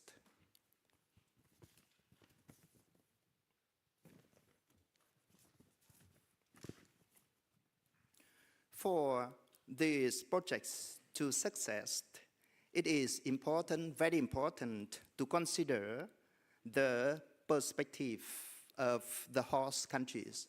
We mean that Laos, Vietnam, Honduras, and Guatemala, the host countries. Their legal and institutional frameworks, available human resources, and project size conditions, as well as Dr. Cha presented before. Very important, because this helps ensure that our plans and strategies are well suited to local context, and that projects bring mutual benefits to all partners involved, because not only for the benefit to the KFS, Korea Forest Service, but also need to benefit for the host country, Laos, Vietnam, Guatemala, or Honduras as well. So mutual benefits are also the point here. After the key points, another key point is that to achieve the ambitious targets of 37.5 million tons of international emission reductions, we must encourage the private investment. I think many presentations before mentioned about that. The private investment, very important. In large-scale international projects, particularly for the RED Plus projects. Establishing public-private partnership, also mentioned with other presentations, and creating economic incentives for the private sector will be very essential as well, as I think mentioned in many previous presentations before. Private sector incentives get involvement not only for financing but also for developing of human resources, and then also for livelihoods for the host countries, important in order to get success of our projects. At the same time, we also need to continue developing and improving the policies and guidelines for designing, implementing, monitoring RED Plus projects, including those led by private sector or private entities. To ensure strong governance, sustainable financings, effective use of international emission reduction outcomes. Because when we have the projects already on the ground, implemented, and we have the results, the outcomes, and how to share beneficiaries after all with the donor, host country, and partners involved, also very important. Finally, it is important that the knowledge and lessons learned from successfully implementing RED Plus projects and from engaging private sector in using ITMOs to complement domestic mitigation are shared regionally and internationally. This will help promote cooperation, build capacity, and strengthen our collective response to climate change. Also, finally, I would like to take this opportunity to sincerely thank the global knowledge and exchange Exchange and Development Center, Korea Development Institute, and the organizers for having me at this very important event. Thank you very much. Thank you very much, and really appreciate you bringing out those points on, the uniqueness or notability of Korea's use of ITMOs, the magnitude of the KFS task in RED+, and the other points you made around the importance of involving private sector and really taking the knowledge and lessons to other countries. Thank you very much for that. Samir, can I get you to do the same, comment on the parts of the presentations you found interesting and give a flavor of World Bank work? Thank you, Jason, and thanks to KDI for inviting me. And good afternoon to everybody. I hope you're all staying awake. It's always a challenge after lunch, but the fantastic presentations, I hope, helped wake you up. I certainly found them very informative and interesting. I'll take maybe a minute or two to just comment on them and perhaps share an example from the World Bank side that might be useful for you all. So the ADB presentation by Mr. Toru Kubo was really, I think for me, what stood out was the financial innovation and the fact that the upfront payment part that is enabled through the carbon funds that you have with Japan and the new one. So I think that really makes it quite easy for many countries to tap into it or find it attractive. That's sort of, I'll just stick to one point each perhaps and move on in the interest of time. On the case of the KFS presentation, what really stood out is the focus on the public-private partnership and the role of the private sector. I think we all know there isn't enough money to go around for achieving the climate targets, and this presentation clearly and nicely illustrates how working with the private sector can help achieve those goals. And also the fact that they are making a not too insignificant contribution to Korea's target of 37.5. Although 5 million metric tons may not be a lot, but nonetheless, I think they have potential for more. And lastly, the presentation from Thailand, I thought it was really interesting that they have a suite of crediting mechanisms that are available, covering international, government, and voluntary mechanisms, and the potential linkages between the international and the government mechanism through the VER, the TVER. Also, I found most interesting was that if you look at the slides, they lay out very clearly, step by step, the process of ITMO transactions. I think that can be a nice handbook for many other countries to learn from Thailand's example. And last but not the least is the practical example of the e-bus that they are now doing the transaction on. So yeah, I mean, for me, those points really stand out, Jason, from the three presentations. I'm going to take a few minutes to just talk through an example from the World Bank, which relates to the point that Mr. Kubo started with, the fact that we are development institutions and climate is a co-benefit. The climate mitigation part in this case is very much a co-benefit. The way I like to think about it is that the development finance is the cake and the carbon finance is the icing on the cake. And sometimes the icing can be a lot, like in the case of Kyrgyz. It's 5 million out of 8. Sometimes not that much. But nonetheless, it makes the cake more interesting. And that's one way to think about it. So the World Bank is a development finance institution, and that, like ADB, remains our focus. Our work on carbon and climate is very much central to the development finance, and that's how we are approaching the carbon finance business. And there's no better example in the bank currently to illustrate this than what we have now called, the acronym is ASCENT, A-S-C-E-N-T, which is Accelerating Sustainable and Clean Energy Access Transformation in East and Southern Africa. This is a large program supported by the World Bank. and it is part of a larger effort called Mission 300. Mission 300 is a flagship effort by the World Bank, African Development Bank, and many other partners, including philanthropies, to bring 300 million people in sub-Saharan Africa to have electricity access by 2030. And this ascent is a slice of that, focusing on southern and Eastern Africa.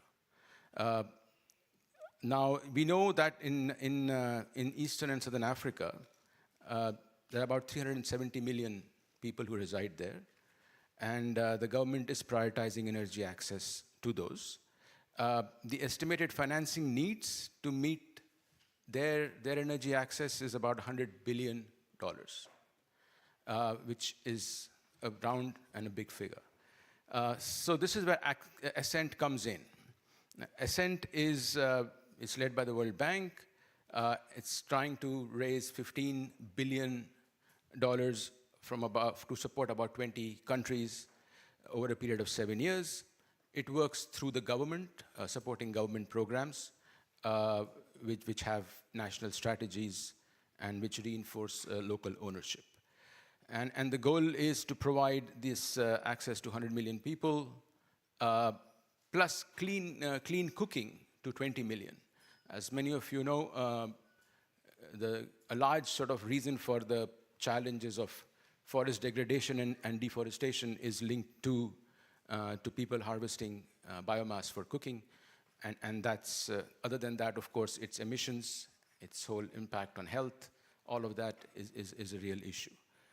So carbon finance, obviously, we've heard a lot about it already, so I won't go into what carbon finance does, but it does help, in this case, is designed to bridge the affordability gap without really creating a debt burden on the countries.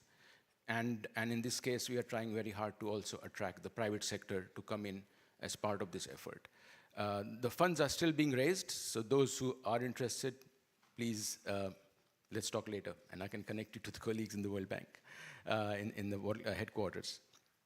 So it aims to reduce about 85 million tons of CO2 equivalent by 2041 if credits are sold at $20 to $30 a ton. That's a big if, but nonetheless, we have to make some projections, and that's a reasonable. And the technologies to be deployed are primarily around energy access and clean cooking, mini-grid, solar home systems, grid extensions, and clean cooking. It will benefit from a use of digital MRV, a lot of focus on using technology, and a new carbon standard for energy access. About 1.95 billion has already been approved for national programs in Rwanda, Tanzania, Malawi, Zambia, Ethiopia, and others. So, it's a program that can have a huge impact. It's a program where carbon finance can really be a real catalyst, and it's a program that's open for business.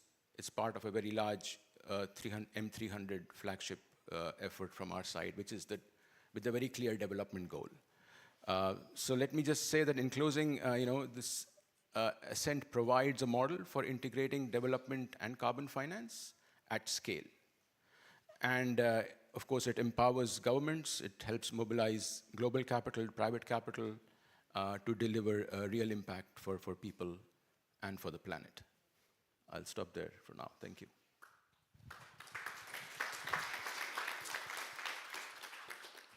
Thank you, Samir. That was good.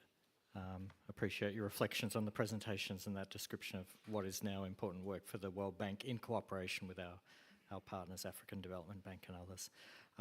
We have a few minutes, so let me go back to our original three presenters with some questions. And I'd like to, one thing that Toru mentioned to me at lunch, and I think has come up, is we do mention the issues of collaboration and the importance of collaboration, but when we sit up here and give you our presentations, the inclination is for us to talk quite a lot about what our own institutions do, of course. But maybe, Toru, if I can go to you first and ask you, do you have any sort of reflections on the importance of that collaboration and where you see opportunities for us to do better or where we're already doing well? Yeah, thanks very much for that. And I think it would be a missed opportunity if we don't talk about the massive amount of effort and time being spent on working as a system. So this has always been the case, but especially after Glasgow and all the G7 and G20 initiatives, the high-level advisory groups on MDBs working together, MDB reform. So we were talking about impact, but also volume and impact and scale. I think the MDB value addition is really being able to achieve that scale by unlocking system sort of barriers. So not only the deals, but how do we replicate those deals? Just a couple of examples. So World Bank, ADB, AFDB, and the regional development banks and the World Bank Group, we have many MDB groups on climate. We have MDB climate heads. On nature, we have MDB nature heads. The MDB climate heads rotate every 6 months. But there's been a massive effort since the announcement. It's a signal of intent in Glasgow in COP26, and we've since announced common principles on climate finance, the guidance on climate finance, how we count that, because you don't want one MDB to count something that is not eligible under another MDB. And then we have common reporting. So there's a joint MDB report that is publicized or published at every COP. Just going back to the point on impacts, we've been spending 3-4 years to talk about what are the most important development indicators on climate adaptation. For climate mitigation, it's simple. It's tons of CO2 equivalent, roughly. But on adaptation, it's just how do we then reflect that in each of the core development priorities? So, for example, the number of people and communities that have access to food or enhanced access to food security or clean water supply. These are the indicators that were published together by the MDBs, and this is really spanning the whole planet. So it's really hours and months of work put in to have that joint impact. A similar effort is going on the nature front, and I wanted to mention, just link back to the forest point, because we do need to look at the biodiversity benefits of working upstream and securing water supply, clean water supply, on the downstream impacts on food security, but also biodiversity, fish catch.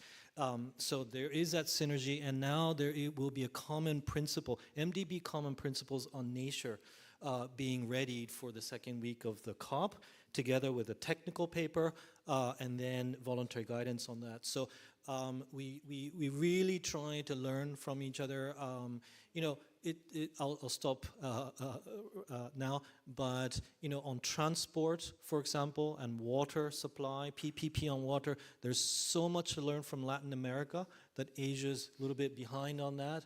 On energy access, there's a lot of sharing between Asia and Pacific and Africa.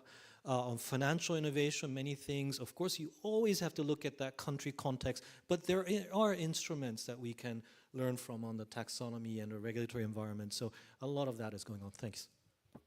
Thank you. Points very well made. I appreciate that. We still have a couple of minutes before I get into trouble, and then we'll get you to your coffee. But maybe the other two speakers, Putupar and Junhee, you both gave us quite a lot of examples of how your organisations are both engaged domestically, but then also with international opportunities for the work that you're doing. And I wonder if you can reflect on the relative importance of that. Is that international engagement an important part of your work? And where do you see more opportunities or frustrations, or any other comments you would like to make? Maybe, Junhee, if I can go to you first, please. Thank you for your first comment, especially on Korea KFS Red Plus project. Thank you for Pamdik-cheon, Director of AFOCOR. 한국이 추진하는 레드 플러스 사업은 기존의 산림 분야에 오랜 협력 관계가 있는 국가들 대상으로 하고 있습니다. 산림청은 동남아시아 국가들 포함해서 그 중앙아시아 또 유럽의 일부 국가, 중남미 국가들 약 40개국과 산림 분야 양자 협력 관계를 맺고 있고, 또 개도국을 대상으로는 여러 가지 산림 복원이라든가 황폐지 복구, 양무장 조성, 또 산림 복지 휴양 분야 등과 같이 다양한 ODA 프로젝트를 진행하고 있습니다. 이런 협력 관계를 바탕으로 할 때 이 레드 플러스 기후변화 대응 사업도 성공할 수 있다고 생각이 되고요. 그 가운데 이제 말씀드렸던 그 아포코 등 국제기구, 월드뱅크 등 역할이 또 GGGI 등 큰 역할을 하고 있습니다. 그 레드 플러스는 이제 4개 단계로 이제 세네 개 단계로 되는데요. 이제 사전에 역량을 강화하는 내용, 그런 내용도 중요하고 그런 체계가 갖춰진 다음에 또 여러 가지 레드 플러스 5가지 주요 활동들을 추진하게 됩니다. 그래서 국가 간의 강한 협력, 그다음에 대상 국가, 중앙 정부, 지방 정부의 또 리더십 그런 역할들이 중요하고 또 국가 간의 이트모를 나중에 크레딧을 이전받고 또 가져온 크레딧은 민간하고 배분하는 문제도 있고요. 또 대상국하고 이제 한국 정부와 적절한 그 배분 기준을 세워서 배분해야 되는 부분이 있기 때문에 이런 협력적 관계, 민간 협력 그리고 국가 간 협력, 국제기구와의 협력은 레드 플러스 사업의 성공을 위해서 매우 중요한 문제라고 할 수 있습니다. 감사합니다. Thank you. 네, 감사합니다. Pudhiba, do you have any reflections on that same question? Thank you very much. For collaboration, I couldn't agree more that the collaboration is very important, and even domestic or international. For like international, as I mentioned earlier, that we have 3 bilateral cooperation. I think the cooperation will enhance our ambition to reduce greenhouse gas. That's why Article 6 opened the opportunity for the country to have collaboration between countries. And for the in the domestic, we also have to collaborate with private sector and other stakeholders to engage them to reduce greenhouse gas emission reduction. That was the important way that we will achieve our emission reduction target. Finally, I think the collaboration is very important. Thank you. Thank you very much. So with that, on behalf of the panel, I would like to thank Executive Director Kang and his excellent staff for hosting us here at GCAD Centre, and I'll hand back to our MC.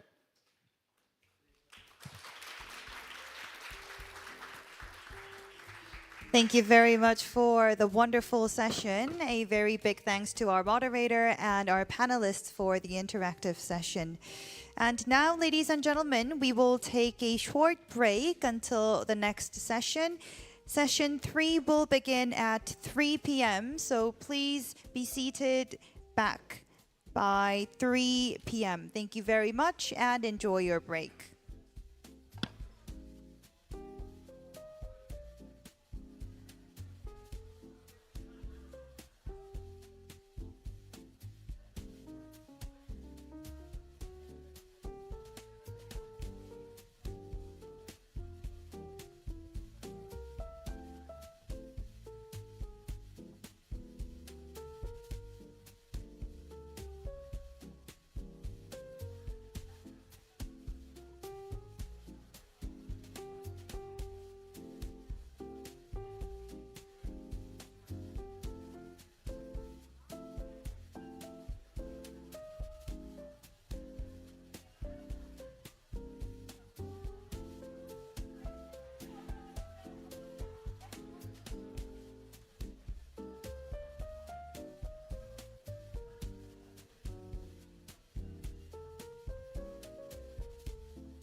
Ladies and gentlemen, distinguished guests, we will begin session 3 momentarily. Please enter the hall and be seated. Thank you very much.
Again, I would like to invite everyone to be seated as session 3 will begin shortly. Thank you very much.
Welcome back to the session, everyone. We will dive right into session 3.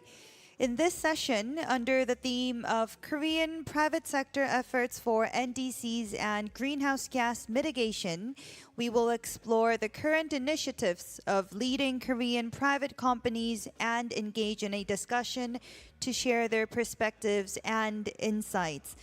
Again, there will be several presentations that will be conducted in Korean during session 3. So for those who require interpretation, please use the receivers and tune into channel 2 for English. Thank you very much. And please allow me to invite Mr. John Park, Executive Vice President at Doosan Enerbility, to the stage for the first presentation. Please welcome him with a big round of applause.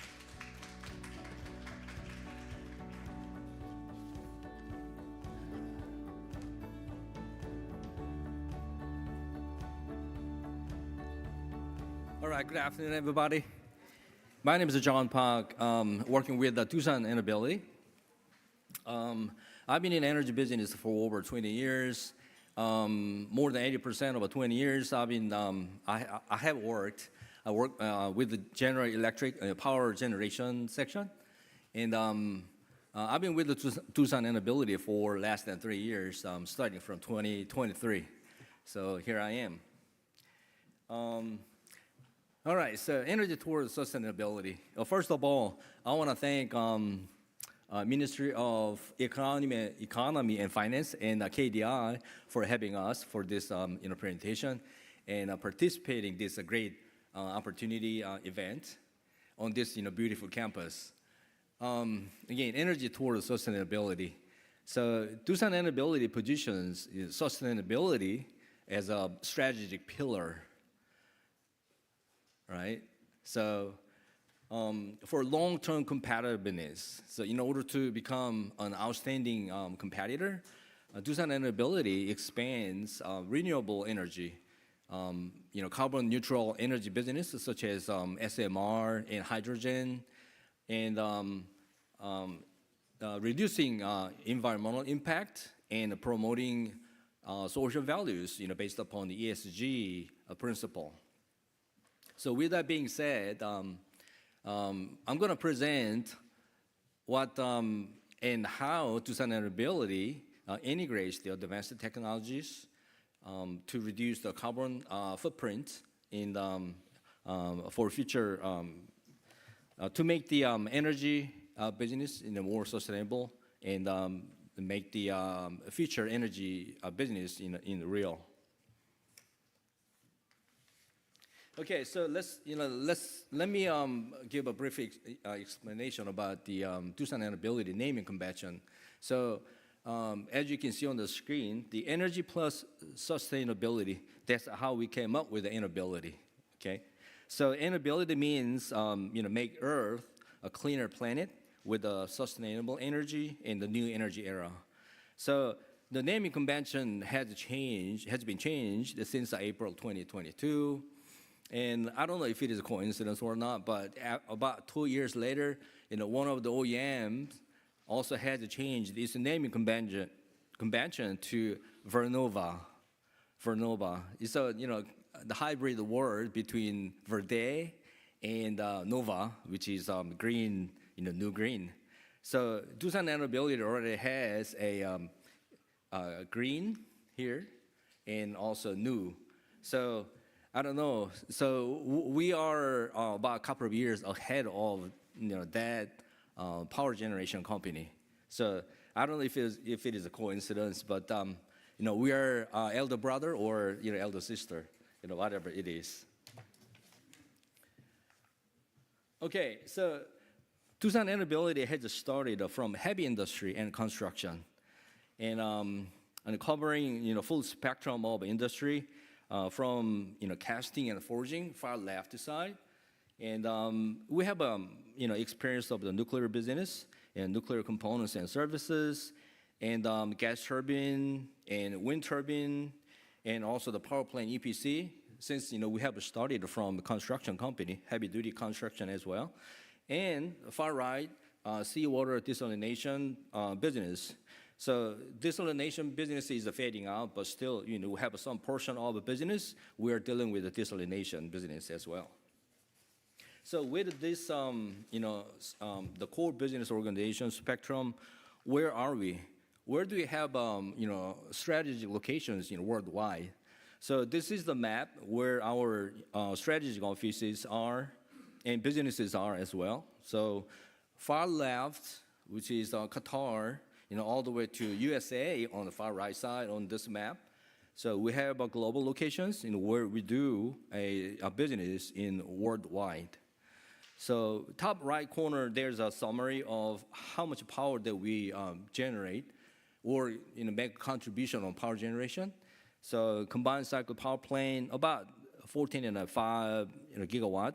And the thermal power plant, a fossil fuel boiler business, about 48 gigawatt. So that's what we contribute on conventional fossil fuel business and also nuclear business, steam turbine and generator business, and the reactor vessels. So we have about 36 units worldwide in nuclear business as well.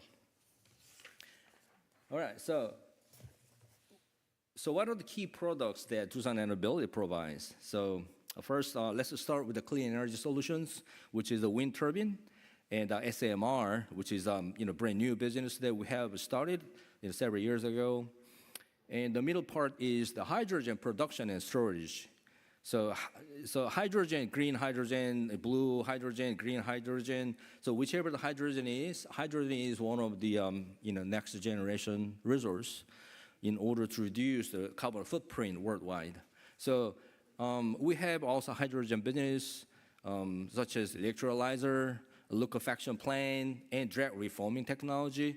So we have R&D and also plans. So we have applied this R&D outcomes into real world as well. So with all these resources and the energy business that we have in R&D capability, what's the application? The application on the far right side is hydrogen gas turbine. So conventional gas turbine uses natural gas in most ways to rotate the equipment and generate electricity. So the gas turbine that we have is capable of using both the natural gas and hydrogen. So hydrogen-ready combustor, that's what we developed. And hydrogen that we produced based upon the technologies that we have, also we can burn in the hydrogen gas turbine to generate the electricity. And the far right side is the clean ammonia co-firing. So I'm going to come up with each of them, wind turbine and hydrogen production and application side, one by one from this point on. So this is the wind turbine farm locations in South Korea. So in domestic market,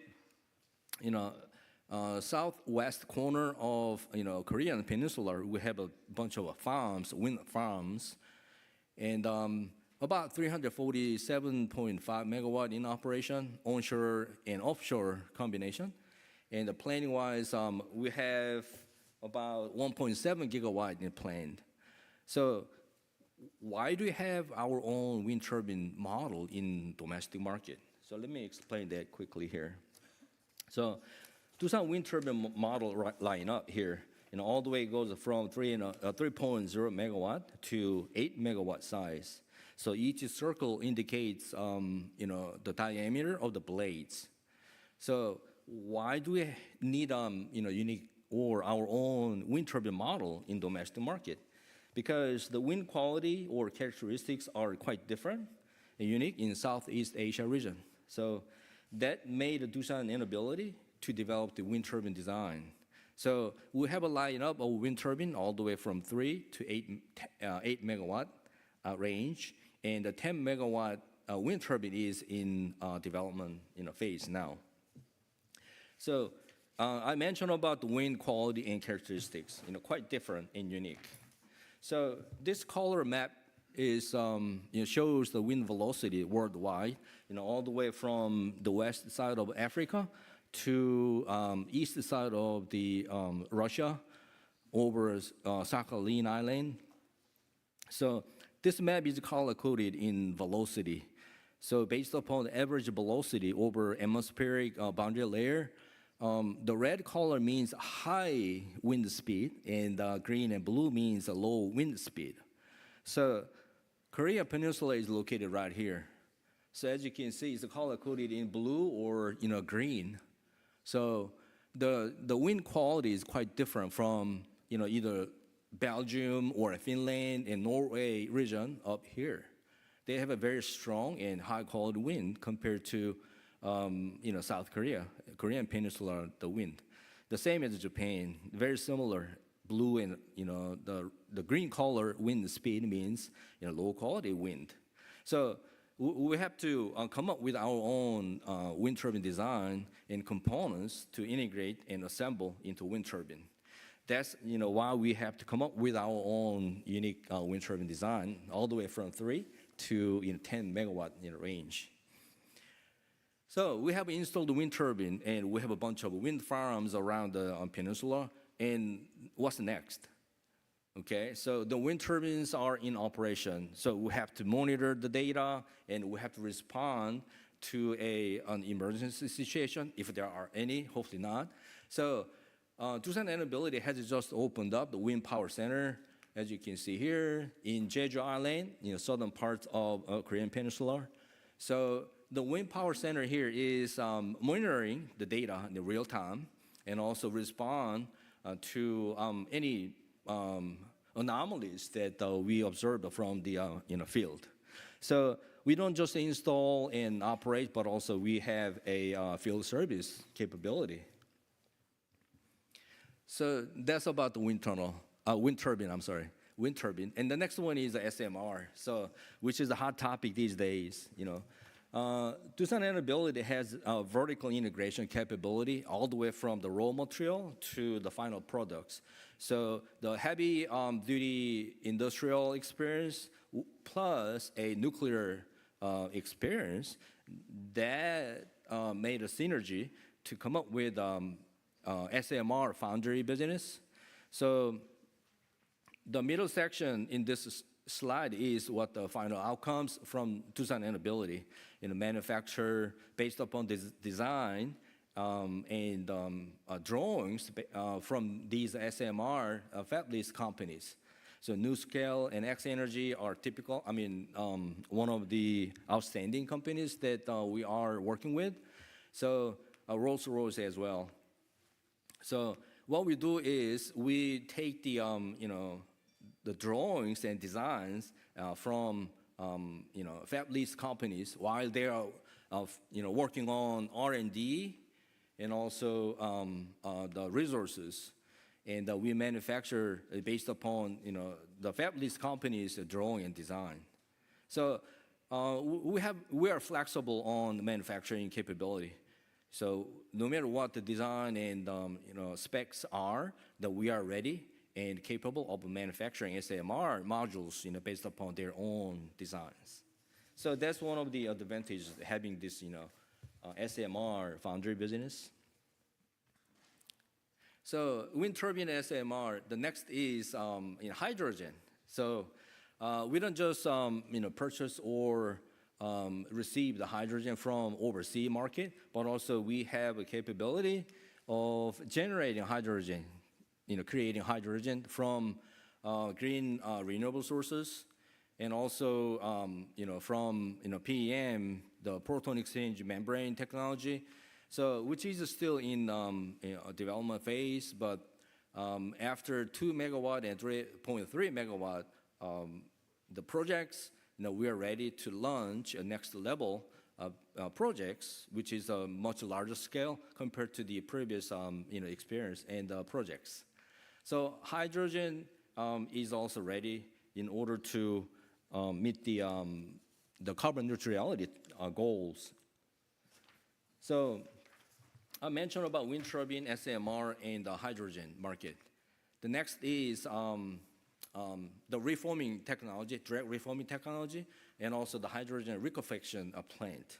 So, multiple technologies may produce hydrogen, and the direct reforming technology is one of them, which has a lot of advantages, compared to other the new technologies, because we can apply this technology onto existing plants with relatively low capex and opex application. So which has a lot of benefits for existing power plants. And hydrogen liquefaction, so which could be most practical way to produce the hydrogen. So, but still, this liquefaction business case is still in question. But in order to accommodate the new and latest technology, advanced technology, Doosan Enerbility has built up our own capability, production facility in headquarter office. So we are ready to commercial operation. And some of the hydrogen, the idea was to supply the hydrogen for the fuel cell bus business around the city. So due to many reasons, it hasn't been become real yet, but you should be able to convert it into real business very soon. So the direct reforming technology and also liquefaction plant. And the next one is ammonia co-firing the CO2 reduction technology. So the idea is very simple. We have a fossil fuel boiler installed in many, many countries worldwide. There are many fossil fuel boilers. So with such boilers, we just need to replace the nozzle, the boiler nozzle, so that we can burn ammonia and the fossil fuel, the coal, basically, at the same time, in order to reduce the carbon footprint by up to 20%. So carbon footprint will be reduced by 20%. And so we have a national project which we are working on replacing the boiler nozzles now. So the project is going to end by sometime end of this year, and another project is waiting in order to accommodate new technology, new nozzles into the real business.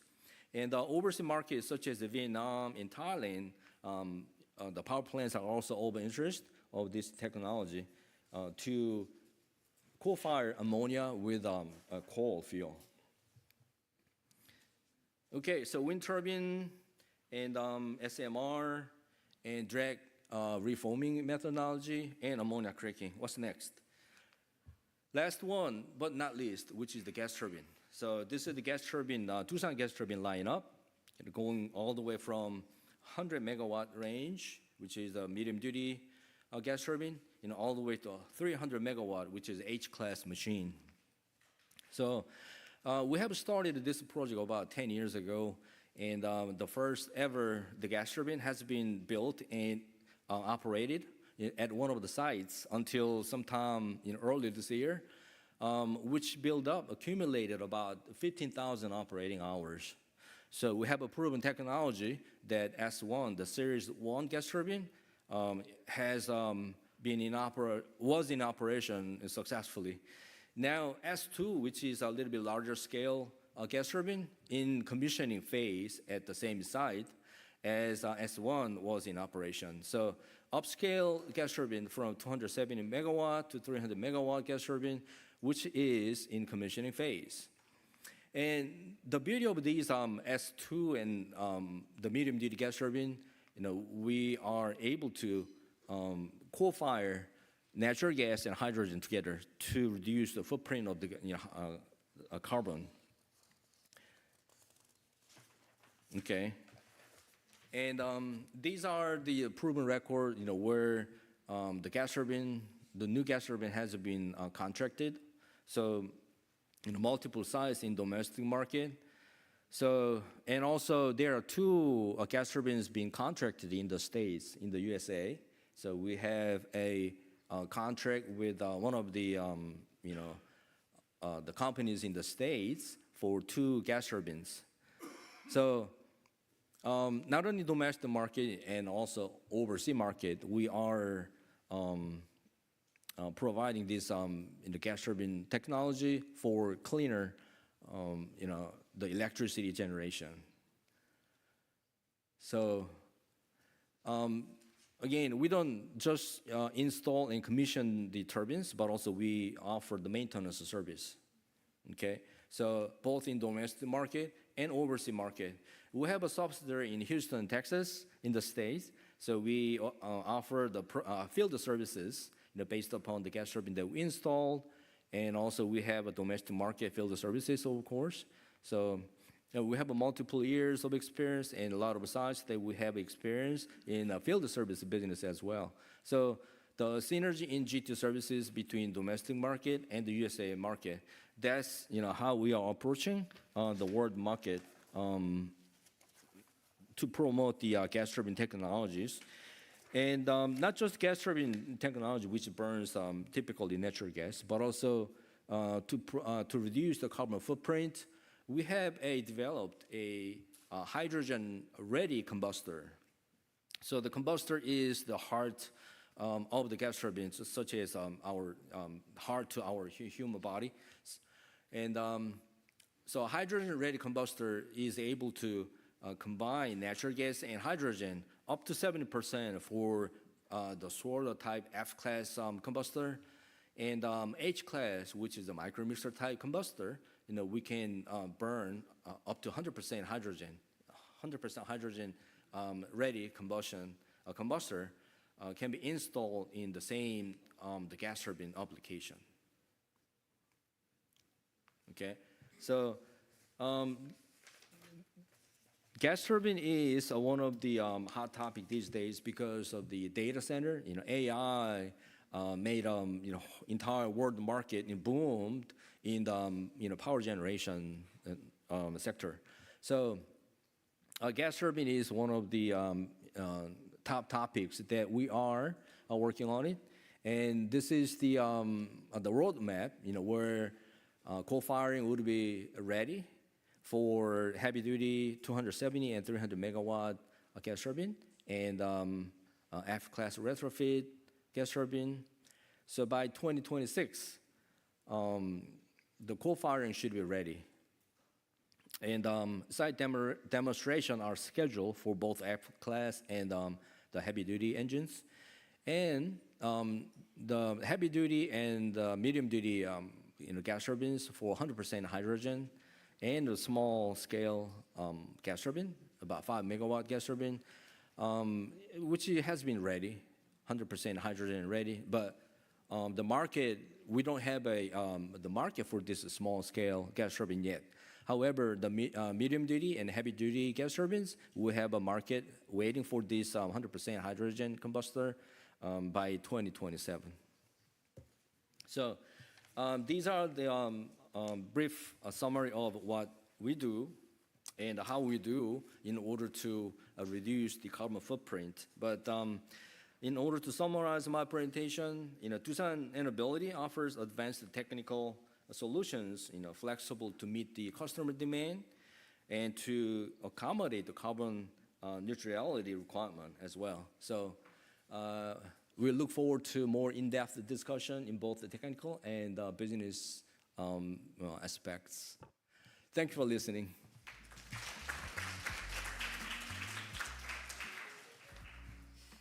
Thank you very much for the informative presentation highlighting Doosan Enerbility's cutting-edge technologies driving Korea's carbon-free and hydrogen-powered future.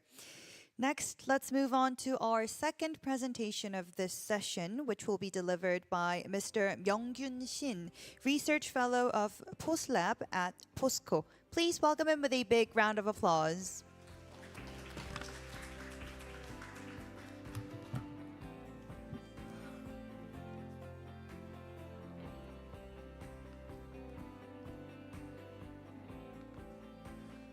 예. 안녕하십니까. 존경하는 내빈 여러분. 저는 포스코 미래철강연구소 연구원 신명기입니다. 이 자리에서 포스코의 탄소 중립을 위한 접근법과 철강 산업의 변혁을 이루는 기술 혁신에 대해서 말씀드리게 돼서 대단히 영광스럽게 생각합니다. 철강부는 잘 아시다시피 국내 CO2 배출량의 14에서 18%를 차지하고 있는 아주 다량의 CO2 배출 산업입니다. 이러한 맥락에서 철강업계는 규제 당국뿐만 아니라 투자자와 고객들로부터 끊임없이 탄소 저감에 대한 압박을 받고 있습니다. 저희 포스코는 이런 압박을 단순한 압박으로 생각하는 게 아니고 우리의 사업을 전환할 수 있는 큰 기회로 생각하면서 이에 적극적으로 대응하고 있습니다. 오늘 저는 저희 포스코는 2000년 11월에 2050 탄소 중립을 선언한 바가 있습니다. 이걸 하기 위해서 이제 전략을 세웠는데 다경료 전략입니다. 단 하나가 아닌 여러 개의 기술과 프로세스를 활용한 다경료 전략이고 이 다경료 전략에 대해서 말씀드리게 되겠습니다. 우선 이해를 돕기 위해서 이게 현재의 포스코가 가지고 있는 포스코뿐만 아니라 전 세계의 일관 제철소의 흐름입니다. 보시다시피 콜 자체가 들어오면 이 콜을 활용해서 코크스를 만들고 이 코크스를 활용해서 철강석을 활용해서 용선을 만든 다음에 이 용선이 이제 제강을 거쳐 정렬이 된 다음 주조를 거쳐서 이제 압연을 거쳐서 저희가 필요한 제품들을 만들게 됩니다. 이와 보시다시피 근데 중간중간에서 석탄이 들어오면서 이 석탄이 한꺼번에 다 쓰이는 게 아니라 군데군데 쓰이면서 계속적으로 부생가스를 발생합니다. 이 부생가스들은 에너지 네트워크를 통해서 이제 제철소 전부에 이렇게 이제 뿌려지게 되고 대부분은 파워 플란트 자체가 보유한 자체 파워 플랜트에서 전력을 생산한 다음 이 전력을 가지고 공장에 필요한 전력을 활용합니다. 이와 같이 현재 그 종합제철소는 석탄 하나만 수입하게 되면 거의 에너지의 90%를 자립할 수 있도록 성립이 되어 있습니다. 그렇지만 석탄을 사용하기 때문에 이 포항제철소, 포항과 광양 두 제철소가 우리나라 CO2 생산량 배출량의 10%를 하고 있는 이런 문제가 되겠습니다. 이 그림이 바로 포스코가 당면하고 있는 환경적인 도전 과제에 어떻게 기술을 해결해야 되는가를 이제 보여준다 말씀드릴 수 있겠습니다.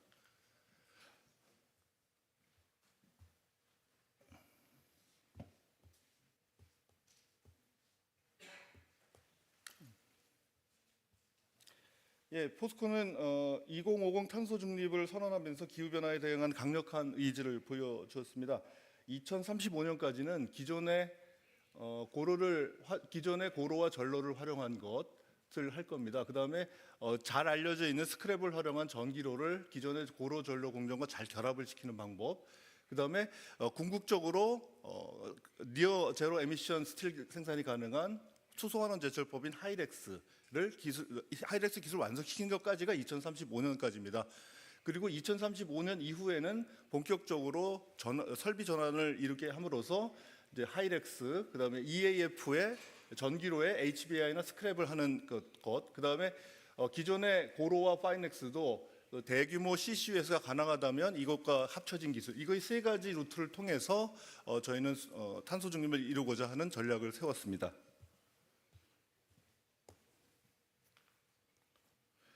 그럼 그 방법에 대해서 하나씩 말씀드리겠습니다. 이것은 이제 고로가 되겠는데요.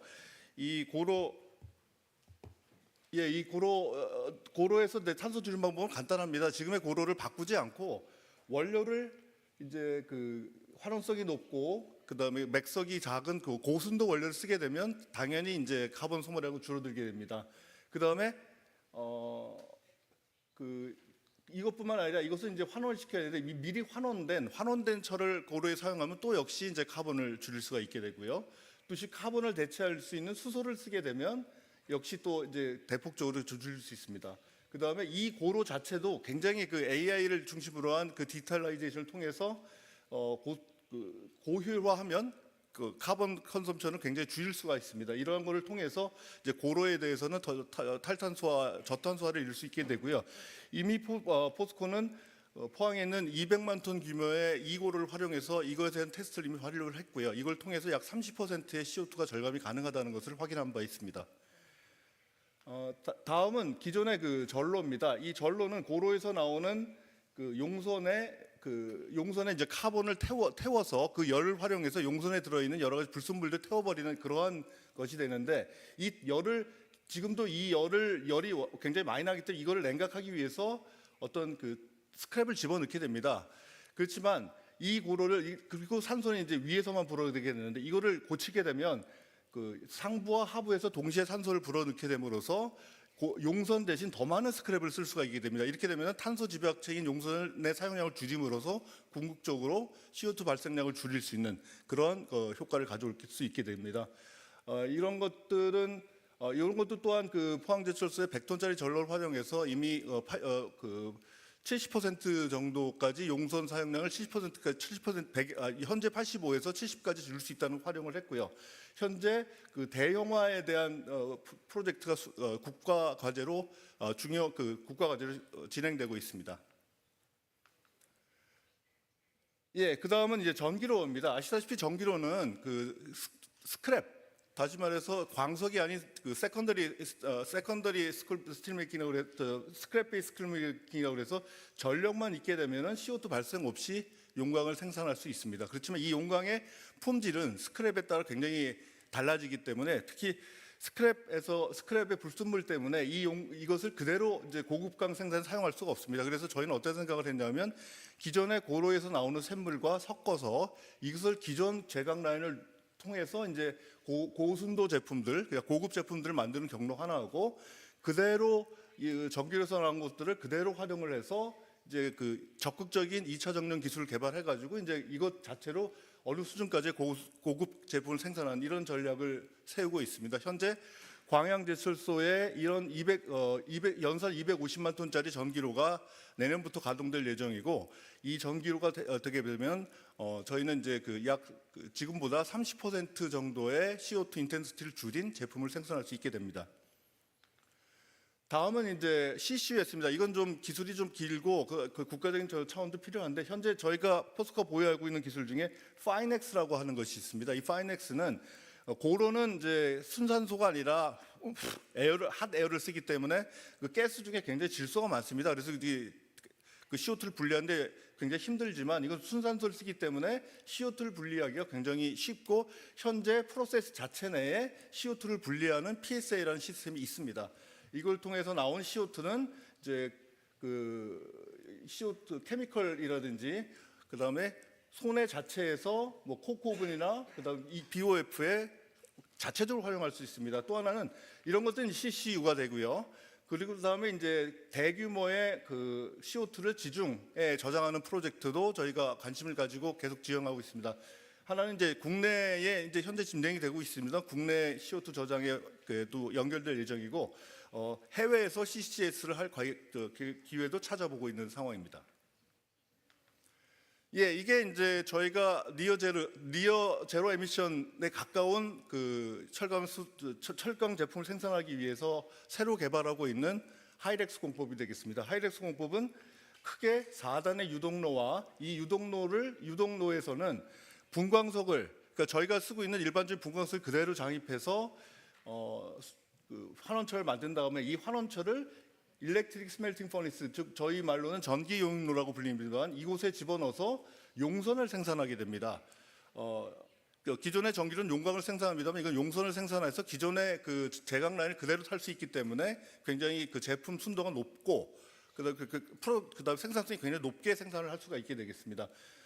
이것의 이 기술의 핵심적인 기술은 바로 유동로와 정기 용로가 되겠는데, 이 유동로는 이미 저희 아까 설명드렸던 파이넥스라는 것을 통해서 저희 20년 동안 운영을 해본 실적을 가지고 있고, 대형화 경험을 가지고 있습니다. 또한 ESF 또한 저희 자회사에서 비록 용선은 아니지만 페로 니켈을 생산하는 경험을 갖고 있기 때문에 이것에 대한 기술도 확보하고 있다고 생각을 합니다. 따라서 두 개의 기술을 조합한다면 저희가 목표로 하고 있는 수환원 제철법을 빠르게 개발할 수 있다는 하에서 시작을 한 겁니다.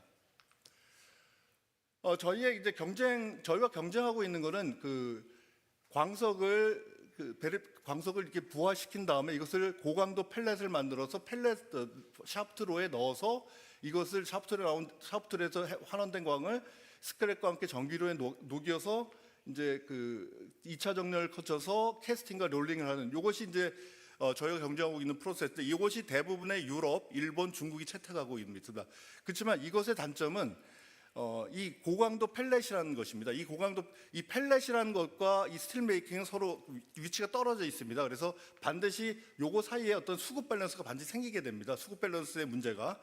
지금은 이제 문제가 없는데 2040년 이후부터는 수급 밸런스가 수요가 공급을 초과할 거로 판단하기 때문에 원료가 좀 힘들게 됩니다. 그리고 현재 이런 수준을 해가지고 기가스틸과 같은 그 차강판이라든지 프리미엄 그 전기강판을 만든 예는 없습니다. 이것은 새로운 또 도전이 되겠고요.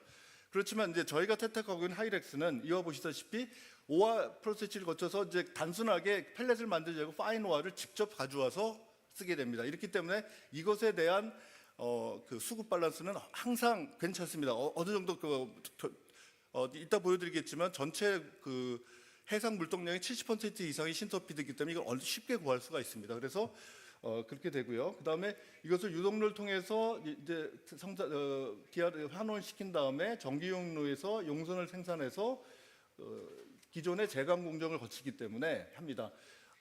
그렇기 때문에 이것이 이제 우리 경쟁 프로세스에 대해서 어떤 장점을 가지고 있는 것들이 굉장히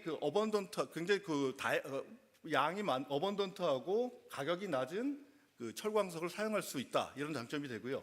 기존의 제강 라인을 그대로 쓰기 때문에 기존의 철강 제품 생산하는데 전혀 문제가 없다, 이런 것이 되겠죠. 또한 여러 가지 장점들로서 이 프로세스, 특히 중요한 것은 이쪽에서 나오는 슬라그입니다. 이 슬라그는 시멘트 공장에 있어서 탈탄소화를 위한 중요한 원료입니다. 현재 고로가 없어지면 이게 없어지기 때문에 시멘트 공장도 굉장히 좀 힘들게 되는데 저희는 이걸 통해서 현재의 시멘트 공장에 보내는 시멘트 원료, 탈탄소 시멘트 원료를 그대로 공급할 수가 있는 그런 장점을 가지고 있습니다. 이거는 이제 저희가 그 하이렉스 그 상용화를 위해서 세우고 있는 그 액션 플랜이 되겠습니다. 현재 가지고 있는 그 노하우와 그 다음에 그 벤치 스케일 테스트들이 이제 있습니다. 이것은 이미 정부 관계자나 여러 산업계에서 이미 시찰을 하셨던 내용이고요. 이걸 통해서 이 기술 두 개 결합해서 현재 데몬스트레이션 플란트를 한 30만 톤 정도의 것을 했습니다. 이 데몬스트레이션 플란트를 25년 올해 10월에 착공을 했고요. 28년 중순경까지 완공을 할 겁니다. 그걸 통해서 그리고 30년까지 테스트 조업을 통해서 조업성, 그 다음에 여러 다양한 광석을 사용하는 것들, 그 다음에 여기에 적용된 엔진 기술의 어떤 적합성들을 모두 하고, 그 다음에 여기를 통해서 O&M 스킬과 익스피리언스 빌드업을 할 겁니다. 이것이 끝나게 되면 이와 같은 스케일업 과정을 떨어서 최종 단계인 연산 250만 톤 규모의 하이렉스 플란트를 완성하는 것이 저희 회사의 목표가 되겠습니다. 요것은 좀 기술적인 내용입니다만 기존에 우리가 기술을 유동로와 ESF 기술을 갖고 있다 하더라도 이것이 수소 환원과 그다음에 수소 환원초를 녹인돼 쓰려면 약간의 그 모디피케이션이 필요합니다. 이 모디피케이션을 필요한 위해서 이제 연구 개발을 18년도부터 진행을 해서 현재까지 한 7년간 실시를 하고 있습니다. 그래서 이제 유동층에 대해서는 유동층 영역에 대해서 이제 확인을 했고요. 그다음에 여기서는 그다음에 환원성과 그다음에 그 장기 조업성 이런 것에 모두 확인을 끝나서 현재 저희가 타겟으로 하고 있는 원료를 쓴다면 큰 문제 없이 생산을 할 수 있다는 걸 검증을 했습니다. 또 하나는 이제 전기 용융로인데요. 전기 용융로에 대해서도 이미 소형 규모의 멜팅 테스트를 통해서 저희가 필요한 그 용선, 저희가 목표로 하는 그 고로 용선과 비슷한 규모의 용선을 생산할 수 있다는 걸 확인을 했고요. 1톤짜리 파일럿 플랜트를 통해 가지고 지금 실질적으로 좀 실질적인 그 조건 하에서 좀 더 하고 있습니다. 이와 같이 기술 개발은 거의 완성이 돼 있고 이 기술들을 활용해서 현재 데몬스트레이션 플란트의 설계가 완료된 상태입니다. 이게 안 돌아가네. 여기 저 3D 파일을 이 3D 파일을 준비해 왔는데 아무튼 돌아가지 않네요. 근데 지금 저희가 세울 데몬스트레이션 플란트의 레이아웃이 되겠습니다. 현재 포항제철소 내에 이와 같이 구성되는 레이아웃을 따라서 플란트를 구성할 예정이고요. 이 사진이 바로 그 플란트에 들어갈 자리를 보여주고 있는 것입니다. 현재 이것에 대한 공사는 올해 10월 13일부터 시작이 돼 있는 상태입니다.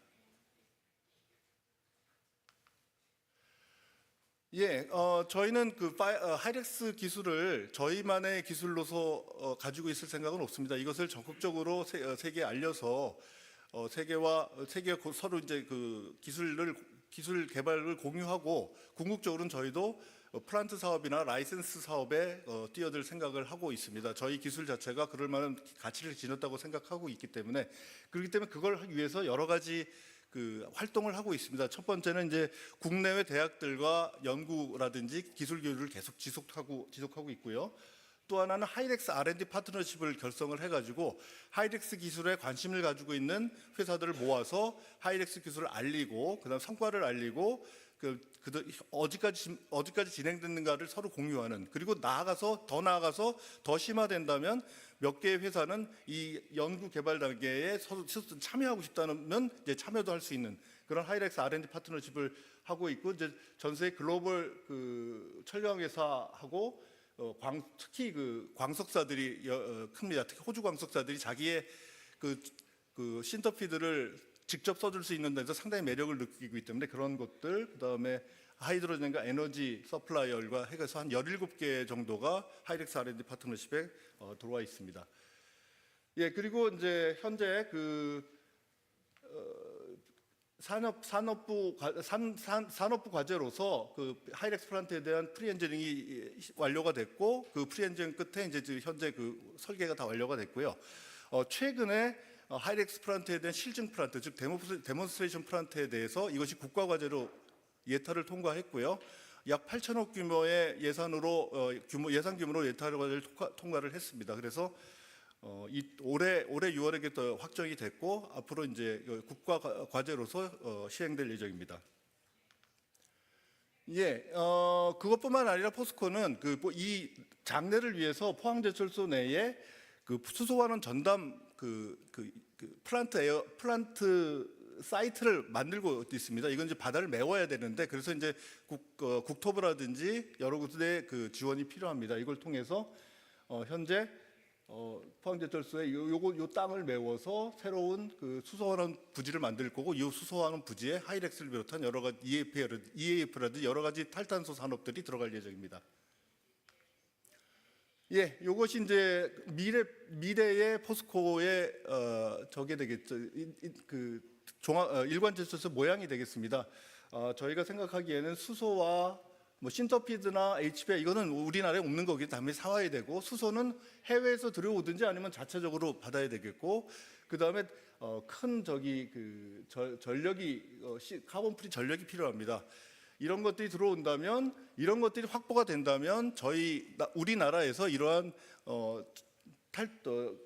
니어 제로 에미션에 해당하는 이런 그 종합 제철소 운영을 할 수가 있게 됩니다. 그렇지만 이것이 이루어지지 않는다면 결국은 이것이 있는 곳으로 저희도 이제 나가야 될 그런 상황이 됩니다.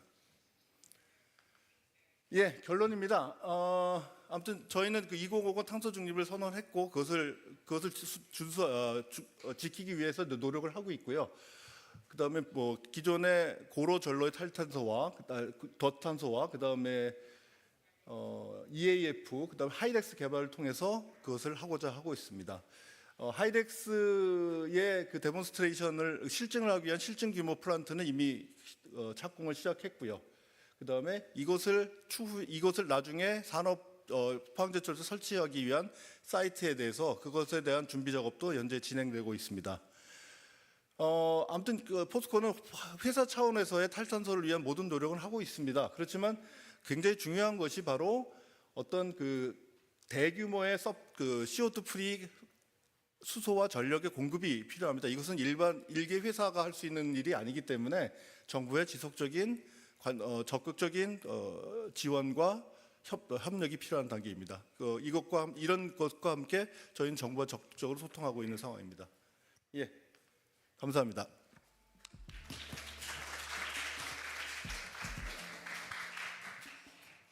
Thank you very much for the insightful presentation highlighting POSCO's commitment to building a carbon-neutral future through hydrogen-based steel making and breakthrough technologies like HyREX. Thank you very much again. Next, we will have the next presentation delivered by Mr. Kyu Chang-jung, Team Manager at Hanwha Solutions Q-Cell Division. Please welcome him with a big round of applause.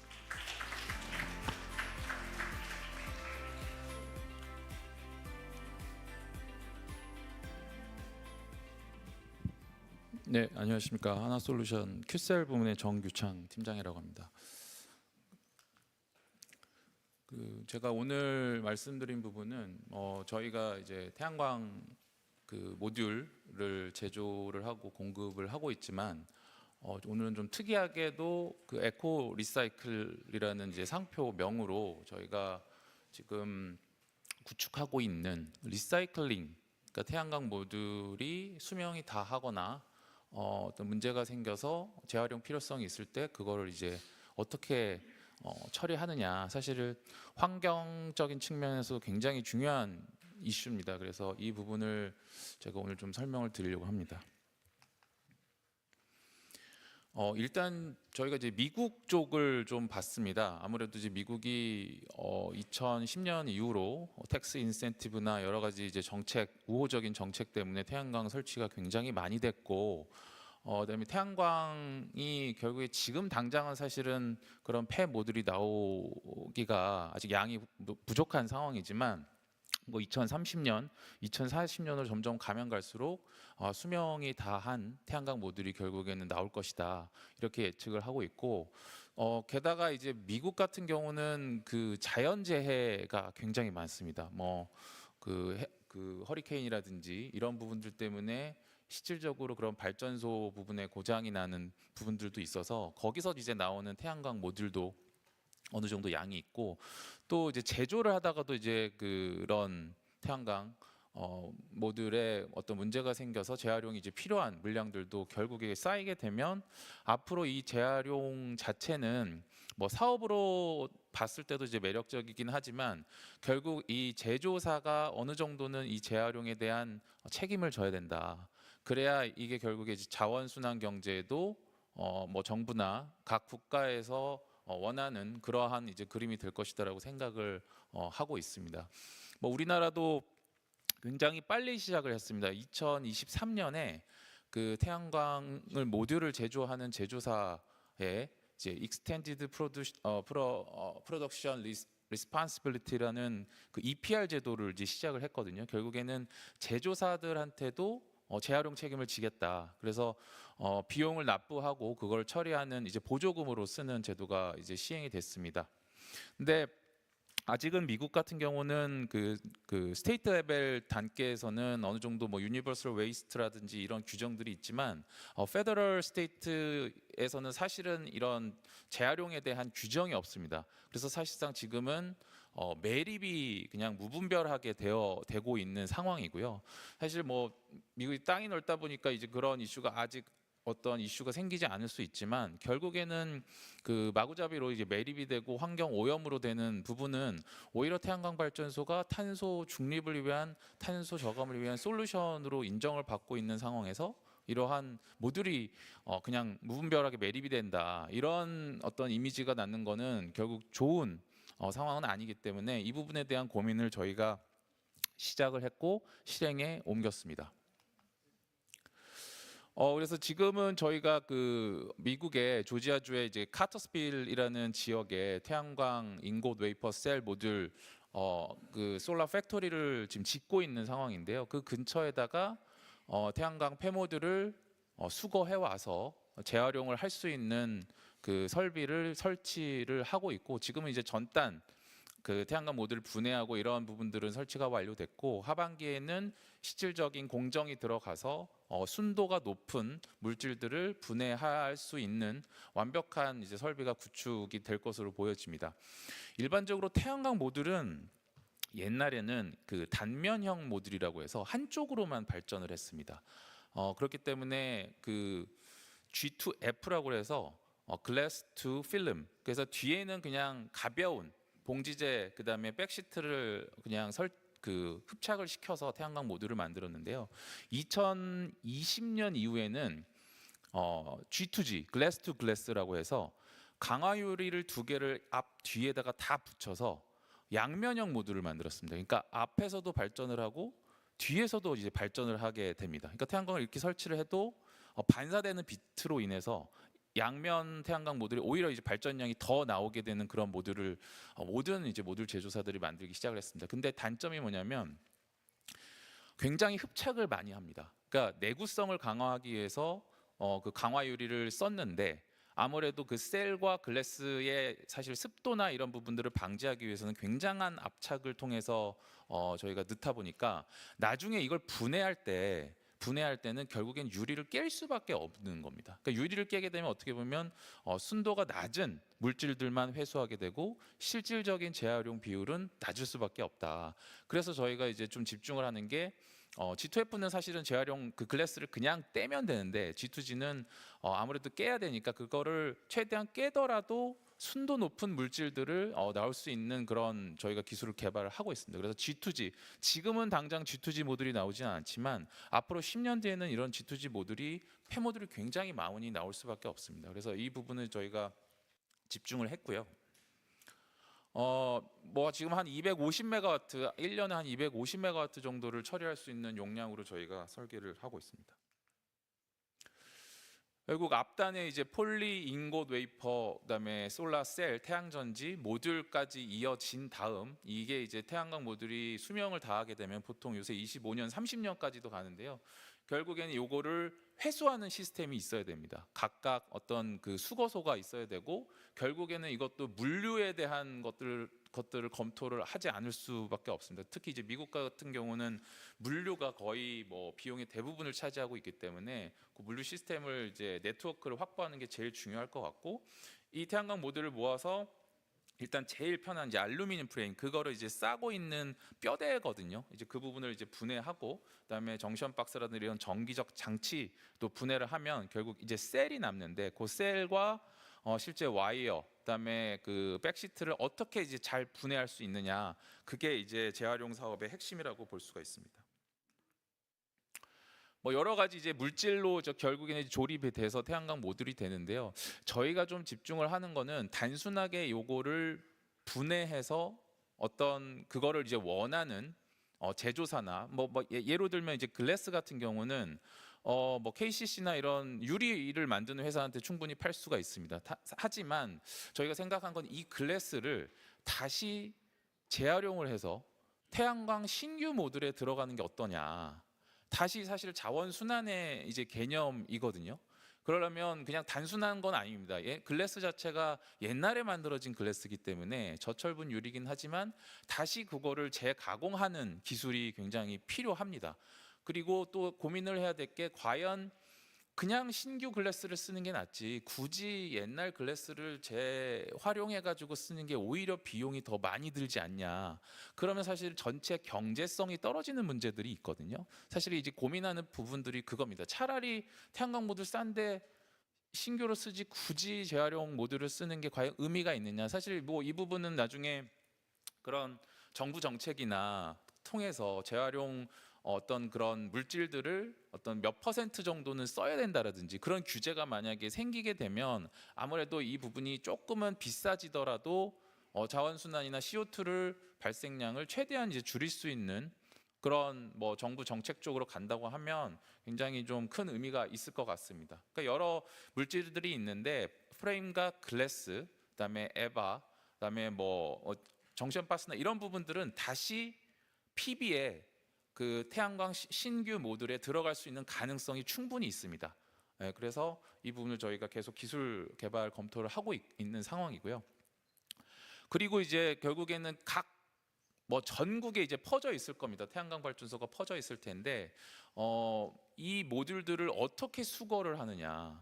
결국에는 그 귀찮은 거를 사실은 없어야 되는 거거든요. 이거를 그냥 매립하는 게 편한데 굳이 내가 이거를 뭐 재활용까지 해야 돼라고 사실 마음을 먹게 되면 이게 사실 굴러가지를 않습니다.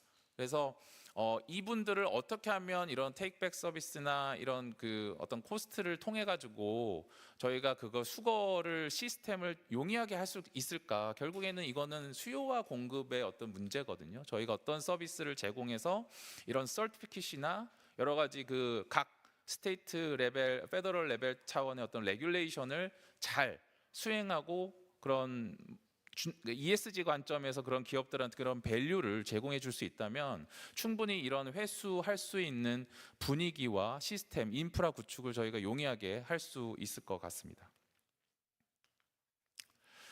일단은 저희가 이제 조지아주에 이제 리사이클링 센터를 구축을 하려고 하는데요.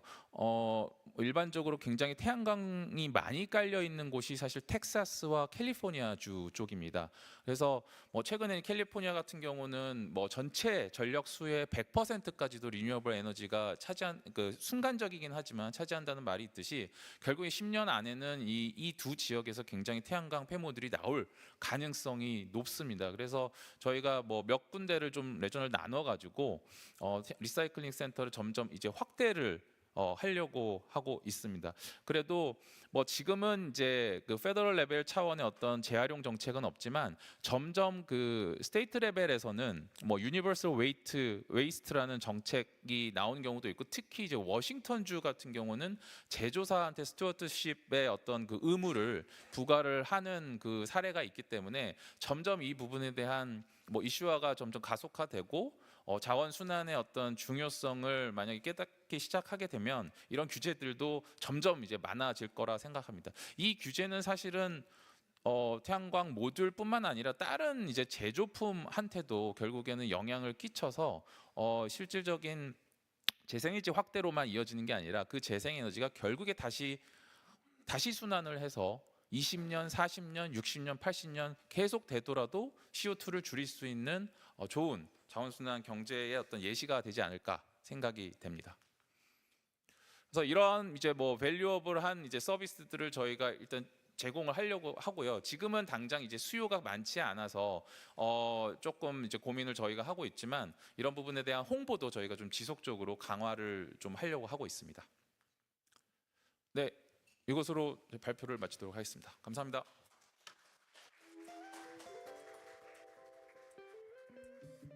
Thank you very much for the informative and insightful presentation showing how Eco Recycle by Q Cells is driving sustainability through innovative solar recycling and circular economy solutions.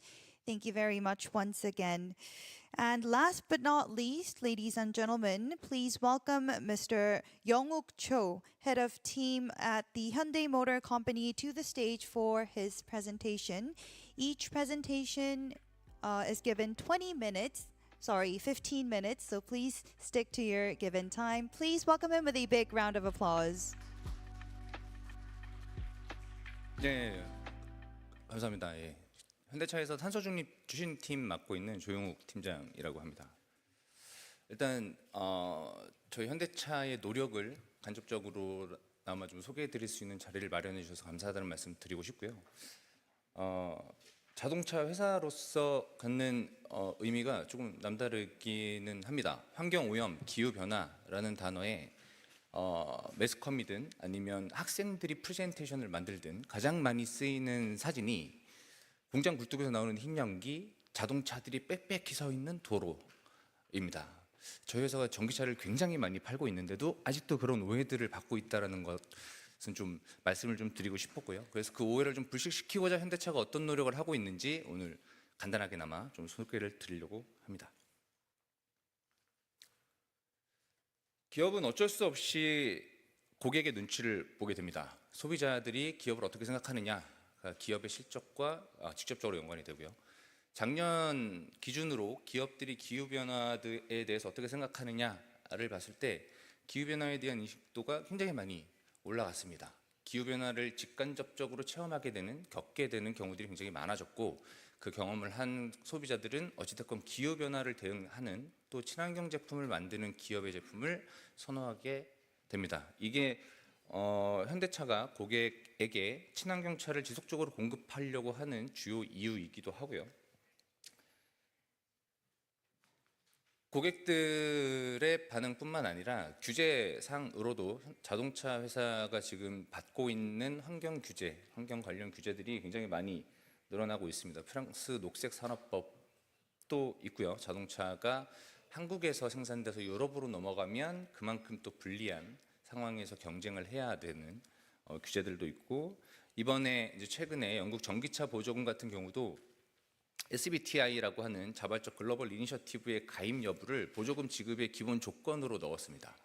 저희 회사 입장에서는 자발적 이니셔티브가 정부나 국가의 규제에 직접적으로 사용되는 경우가 처음이었고 그만큼 좀 충격적인 일이었고요. 현대자동차가 그 당시에는 이제 SBTI 가입을 하지 않았기 때문에 보조금 대상에서 제외가 되었었지만 지금은 SBTI 가입을 추진 마무리해서 올해 말 내년부터는 보조금 수령이 가능하지 않을까라는 생각을 하고 있습니다. 이렇게 규제나 고객의 니즈에 대응하기 위해서 여러 가지 탄소 중립 활동들을 하고 있고, 저희는 2045년을 현대자동차의 탄소 중립 시점으로 선언을 했습니다. 이 선언 시점은 2021년도에 저희가 탄소 중립 선언을 했고요. 기본적으로 여러 다수의 OEM들이 모여 있는 2050년보다 조금 더 도전적인 목표를 가지고 가자라는 기치 아래 45년이라는 연도를 수립을 했습니다. 그 탄소 중립 전략을 수립을 하고 이제 목표를 45년으로 찍으면서 제가 지금 속해 있는 현대차의 탄소 중립을 총괄하는 탄소 중립 추진팀이 발족을 하게 됐고 현재까지 팀이 운영이 되고 있습니다.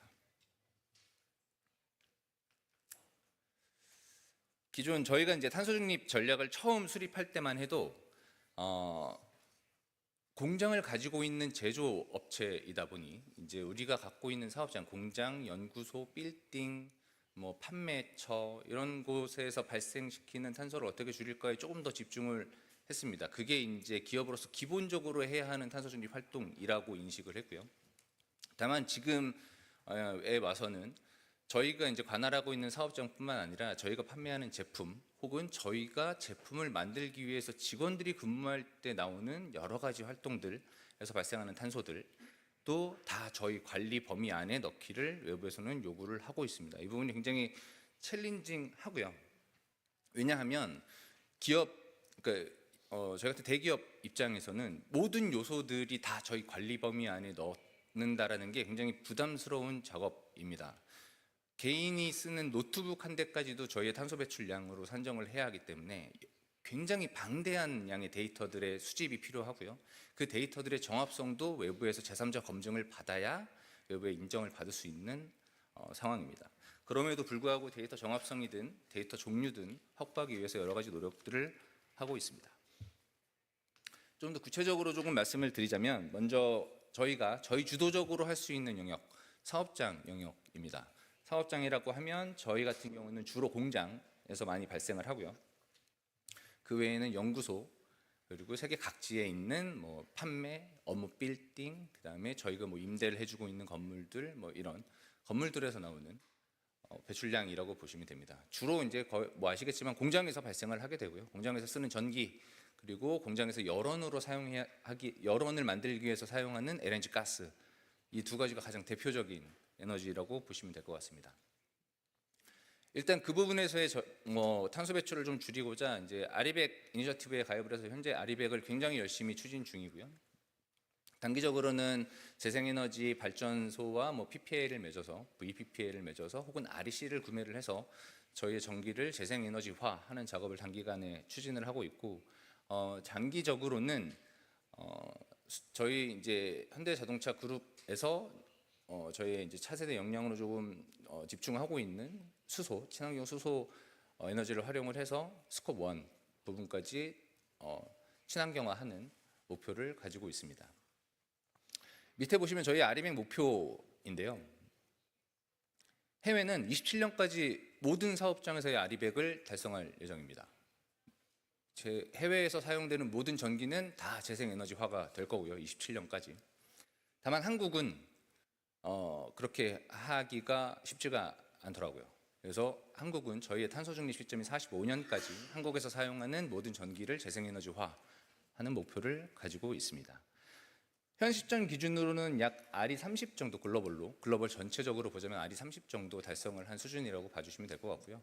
점차 늘려나가서 목표된 연도에 목표된 지역이 RE100을 달성할 수 있도록 노력할 예정입니다.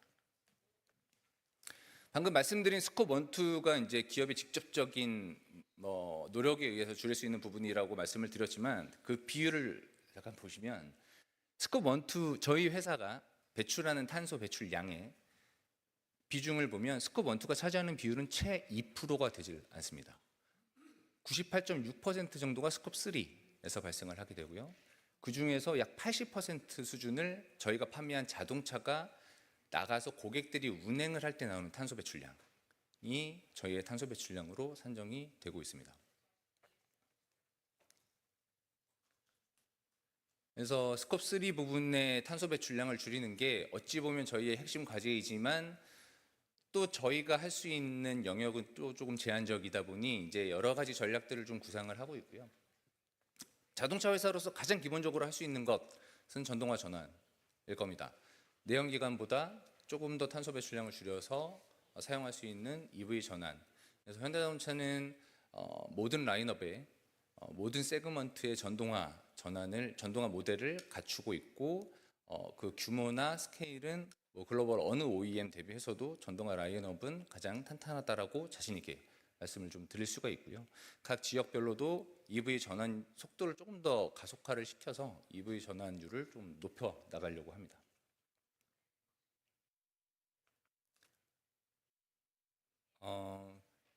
스콥 1, 2, 3의 전체 영역에서의 저희 탄소 배출량을 좀 줄여야 되는데 이 부분을 좀 넘어가서 좀 디테일하게 말씀을 드리도록 하겠습니다. 저희가 이제 스콥 3 영역을 지금부터 말씀을 조금 드릴 건데요.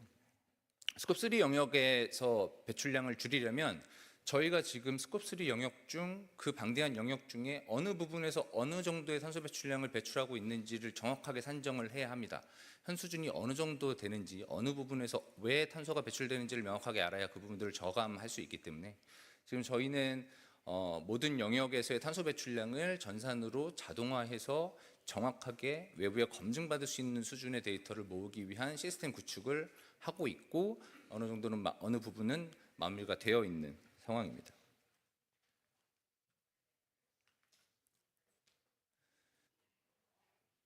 자동차에서 이제 탄소 배출량이 산정되는 범위가 자동차 라이프 사이클 전체 영역입니다. 소재 단부터 설계, 생산, 그다음에 사용 단계, 그다음에 고객이 사용하다가 폐차를 하면 그걸 다시 리사이클링하는 단계까지 전 라이프 사이클에 거쳐서 탄소 배출량이 산정이 되기 때문에 저희는 탄소 배출 전략을 각 단계에 맞춰서 수립을 하고 추진을 하고 있고요. 네, 소재단을 먼저 좀 말씀을 드리자면 자동차 한 대당 평균적으로 포스코에서도 와 계시지만 철강을 약 900kg 정도 사용을 합니다. 그 철강을 저탄소 철강을 사용하는 것이 소재단에서 굉장히 많은 탄소 배출량을 줄일 수 있는 영역이고요. 뭐 저희 계열사도 있지만 포스코, 뭐 국내에는 포스코 여러 철강사들과 좀 협업을 해서 저탄소 철강을 생산을 하고 그 저탄소 철강을 저희 회사 제품으로 활용을 하기 위한 협업들을 조금 강화를 하고 있습니다. 또 재활용 철강을 활용을 해서 타이어나 저희가 이제 재활용 철강을 사용을 해도 품질이나 뭐 고객 만족도에 영향을 미치지 않는 영역의 재활용 소재들을 조금 확대 적용하려는 개발들도 지속해서 이루어지고 있고요. 다음은 알루미늄입니다. 철강보다 알루미늄의 탄소 배출량을 줄이려는 노력이 저희 회사로서는 저희 회사 입장에서 봤을 땐 탄소 배출량을 절대량 측면에서 봤을 때 훨씬 더 많이 줄일 수 있는 효과를 봅니다. 지금 알루미늄 자체가 이제 생산 단계에서의 탄소 배출량이 워낙 많기 때문에 알루미늄의 재활용률을 조금 높여서 재활용 알루미늄 비율을 높여서 탄소 배출량을 줄이려는 노력들을 계속하고 있고 그 알루미늄 재활용된 알루미늄을 계속 말씀을 드리지만 품질과 뭐 안전이나 고객 만족도에 영향받지 않는 영역에 지속해서 적용을 하려는 기술들도 계속 개발을 하고 있습니다. 사실 알루미늄의 재활용률은 지금 수준도 어느 정도 되는데 그 알루미늄 소재 공급사들이 알루미늄 재활용률이 어느 정도인지 디테일한 데이터들을 확보하고 있는 게 굉장히 어렵습니다. 그러다 보니 이제 그 협력사로부터 알루미늄을 받아서 사용을 하는 저희 회사 같은 경우도 그 디테일한 데이터들을 모으기가 굉장히 어려운 상황이고요.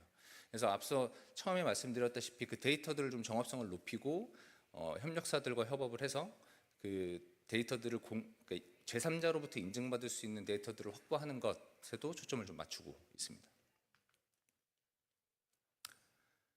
그럼 재활용 소재 중에 플라스틱입니다. 플라스틱은 사실 탄소 중립 추진팀 입장에서 보자면 재활용 플라스틱 사용이 탄소 배출 저감에 아직까지는 도움이 되지 않습니다. 플라스틱 재활용이 탄소 배출량이 정말 줄어드느냐 이걸 공식적으로 인정받기가 쉽지가 않은 상황입니다. 다만 그 노력들을 계속 하고 있고 언젠가는 재활용 플라스틱 어찌됐건 소재 재활용을 해야 한다라는 전체적인 순환성 전략 측면에서는 필요한 영역이기에 재활용 플라스틱을 꾸준히 소재에 적용하려고 그 부품들을 확대시키는 노력들을 하고 있고요. 그 외의 재료들에 대해서도 저희 연구소 그 여러 부문들 중에 이제 친환경 소재만 따로 연구하는 이제 부문이 있어서 그 친환경 연구하는 소재를 연구하는 부문에서 어떻게 하면 조금 더 친환경적인 재료들을 자동차에 적용할 수 있을까에 대한 고민들을 계속 하고 있습니다. 배터리 영역이고요. 사실 저희가 배터리를 직접적으로 만드는 회사는 아니지만 어찌됐건 전기차를 사용을 하려면 그 배터리 부분이 차지하는 탄소 배출량이 굉장히 많기 때문에 그 배터리 영역에서의 탄소 저감 활동들, 그리고 저희의 개발 역량을 활용해서 그 배터리의 탄소 배출량을 줄일 수 있는 저의 역할들 계속 찾고 있고요.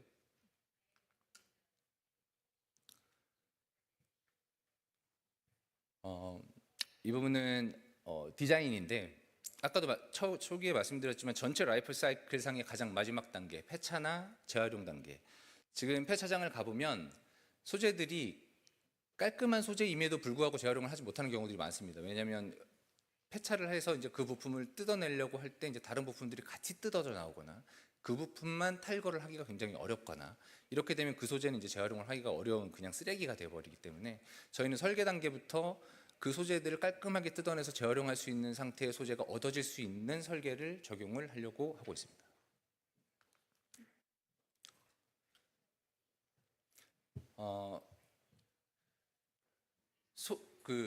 소재나 아니면 저희 연료에 대한 부분들은 앞서서 이제 스컵 1, 2 쪽에서도 한번 말씀을 드렸기 때문에 간단히 보여만 드리고 넘어가겠습니다. 지금부터는 약간 그냥 재미삼아 한번 봐주시면 좋을 것 같고요. 저희가 지금 개발하고 있는 친환경, 그러니까 저탄소화 혹은 친환경 자동차를 만들기 위한 탄소 중립 모빌리티를 만들기 위한 노력들이라고 봐주시면 될 것 같습니다.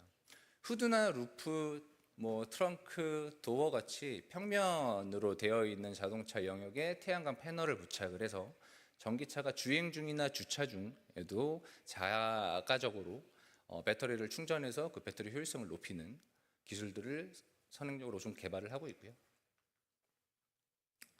소재 같은 부분도 철강이나 알루미늄, 플라스틱뿐만 아니라 기타 가죽이든 아니면 자동차에 사용되는 굉장히 많은 소재들의 재활용률을 좀 높이고자 계속 그 선행 연구들을 하고 있습니다. 그 외에 저희가 이제 만들 때 나오는, 저희가 사용할 때 나오는 탄소 배출량을 줄이는 것뿐만 아니라 기존에 이제 공기 중에 나와 있는 탄소들을 포집을 해서 탄소를 상쇄시키는 기술도 선행적으로 기술을 개발을 하고 있습니다. DAC라고 하는 공기 중 탄소를 포집하는 기술, 그 DAC 포집 기술을 모빌리티에 적용을 해서 어찌 보면 돌아다니는 공기청정기 같은 역할을 할 수 있는 모빌리티의 개발, 그리고 이 모빌리티를 활용해서 정책적으로 국가적으로 혹은 지자체나 국가가 활용할 수 있는 뭔가 사업 모델을 만드는 것들에 대한 연구도 계속 하고 있습니다. 그렇게 포집된 탄소를 어떻게 보면 좀 수익성 있는 사업으로 좀 발전을 시켜야 어쨌든 저희뿐만 아니라 이제 다른 기업들도 활용을 할 수 있고 확대를 시킬 수가 있기 때문에 그 부분도 같이 비즈니스 차원에서도 연구를 하고 있습니다. 네, 마지막 장표입니다. 시간이 좀 너무 빨리 달려온 것 같아서 저도 숨이 차고 들으시는 분들도 좀 숨이 차실 것 같은데, AI한테 좀 부탁을 해봤습니다. 그 오게티가 하나 있어요. 그 트럭이 하나가 역주행을 하고 있는 오게티가 하나가 있는데, 그 외에는 제가 좀 얘기하고 싶었던 항목들을 좀 한 장에 좀 구성을 해봤습니다. 네. 여러 가지 활동들을 현대차가 하고 있다는 점 한번 다시 좀 알아봐 주시면 좋을 것 같고요. 앞으로도 현대차는 계속 탄소 중립, 언젠간 저희가 파는 차를 타면 탄소가 하나도 나오지 않는 차를 현대차가 만들고 있다라고 고객들이 생각하실 수 있게 앞으로도 노력할 예정입니다. 감사합니다.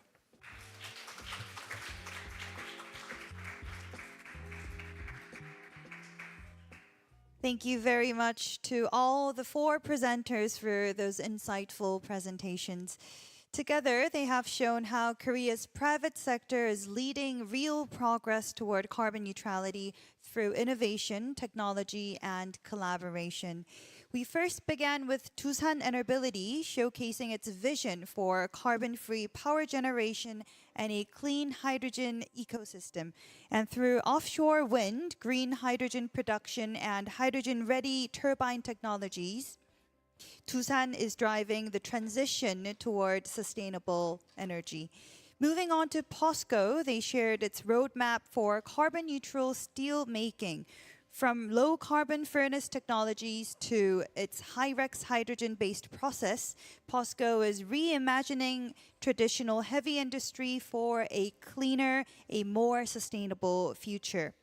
Then to Q-Cells, they introduced its Eco Recycle initiative, which promotes circularity in the solar industry. By developing advanced recycling systems and glass-to-glass G2G solar modules, Q-Cells is setting new standards for sustainability across the entire solar value chain. And finally, Hyundai Motor Company presented its carbon neutral mobility strategy. By applying low-carbon materials, recycling technologies, and solar components across the vehicle life cycle, Hyundai is taking concrete steps toward achieving full carbon neutrality by 2045. And together, these efforts highlight how Korean companies are turning ambition into action, pioneering technologies and solutions that advance national NDC goals and inspire global progress toward a sustainable future. I believe the stage is now ready for a panel discussion, so we will dive right in. And at this time, I would like to invite Mr. Jongwon-yoon as our moderator, the visiting senior fellow at Korea Development Institute. Please welcome him with a big round of applause.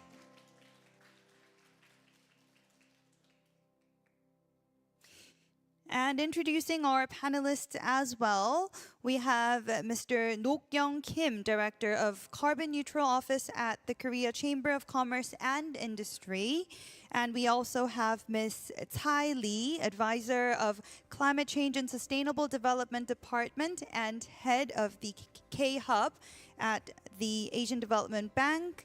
And we also would like to invite the four presenters up to the stage as well. Mr. John Park, Executive Vice President at Tusan Enerbility, Mr. Myung-gyun Shin, Research Fellow of PostLab POSCO, and Mr. Kyu Chang-jung, Team Manager at Hanwha Solutions Q-Cells Division, and last but not least, Mr. Young-wook Cho, Head of Team at Hyundai Motor Company. Please welcome them again with a big round of applause.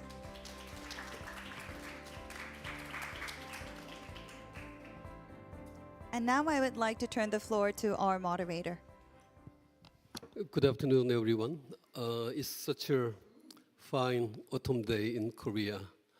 My name is Jongwon-yoon, as visiting senior fellow at KDI. It's a great pleasure to moderate this panel discussions. Previous sessions covered climate actions of the public sector, including the government as well as the MDBs. And just before this session is focusing on private sector's climate actions.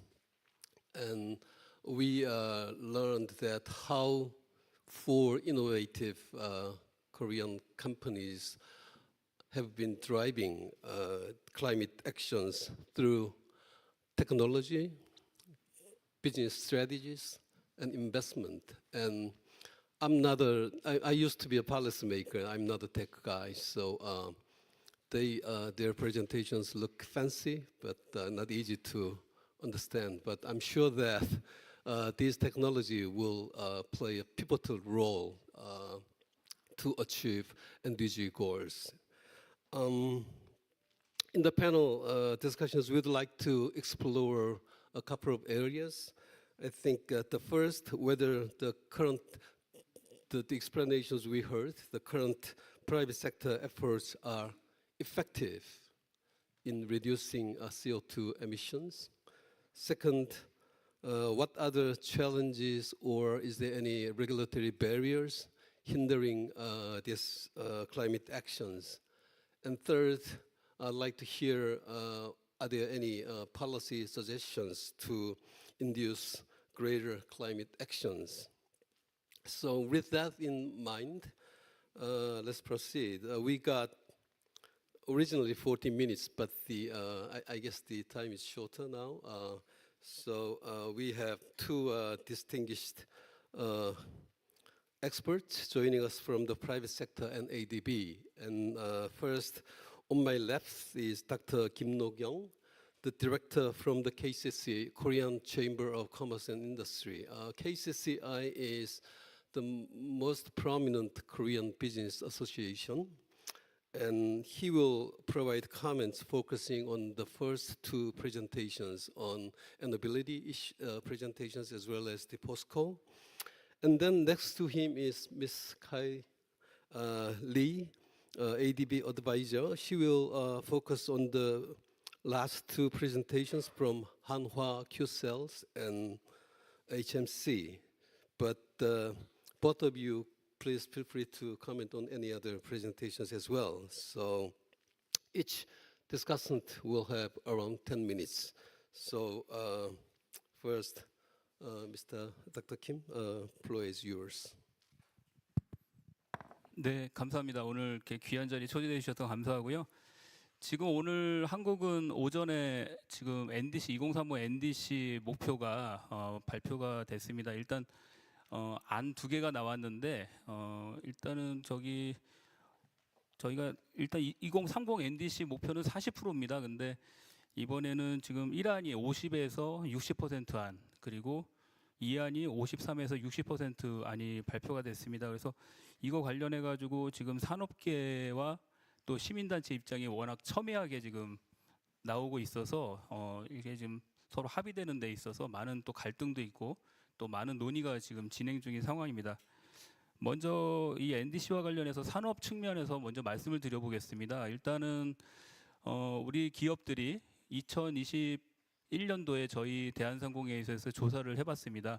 이 탄소 중립에 대응하는 것이 과연 자사의 기업 경쟁력에 도움이 될 것인지, 당시에는 사실 많은 부담이 있어서 이거에 대해서 응답 기업의 한 3분의 1 정도가 도움이 될 것이다 응답을 했습니다. 근데 올해 저희가 또 초에 조사를 해보니까 2배가 증가했습니다. 한 3분의 2 정도가 대응을 하는 것이 도움이 될 것이다.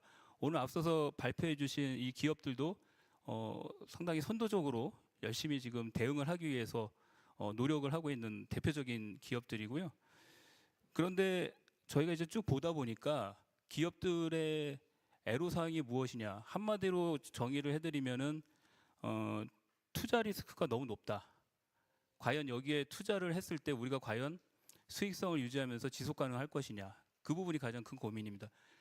저희가 설문조사를 해보니까 응답 기업이 국내 한 1000여 개 정도 탄소 다배출 기업들이 한 85%가 이 투자 리스크가 너무 높아서 투자를 지금 망설이고 있는 상황입니다.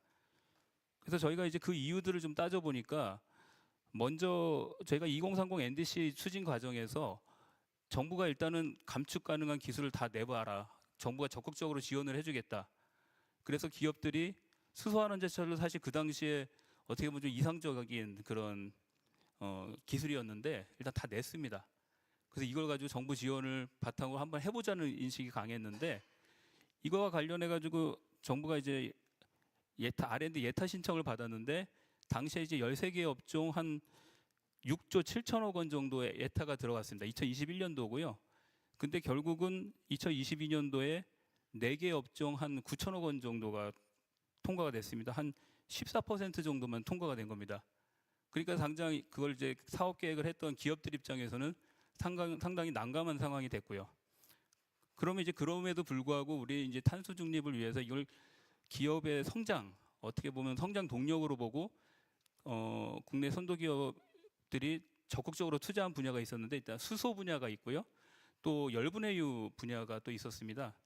근데 그 기업들이 투자를 하고 나서 지금 상황은 이제 수익성을 얻기가 어려워가지고 판매하기가 어려워가지고 지금 좀 대규모 손해를 떠안고 있는 그런 상황입니다. 또 하나는 오늘 이제 포스코에서 발표를 해주셨는데 2035가 아니고 2030 NDC를 충족하기 위해서 포스코에서 또 노력을 많이 하셔가지고 그 기술 중에 이제 수소환원 제철 가기 전에 고로하고 전기로를 합탕하는 공정에 한 1조 원 정도를 투자했다고 합니다. 그래서 그 과정이 이제 내년부터 직접 이제 생산을 할 수 있는, 저탄소 철강을 생산을 할 수 있는 그런 지금 준비가 돼 있는데, 문제는 그거를 지금 판매를 하기 위해서는 시장이 있어야 되는데 지금 현재 그 저탄소 제품을 팔 수 있는 시장이 형성되지 않다 보니까 저가의 그런 일반 제품하고 지금 경쟁을 해야 되는 그런 상황입니다. 그리고 최근에 이제 중국산 제품이 국내에 들어오면서 국내 내수의 한 18% 정도를 차지한다 그러는데요. 그렇게 되니까 일단 그렇게 투자한 것들을 상당히 수익을 얻을 수 없는 그런 리스크에 공착하게 되는 거죠. 그래서 이런 부분들이 그 리스크 부분이고 앞으로 정부는 어쨌든 기업들이 이렇게 노력을 할 때 그런 리스크를 최대한 줄여주는 그런 정책을 펴야 되지 않을까 싶습니다. 두산 에너빌리티 관련해서 지금 에너지 쪽 관련해서 좀 말씀을 드리겠습니다. 지난주 한국에서 이슈 중 하나가 이제 에이펙 개최였고요.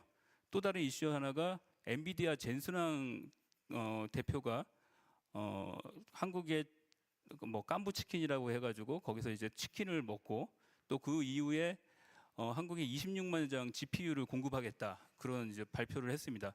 그래서 상당히 AI 섹터에서 많은 또 이슈가 됐고요.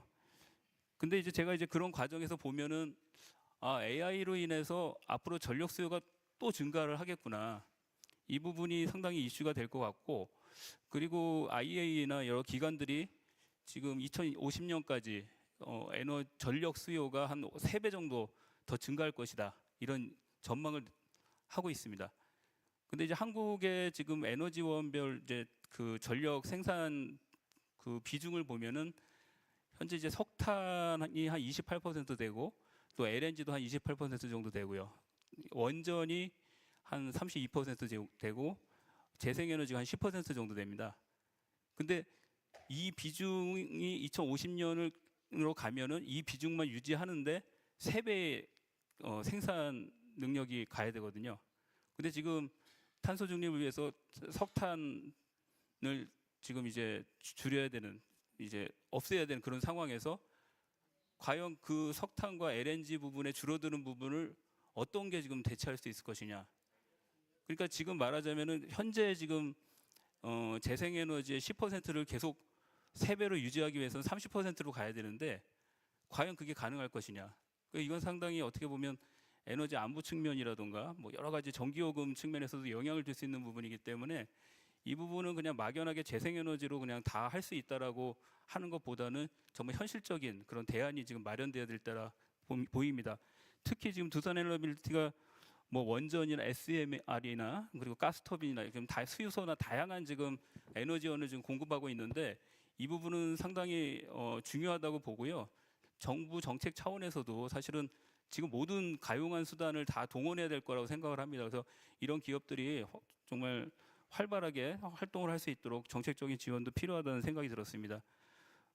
사실 자동차 부분도 좀 한 가지 언급하고 싶은데 지금 2035 NDC에서 지금 전동화, 운송수단의 전동화를 지금 추진하고 있습니다. 그래서 그 계획을 살펴보면은 2035년부터는 사실상 수소 전기차나 아니면 전기차가 주로 이제 내연 자동차를 대체해야 되는 상황인데 거기서 좀 우려되는 것은 과연 이제 그 과정에서 사실은 이제 내연기관차나 이런 그 공급망에 그 인력들이 상당히 지금 많이 있거든요. 그러니까 내연차를 퇴출하는 과정에서 지금 보면 일자리 감소가 우려가 되는데 현재 뭐 통계를 보면 한 11만 명 정도 종사하고 있다고 합니다. 이거 뭐 석탄 쪽도 사실 같은 문제가 있는데 그래서 여기서 이제 정의로운 전환, 공정 전환 이 부분이 상당히 또 이슈가 될 것 같습니다. 그래서 이런 부분들도 좀 고려를 해야 되는 부분이 아닐까 싶습니다. 여기까지 발언 마치겠습니다. Thank you, Dr. Kim. I just learned that the government is considering the heightening the NDC target from 40 to 50 to 60%, which seems very ambitious. And you rightly pointed out policy consistency issue as well as the need for government support. I think the government will consider that point. And next, Ms. Lee, it's your turn. Yeah, thank you, Chair. First of all, I would like to thank KDI for this opportunity to meet with our technology innovators and a great audience. It's a great pleasure to be here. To start with, I would like to introduce who I am and why I'm here. I'm with ADB's Climate Change and the Sustainable Development Department. I'm currently leading the work to set up and operationalize ADB Korean Climate Technology Hub. You may have heard from Dr. Director Lee this morning. The ADB has strong commitment to climate actions. So ADB has identified climate action as one of its 5 operational focus areas and has set up climate financing target. So ADB also has a climate change action plan 2023 to 2030 in place, and setting up and operationalizing ADB Korea Climate Technology Hub, or Key Hub, is one of the climate actions. So the objective of the Key Hub is to accelerate and scale up adoption and deployment of climate technologies in ADB's developing member countries. So thanks to KDI to put me in the right panel. I'm very happy with our technology companies.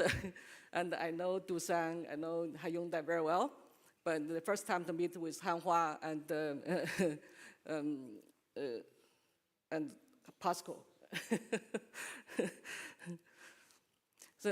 So our job is actually to support technology companies to operate successfully in ADB's development countries, because the technology companies bring expertise, knowledge, technologies which are on lack of in many of our developing member countries. I think this is a win-win situation as well, because technology companies also need the markets. So we very much want to start with Korean companies. And we very much work with them and support them to invest and operate successfully in ADB's developing member countries. So some reflections, but before the reflections on the specific technology companies, so I want to highlight that Korea used to be ADB's borrower, but has graduated since late 1990s. Now Korea is a donor country, giving funding to international organizations such as World Bank, ADB, and rather than taking funding from them. But however, ADB can still support Korean companies if they operate outside Korea and in ADB's developing member countries, not in the US, not in the European countries. So if you are doing projects in Korea, doing projects in Europe and the US, we cannot work with you. But if you are doing projects in Southeast Asia, South Asia, Central Asia, Pacific, and that's our regions, when we can work with you and support you. ADB can provide loans, equity, and guarantees. We can also mobilize finance from other channels. Besides that, we are working closely with the governments on policies and regulations and ecosystem capacity development. There's nothing ADB is not doing. ADB is doing a variety of the things in order to bring up the development as well as combating climate challenges. So some reflections on the technologies presented today. Once again, I'm very impressed, by the innovations, technologies, and the strong commitment of Korean companies, to carbon neutrality, ESG, and the social responsibilities. Doosan, is providing a range of energy solutions. Energy sector is critical for economic development as well as for decarbonization, because it's the largest GHG emitter. And so unless we find energy solution, there's no way, to put the development on no carbon development path. So it's very critical, and DUSA is very innovative, and we have met with their co-firing, ammonia co-firing team before. I thought it's very practical energy, but coal power plant is a bit sensitive at the time because ADB has launched an energy transition program basically to retire or repurpose coal power plants. POSCO steel industry is a hard decarbonizing industry. I'm happy to see that the POSCO is making various efforts to reduce the carbon emission. And Hyundai, we met with Hyundai before to explore the technology to produce hydrogen from food and plastic waste. The waste is a big problem in many of our developing member countries. 70%, even 90% of the waste goes to landfill. And for example, in Dhaka, Bangladesh, lots of reports saying the landfills are already full, and there's no land for further dumping. And the other countries have the similar problems. And also, landfills is a major source of GHG. Methane, is a highly potent gas. But while Korea, we have studied Korea waste management. Korea has exemplary solid waste management, particularly the volume-based waste pay system, and also the IT system to verify at each step, and the EPR, to hold the companies accountable, and also provide the funding. And also, Korea is the second highest, is the country which has the second highest recycling rate among OECD countries. So this comes to the Hanwha's recycling of the solar panel. That reminds me, how exemplary Korea waste management is, and how innovative they are in turning resources, the waste, into resources.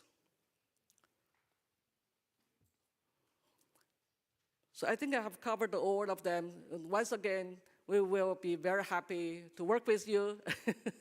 If you have plans to invest in ADB's developing member countries, and let us know, and we can explore how we can work together. Thank you very much. Thank you, Mr. Lee. You introduced ADB's efforts for carbon neutrality and also mentioned about collaboration between ADB and Korean firms, and you emphasized the importance of technology in each of 4 Korean firms. But both of discussants didn't give explicit questions to the presenters. So as time is short, but I'd like to ask our presenters a couple of questions. Common questions is, your technology will obviously help achieving climate goals, but I'm curious about how your company's current status of carbon neutrality, and how are you going to achieve the climate goal? And that is one question.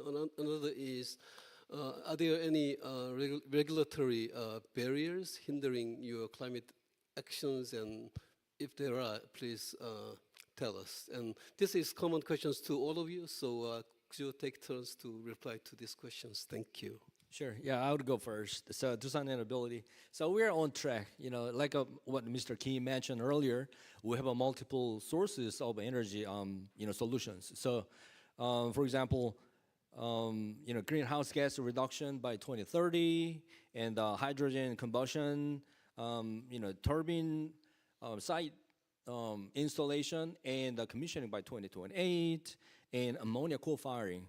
So there are multiple projects on these, different resources of the clean energy, sources. So I would say we're on track on these, the technologies to achieve the carbon neutrality.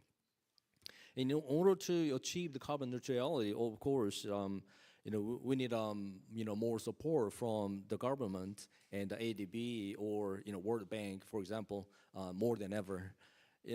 Sustainability went through the hardship, several years ago, 5-6 years ago too. So now, I don't know if you have watched the stock price, but it went up maybe 500 times compared to the market stock price to date. It went down a little bit today, but overall the stock price went up. So we're doing very good in the business perspective, but still we need more support from the government and regulatory, monetary perspective and technology perspective, more than ever, in order to achieve the goals that we have set up, within the global frameworks, in order to meet the carbon neutrality or decarbonization goals.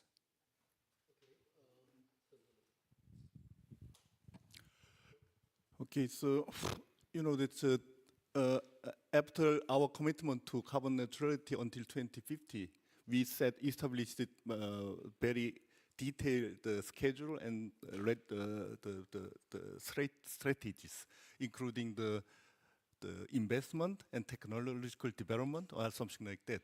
But it's very difficult for the POSCO to quick change into the decarbonization because we are operating very large integrated steel plant already. Our estimation is we need 40 or 50 billion US dollars for the full decarbonization. So it's a very big money, and the fast investment, the conversion can make some danger in our the financial statement.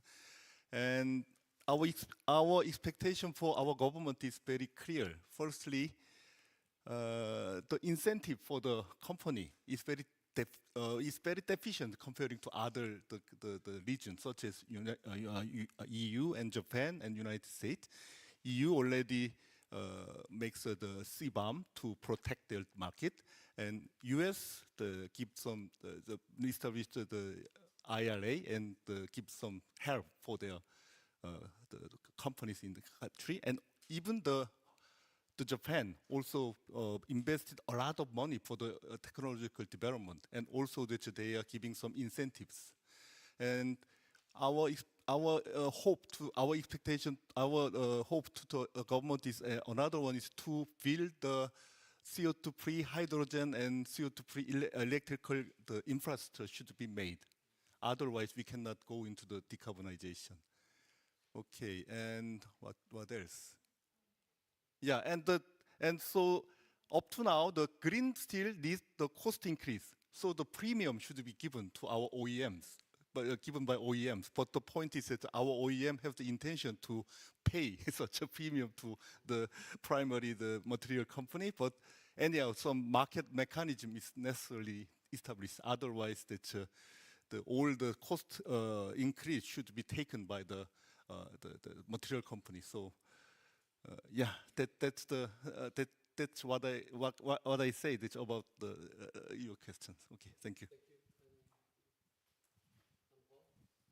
예, 사실 배출량을 줄이는 방법이 이제 제조 공정에서 배출량을 줄일 수 있는 방법, 그다음에 전력 배출량을 이제 줄일 수 있는 방법 한 2가지 정도, 그다음에 스코프 3에서 이제 저희에게 그런 제공해주는 그런 가치를 제공해주는 기업들한테도 이제 배출량을 줄이도록 촉구하는 이제 그런 노력들이 필요할 텐데요. 일단 저희는 포스코와는 다르게, 포스코는 당연히 이제 배출량이 지금 이제 부담이 되시는 수준이지만 저희는 사실 그 정도는 아니라서. 일단 1차적으로 가장 기업이 이행하기 쉬운 부분이 결국 전력을 재생에너지를 쓰는 것이 가장 손쉬운 수단이라고 생각합니다. 옛날에는 전기요금이 산업용 전기요금 대비해서 아리백을 이행하는 비용이 굉장히 좀 비쌌기 때문에 아무래도 기업들이 그 부분을 이행하는 좀 어려움들이 있었습니다. 근데 이제 최근에는 아시다시피 산업용 전기요금이 굉장히 많이 올라갔고 재생에너지 그 LCOE나 이런 부분을 고려했을 때 어느 정도는 부담을 감소하면서 PPA나 자가 태양광이나 이런 부분들을 좀 이행하면서 설치하는 게 용이해졌습니다. 그래서 저희도 뭐 그 당연히 자가용 태양광, 뭐 인근 부지에 태양광을 설치해서 전기요금 아끼는 부분은 이행을 하고 있고요. 그다음에 PPA나 이런 부분들도 좀 고민을 하고 있습니다. 근데 그리고 애로사항 뭐이라고 얘기하면 결국에는 재생에너지 공급이 많아져야 되거든요. 뭐 우리나라가 당연히 땅이 뭐 좁고 70%가 임야고 실질적으로 설치할 수 있는 부지가 어느 정도 되는지는 뭐 여러 이제 연구기관들이 잠재량을 분석을 하지만 뭐 지금 이격거리라든지 그다음에 뭐 그 민원들 각 지자체에서 그런 민원들 때문에 실질적으로 태양광이나 풍력을 할 수 있는 그 가용 부지가 많지는 않다. 특히 이제 재생에너지를 필요로 하는 기업들의 수요 대비해서 공급이 아무래도 부족하다 보니까 전반적으로 그 이행 비용 자체가 올라갈 수 있는 결국 이제 부지에 대한 수요가 높아지면 질수록 결국 전체 사업비가 올라갈 수밖에 없는 부분이거든요. 결국 뭐 미국이나 뭐 미국도 비싸 독일이나 EU나 이런 쪽에서 이 LCOE가 낮은 이유도 전체 이 기자재 비용, 뭐 EPC 비용 이런 거보다도 그 부지 비용에 대한 부분들 이런 부분들이 한국이 워낙 비싸기 때문에 뭐 이런 태양광 발전소라든지 풍력 발전소의 전체 비용 자체가 올라가는 그런 부분들이 있습니다. 그래서 이 부분을 정책적으로 지금 기후환경 에너지부에서도 이격거리 규제를 완화하고 그다음에 그 재생에너지 보급 확대를 위해서 굉장히 많은 노력들을 하고 계신데요. 이 부분이 빨리 반영이 돼서 기업들이 필요한 그 재생에너지 전력 수요를 공급을 할 수 있게끔 도와주셨으면 감사하겠습니다. 이상입니다.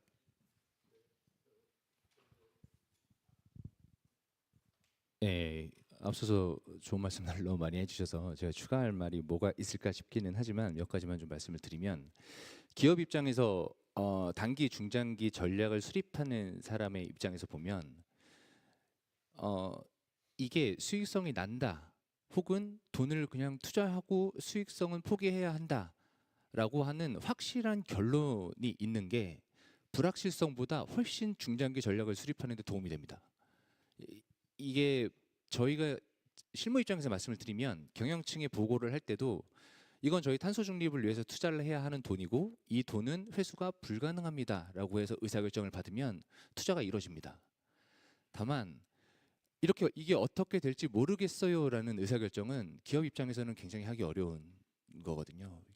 근데 제가 이제 재생에너지를 확보하고 아리백을 추진한다는 것 자체가 이제 중장기로 계약을 하고 중장기 전략을 수립해야 하는 작업이기 때문에 이제 그런 계약들을 추진하고 그 재생에너지를 확보하러 이곳저곳 만나면서 이제 업무를 하다 보면 불확실성이 너무 큽니다. 한국은 누구도 그걸 보장해주지 않고 누구도 그 전망에 대해서 책임지지 않습니다. 근데 그게 이제 어떻게 보면 정치적 안정성이 조금 영향을 많이 미치는 게 아닌가라는 생각을 좀 하게 되고요. 일단 기업 입장에서는 좀 그 불확실성을 줄여주실 수 있는 뭔가 확고한 예측치, 전망치 혹은 국가의 확고한 목표 이런 것들을 좀 제시를 해주시면 굉장히 많이 도움이 될 것 같고 국가의 재생에너지 전환이 기업 입장에서 굉장히 중요한 게 이제 좀 추가적으로 말씀을 드리면 저희 현대차가 국내에서 파는 모든 모든 차량을 다 전기차로 바꾸더라도 탄소 배출량이 굉장히 많이 저희는 잡히게 됩니다. 왜냐하면 관리 범위가 자동차를 사용하는 단계에서 연료가 타면서 나오는 탄소 배출량만 세는 게 아니라 자동차에 사용하는 연료, 전기를 생산할 때 나오는 탄소 배출량도 저희의 배출량으로 잡히거든요. 그렇게 보면 전기차로 다 바꾸더라도 그 전기를 생산하는 그 전기가 100% 재생 에너지가 아니라면 저희는 그 그 전기를 석탄 생산하게 할 때 만드는 배출되는 탄소량을 오롯이 다 또 저희 배출량으로 또 갖고 와서 저희의 경쟁력을 또 잃게 되는 거죠. 그래서 국가의 재생에너지 전환이 굉장히 속도감 있게 진행되지 않으면 기업들의 경쟁력도 좀 많이 영향을 받게 된다는 것, 좀 말씀드리고 싶었습니다. Thank you. We are approaching 5 o'clock, so I'm sorry not to taking the questions from the floor. I just like to wrap up today's discussion and two key takeaways. I think the technological innovation is key to achieving the NDC targets. Second, the collaboration and cooperation between the private sector and business, the private sector and public sector, the government, is crucial given that this carbon things has the negative externalities. So government has to rationalize regulations further and also provide incentives and support to minimize this negative spillover. Having said that, I'd like to wrap up this session, but before concluding, I'd like to share with you a Spanish proverb that the late Pope Francis spoke in 2020. He said, God always forgives. Human beings sometimes forgives, but nature never forgives. So if we neglect climate change, nature will never forgive us, so we must accelerate our climate efforts. Having said that, I'd like to thank our speakers for their excellent presentations, and please join me in giving them a round of big applause. Thank you.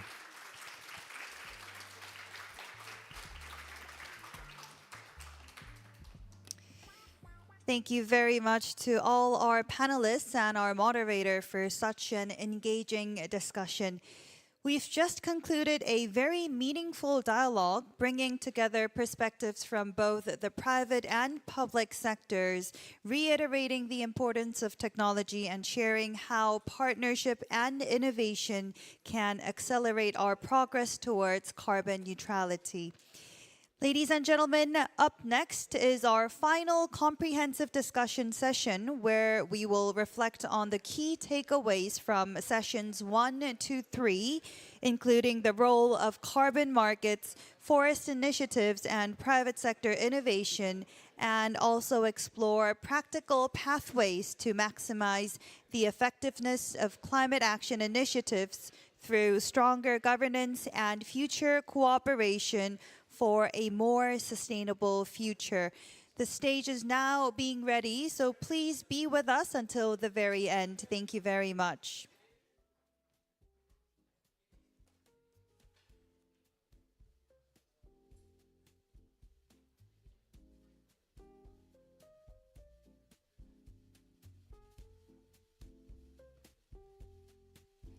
I believe the stage is now all set. We will dive right in. Please allow me to introduce our moderator, Mr. Dong-soo Kang, the Executive Director of KDI GKEDC. Please welcome him with a big round of applause.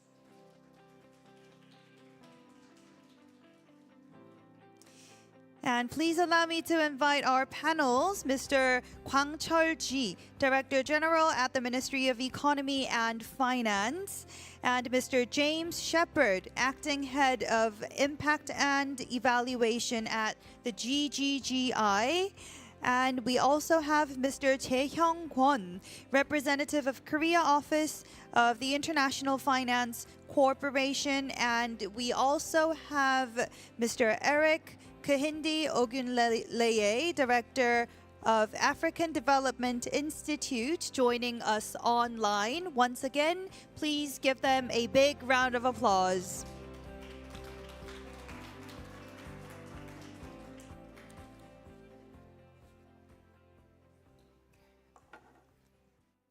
Good afternoon. You must feel very much tired. I mean, we started very early in the morning, 8:30. It's very unusual. And thank you very much for keeping your seat until the very end. But finish line is just right there. I mean, we are a bit of behind schedule, but we're gonna finish 5:30. I mean, as much as possible. So I'm very much appreciative of your presence, participation, and engagement engagement in the CAT conference. I mean, I'm very much thankful as a organizer in practice. I mean, I'm really, really appreciate it. This is a wrap-up session of CAT conference. In the first, second, and third, we visited each stakeholder, MDB, government, and private sector. And now we are combining together in the wrap-up session. So to begin with, I like to notice one fact. You know, the climate action result, I mean, such as clean air, freshwater clean air, say carbon emission reduction, or in the end, livable planet, they are all public goods. What do I mean by the public goods? Public goods is everybody enjoys the goods, but nobody is willing to pay for it alone. So that's the reason why we gather here together. In the previous sessions, we have discovered the main reason why climate action funding is short. First, technologically infeasible or very much expensive. Number two, financially inviable. I mean, lacking the necessary or relevant financial instrument either. And third, there are huge legal and regulatory uncertainties. And legal framework even changes over time. So we cannot expect very much well. So all these difficulties are the challenges we have to tackle. So without further ado, let me introduce our distinguished panelists. To my left, Director General Kwang Cheol-ji at the Ministry of Economy and Finance. He worked for the OECD as a specialist to KGGTF, Korea Green Growth Trust Fund, until very early this year. So he had both experiences at the government and international organization. And to the left, Mr. James Shepard, as the acting head of the Impact and Evaluation Department, yes, at GGGI. And he was a former OECD policy analyst, and he had numerous experiences on the evaluation part.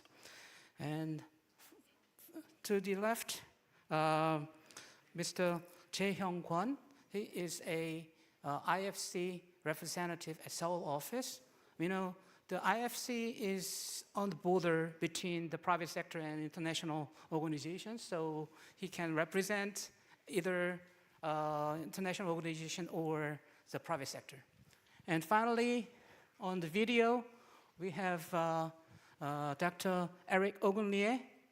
Are you awake? I mean, he showed up very early, I mean, at 2:30 in Abidjan time this morning, and I don't know what time is it. What time is it now? About 7 or 8. So the time is 8:02. He must stay up all night. And yeah, thank you so much. I mean, Eric attended last year's CAD conference as well. So I really appreciate your, interest and effort. Because we are running out of time. So, I mean, I have given some selected questions to our panelists in advance. The first question I'd like to ask is about the impact. I mean, we are using the word impact, but what do you mean by the impact? I mean, sometimes each institution interpret the impact in a different way, right? So they can be used in different contexts. So my first question is, say, how does your organization define the impact of the climate action, and what role should you play to ensure climate finance deliver impactful results? I mean, let me turn to the microphone to the Eric first. Eric, are you there? Eric? Hi. I mean, have you received the question?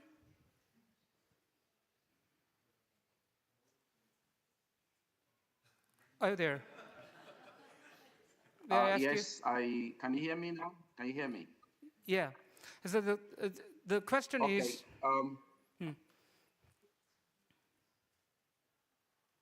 There is a buffering. Okay. How does your organization define the impact of the climate action? Okay, I got the question. Sorry, it looks like my network is a bit unstable. That's why I decided to switch off my camera.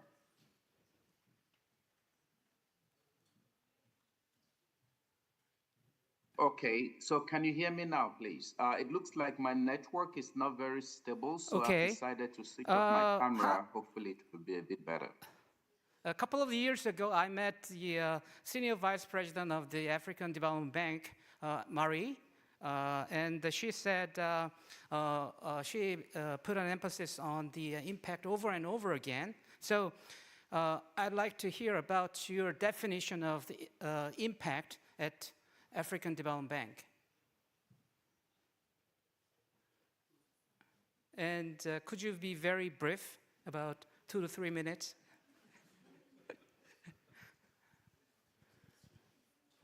Oh, I mean, if the connection is not very smooth, so let me ask the same question to the shepherd, Mr. Shepherd. So, thank you first of all, thank you very much for inviting me to participate on this panel, and for KDI and the Ministry of Economy and Finance of Korea for organizing this event. I think from GGGI, where I work, we're not a financing institution. We are more of a technical assistance organization for developing and emerging economies. So when we are providing support to them, we very much anchor impact and the discussion of impact on what are their national goals. In terms of climate action, often we think of reducing emissions, but that's perhaps very important for large emitting OECD economies, where they already have a very high standard of living. But in many of the countries where we work, and we have operations in around 50 countries, spreading every region, a key impact for us is their ability to adapt to climate change impacts. So we work in a number of countries in the Pacific. In Kiribati, for example, you can see one side of the country from standing on one side of the country, you can see the coast on the other, and that's how potential sea rise will engulf that land. So how are we preparing those countries and those populations to adapt to climate change impacts? We also have operations in countries with very large demographic shifts, with many youth entering into the labor market. So for us, it's also what jobs can be created from the investments into new technologies, into new industries that support a green transition. An area which we would like, which is perhaps not currently in our focus, but one where we also want to explore, is there are also health impacts for these populations. You mentioned air quality. We observe that in Korea, issues around air quality, but what is the impact of these changes on air quality or other aspects of climate change on people's health? So I think we try and think of impact in much bigger terms of human development, and not just in terms of lowering emissions or capturing emissions. Thank you very much. Let me ask the same question to Mr. Kwon as the IFC's position. Over to you. Thank you, and thank you for inviting IFC to the session. So IFC, for those who are not familiar with us, we're the private sector arm of the World Bank Group. We were set up in 1955 for the precise objective of supporting the private sector in developing countries. I mean, this theme is all about the interplay between the private sector, public sector, and technology. So this is very dear to our mission. This question on impact is actually very timely for us because we've been asking the same question to ourselves the past 2 years. What we realized is impact is not about numbers. I think previously we were focused on how much billions of dollars that we have lent to or invested in, but we reached the conclusion it's not that. What it is the impact, the benefit to people's lives. So that's been the change. And with this change, the World Bank Group has set up what's called the scorecard. And this is online, this is public information. And so we developed 15 development areas and 22 indicators to not only measure our impact, but also as a form of discipline to ourselves of what should be the impact for us. And so, for example, as it relates to climate change, obviously it's the reduction in GHG, but also the benefits to people of that project of reducing the climate risks or increasing the areas under conservation. So those aspects are new for us, where again, we are focusing more on the impact to people's lives. Okay, thank you very much. I mean, there is a bit of slight difference between the GGGI and IFC. And now, I mean, you are connected, Eric. Could you tell us about the definition of the impact at AFDB?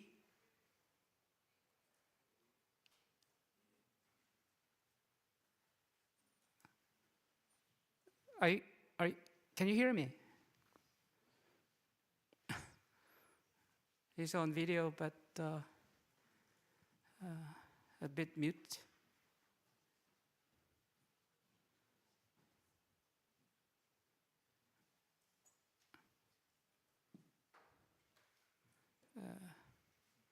So for the time being, let me turn to Director General Ji.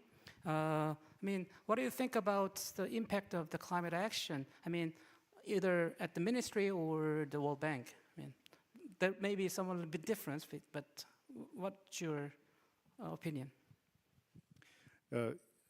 Yes, I got back from World Bank Group. I worked in the KGTF team, and now I'm actually I worked in the government Ministry of Finance.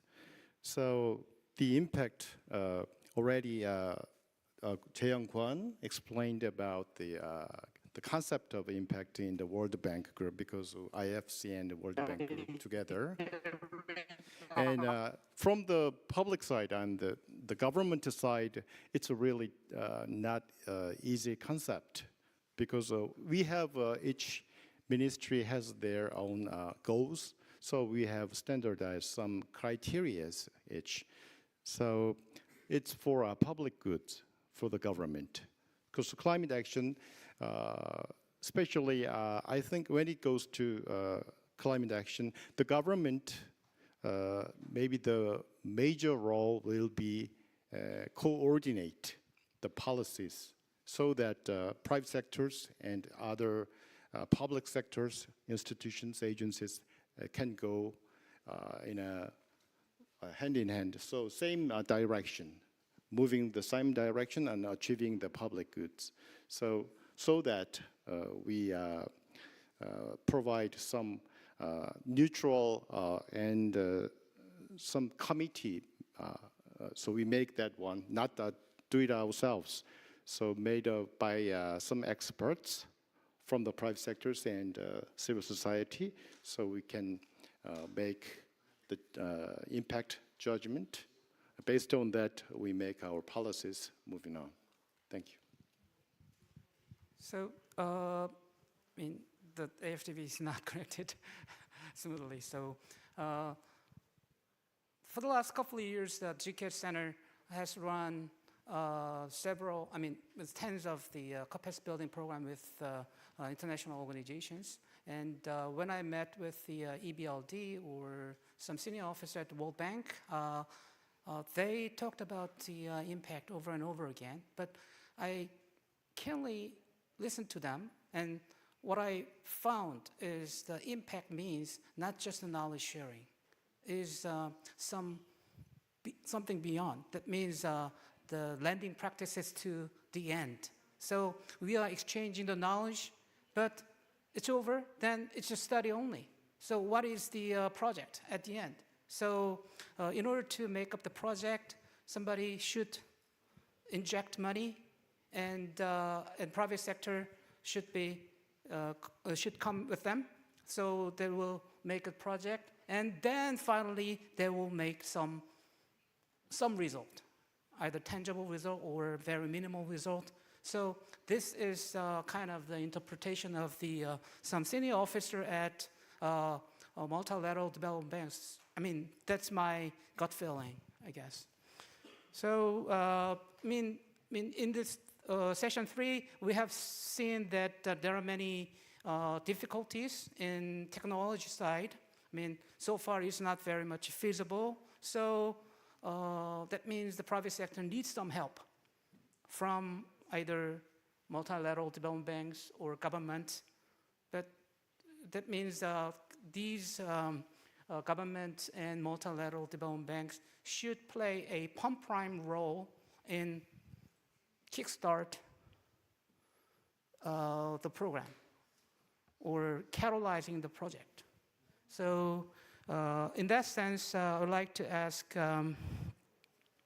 what action would you take as a first anchor or first load bearer to mobilize the fund at your institute? So the question goes to the IFC first, Mr. Kwan. No, thank you for that question. I think, IFC, we were very proud to say that we're at the forefront of climate change since the 1980s, when climate change wasn't even an issue. So we were we started the performance standards, which includes climate change. And so we're very proud that we've been leading the efforts against climate change. Obviously, we have money, so we invest, we lend, we provide equity, but we also recognize that the scale is not there for us. So we only have $40 billion of our own capital that we deploy. So by using some of our capital, we try to mobilize external funding as much as possible in order to scale up our work. And we also have the upstream and advisory, where I think it was mentioned several times by the private sector that there's political uncertainty, there's policy uncertainty. So we try to help with that. We speak with the governments, we provide advisory services to ensure that they have also a clear picture of where to go in a consistent manner. Finally, we conduct significant knowledge work. And one example I'd like to mention today is the Country Climate and Development Report, we call it the CCDR. This is, again, it's all public information. It's a diagnostic report, and it starts with the recognition that climate change and development have to work hand in hand. You cannot have one and not the other. So it's a report that's formed with discussions with the government, private sector, civil society, NGOs, etc. And it gives, the end goal is for the government to prioritize its climate change issues and resolutions as well. So that gives signals to the private sector as well. So we, obviously, the World Bank Group produces that report, but eventually it's up to the government to really work on the prioritization. Okay, thank you. Mr. Shepherd, as a impact evaluator at GGGI, what factors shape your institution's decision to engage in green financing? You have invested not very money, but some, so far. So for us, maybe different from IFC and multilateral development banks like the World Bank or African Development Bank, we don't have large pots of money to provide our partner governments. But what we do is that we consider ourselves more of a neutral advisor. You know, we can see that there are different sorts of funding out there, both from how governments themselves can optimize their own public finances, how we can, I guess, mobilize or redirect private financing, and to utilize in a sort of strategic way development financing. So that from multilaterals or the Green Climate Fund, and to design that in a way which is country-led. So our client for us is the government, and they have their national development plans or long-term low-emission development strategies or adaptation plans that we are supporting them to implement, and to see how we can, I guess, move those plans to implementation. For us, there are perhaps there's different ways of doing this. This one, it might be that we're trying to have or help the government to showcase a proof of concept of how you can green an industry. So recently we've been working in Cambodia to look at how we can green the manufacturing sector, the garment manufacturing sector, because that's a key part of their economic development strategy. There it's about saying, on the one hand, working with the private sector that they understand that what are the challenges which prevent them to invest in renewable energy or energy efficiency, and to work with the government to adjust that, I guess, to incentivize policy, or to even help to create, using development assistance, to sort of pilot an ESCO sector so that the industry can learn, because that didn't previously exist in Cambodia. In other cases, it might be, how can we help the governments to, so instead of project financing, how can we leverage larger pots of funds? So for example, in Ecuador, working with the government to get a debt to nature swap. So working with the ministries of finance to actually change legislation to recognize that as a mechanism, to work with with CAF, a development bank in Latin America, to provide that capital, to work with the Inter-American Development Bank to provide guarantee support, so that the government can, I guess, get debt relief, but in doing so commit to preserve the Galapagos natural capital reserves and to create new funding mechanisms for that. So I think it's about how we work together, maybe to link to the earlier conversations. How do we bring the private sector, the public sector, and the development finance together in a sensible way, which best advances the needs of the citizens of the countries where we work. Okay, thank you very much, Mr. Shepherd. Watching the Eric raise a hand over there. I mean, even if there is the video is off, but he is connected. So, Eric, could you? I mean, I have given you some questions. So, could you make some comments on my questions about? Okay, thank you very much. I hope you can hear me now. It appears my network has been very unstable. I don't know why. Maybe the system is tired. It's been awake since 2:30 a.m. Maybe the first thing that I'd like to respond to is the question about how we measure or define impact. I've listened to some of the colleagues in and out, even though my system is not stable. but I could hear a lot of similarities to how we at the African Development Bank also define climate action impact. The first very important thing for us on measuring impact is the ability to strengthen climate resilience, especially in vulnerable communities.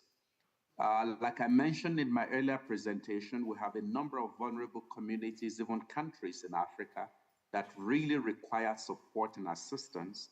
And so if we are able to strengthen and help them to achieve resilience, then we would have said we have achieved some impact with respect to those communities.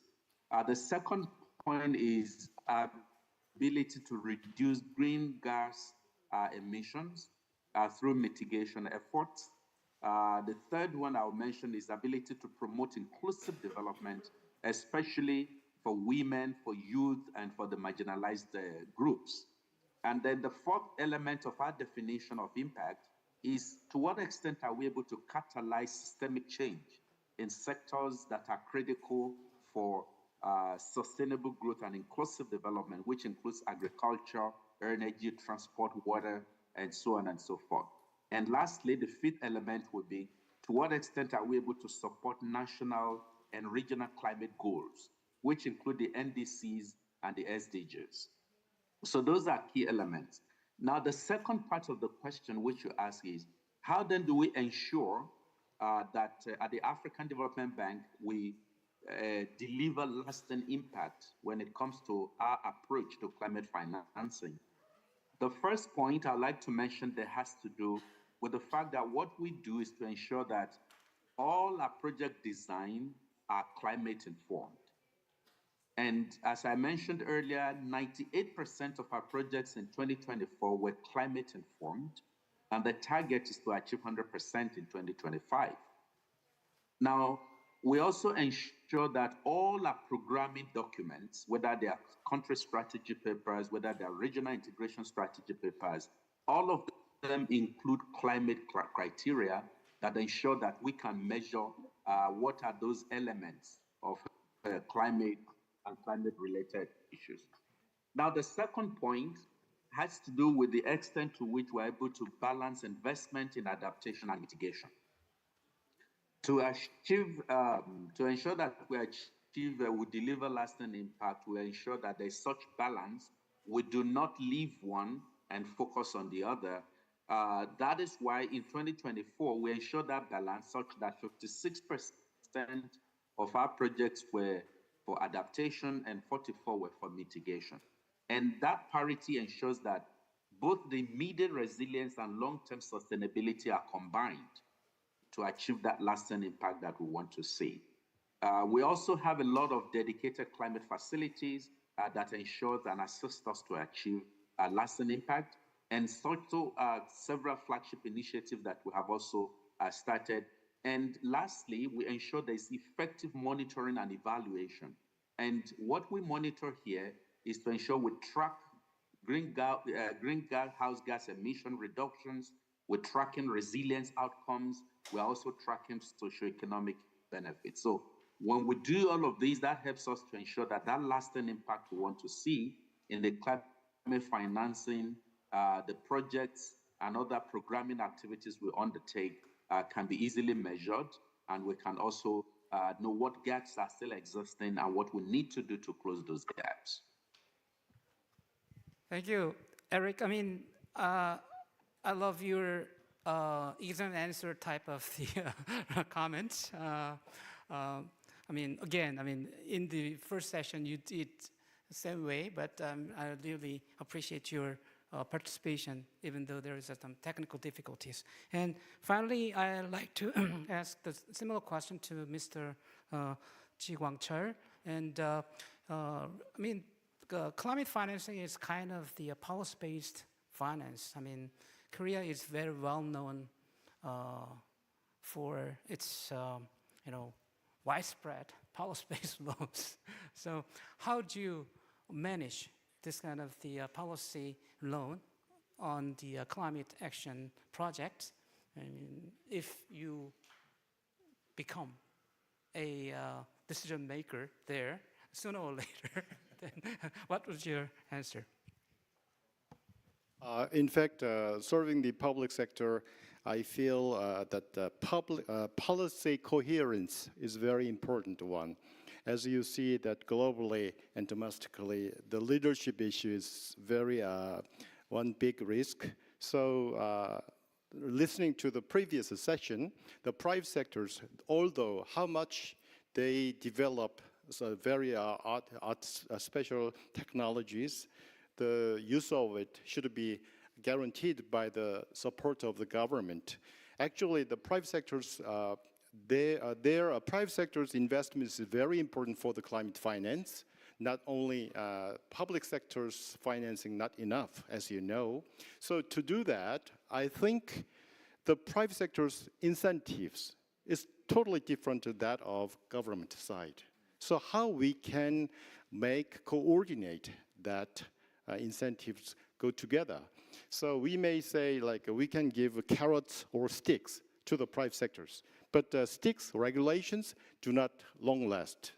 So we should make this climate action incentives to incentivize and to make them sure that there is no risk but the profitability in the future. Then they will invest very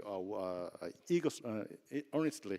So that's from the government side, I think leadership and plus policy coherence is a very important thing, and I will keep on doing this when I take that position. Thank you.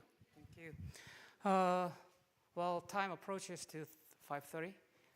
There is no, closing session. So now let me make concluding remarks on session 4 and today's conference. Once again, I would like to express my sincere gratitude to our speakers and participants for their thoughtful contribution and active engagement throughout the day. The discussion in session 4 and across the conference have clearly shown that accelerating climate action is not only about mobilizing finance and mobilizing technological resources, but also about building mutual trust, strengthening coordination, and fostering a shared vision for sustainable development. Your insight and collaboration today remind us that real progress comes when we work together across sectors, regions, and disciplines. With this spirit, let us continue our effort beyond this conference, turning ideas into action and commitments into outcomes. Please join me thanking all of you with a big round of applause. Let me close the session. Thank you very much.